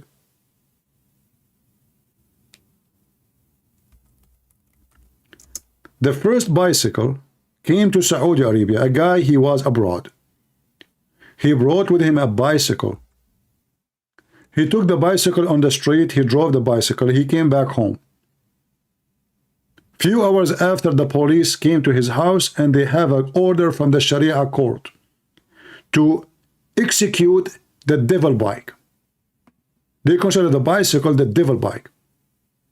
This is how savage they were. So from people not long time ago executing the bicycle. A guy, he have a ducks. You know, he made a concrete containers for his flowers in his yard in the shape of a duck. Somebody came to his house and he reported him to the Sharia court. Suddenly inside his house, like there's 500-600 people. The whole town is coming. Allahu Akbar. And the judge is coming and the guy wearing a mask and he have a sword in his hand. They knock at his door. What I did? What happened? They said, you have idols in your house. Me, I have idol where? I swear by Allah, I don't. He said, no, you have idols. Open the door. They look, yeah, he have idols. He have ducks. And then they open the doors all the way. The two metal doors, like the two side of it. And the crowd came inside. And then the sheikh, he read the judgment of the Sharia court, and then the Sayyaf, the guy who hold the sword, he carried the sword, Allahu Akbar, and he broke the neck of the idol, which is a duck container, plant container.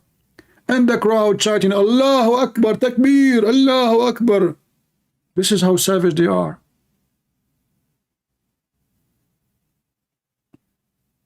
Now this is Jeddah.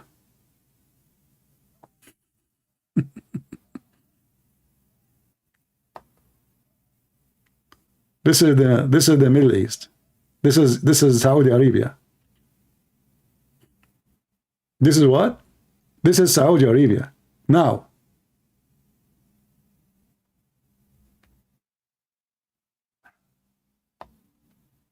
what happened?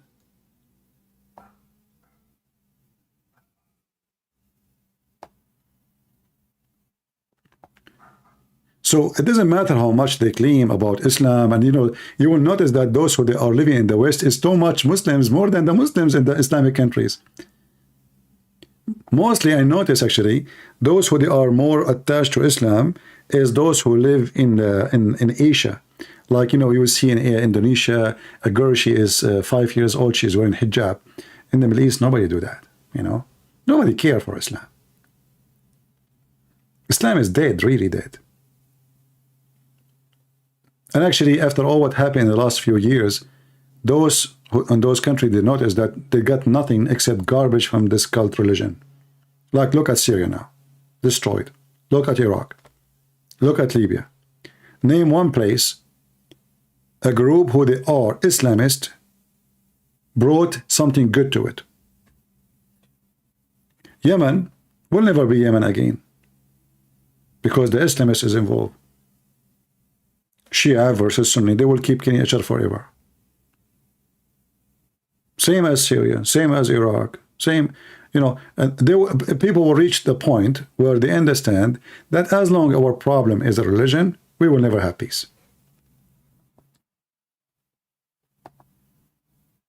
And then they will give up this garbage.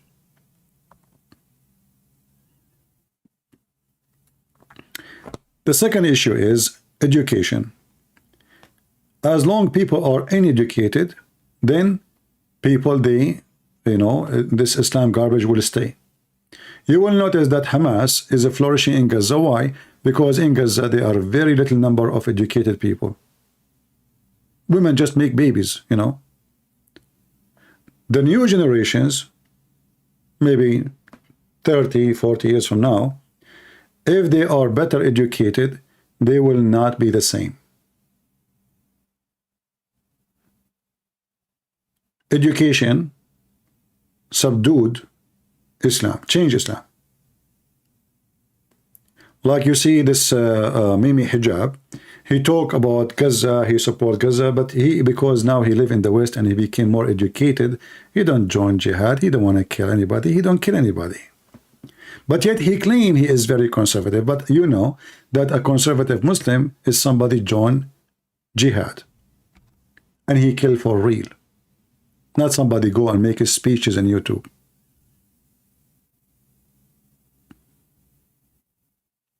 Syria should belong to Israel.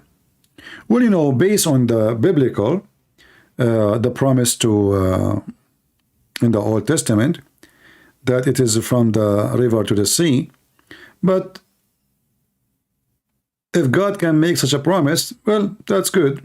But for now, Syria is not for Israel.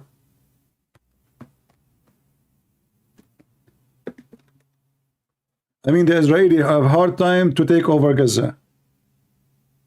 They have a hard time to take their own temple. It's in their hand, and you don't have a leader. You don't have, the leaders in Israel, they are potatoes.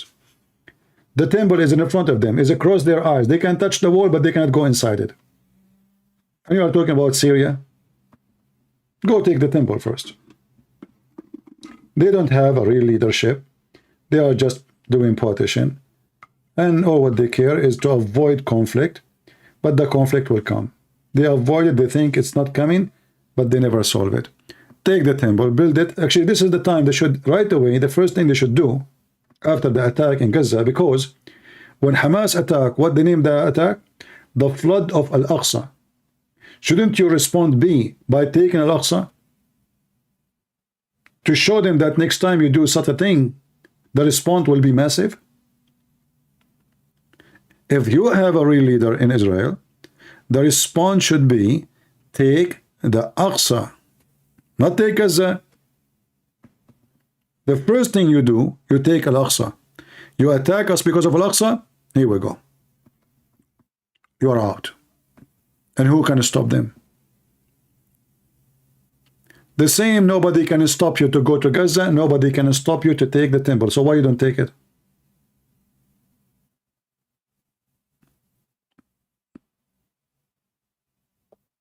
Can they stop them? All those protests, let everybody protest, who care?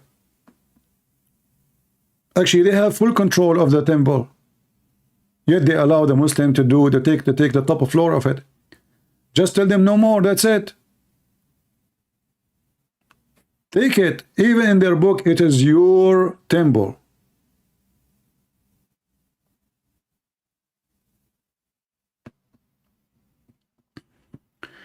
What is my opinion of Assad? Well, he is a dictator like the rest. And he is better than the rest. And in fact, the stupid American, they made this guy become a toy in the hand of the Iranian. After the American, they support the terrorists in Syria. Even Netanyahu, he support the terrorists in Syria. This guy, he found himself, he have no friends. Only the Iranian. So instead of making it better, we made it worse. So the stupid American and the stupid Netanyahu, they made Iran have full control of Syria right now.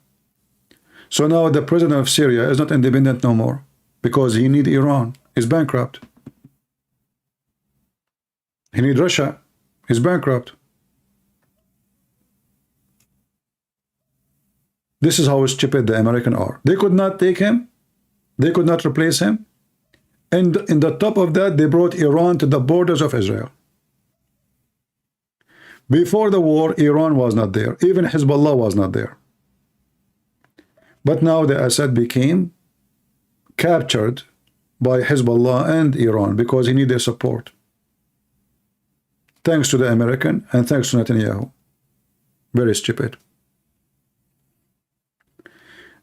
Do you think we will get the hostages back? You see, my friend, if you have a leader, true leader, getting the hostages back should be the last thing. Thinking too much about the hostages is your weakness, is not your strength. Hamas, did you ask yourself why Hamas took the hostages? They knew that those potatoes in Israel, they will start crying, bring us our kids, bring. So a real leader says, I will bring you the head of every Hamas. As long you are begging for your hostages, that mean they are abusing you and they have control of you. And that's why they took the hostages, because they knew your weakness. If they knew that you will not care for the hostage, they will never take one. But because they knew your weakness.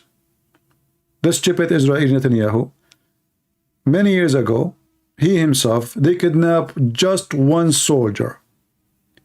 And in exchange for that, he released 1,000 something Hamas. So he told Hamas, oh, what you need to do, kidnap. If for the sake of one, he released 1,000. Look how stupid he is. Look how donkey he is. So he invited the terrorists to kidnap more. He gave the very stupid wrong message. My friend, when I say they don't have a real leader, I am serious about it. They don't. And right now, what they do? 50 for 150. Okay, hold on. What about you say either all or nobody? Either all our hostages or nobody of your prisoners. What 50 for 150? At least says 50 for 50. I mean, who's the stupid here? You are taking over the land, you are winning the ground, and you can kill them. And now they are the one who control the number two.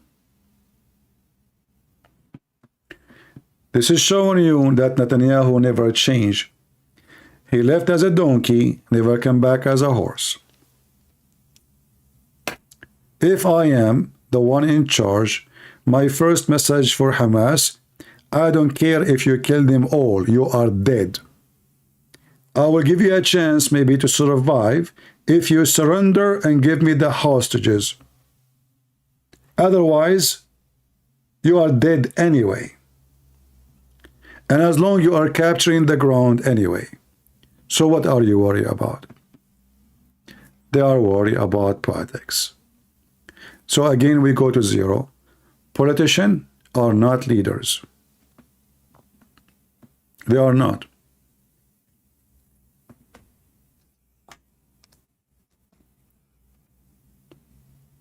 If somebody kidnap your son and he says to you, give me, etc., I will release him. And let us say they keep their word. They kidnap your son, they release him today. Okay. Now they knew that they have a bank account open. Oh, what they need to kidnap your son again. They kidnap him second time. You give them the money. They kidnap him third time. You just told them how to open the faucet. You're stupid. It's evil. What you can do about it. And time will come, you will be out of money. And then what they will do, they will kill your son. This is a joke I say. Like once a group of terrorists, they kidnapped me. And they called my dad. They said to him, you know, you pay us $3 million, we release your son. My dad, he says, I will pay you $3 million if you keep him. This is what you should do. It's a wartime. Sacrifice is a price. It's not an option. You went to win a war. You cannot win a war by being a politician or have a soft heart leader. You have to be tough. You have to learn that win war, the price for it is blood, not ketchup. How they will win a war now and they are negotiating with Hamas over? Now they knew that still they are the same. They said we want to kill every one of them. How you want to kill everybody one of them and you are saying give us 50? So now what we will do with the second 200?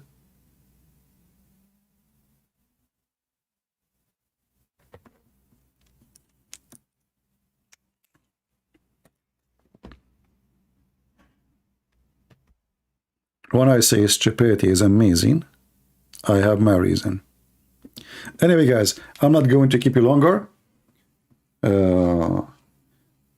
Maybe you want to go and watch Andrew Tate defend Hamas.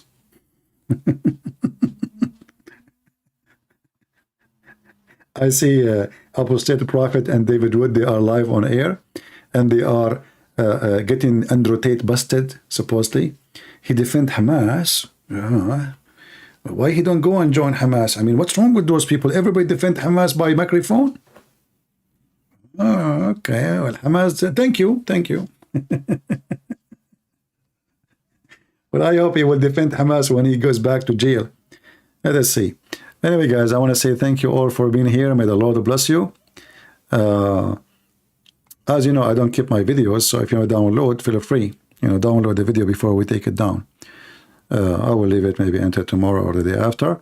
And after that, if you wish, you can, you know, you post it whatever you want. Always remember,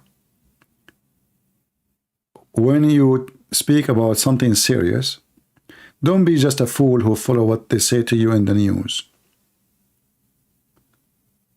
Don't. When they make speeches, don't take their speeches for granted. Only believe on the result you see. Everything they say, they are doing politics. So Netanyahu now he is saying he will finish all of Hamas. And now he is releasing 150 prisoners. So now 150 fighters, they will join. And he is saying, by the way, that those are women and children. But the fact they are fighters. So 150, they will join the terrorist fight. Where? Where they will go? Are they going to send them in Egypt so they can kill some Jews there? Are they going to send them to Europe so they can attack some synagogue? Or they will send them to Gaza so they will attack the Israeli army? He is just an idiot. You lost already more than 60 soldiers to be there. And now you are telling your people you cannot get the hostages unless you negotiate. So negotiate from the beginning then, if this is the scenario. If this guy stopped from taking Gaza, all of it, he will be the biggest shame in the history of Israel. And let us see what will happen. Thank you all for being here. May the Lord bless you. And until we see you soon again, God is good. So is Jesus. I mean to that. Take care.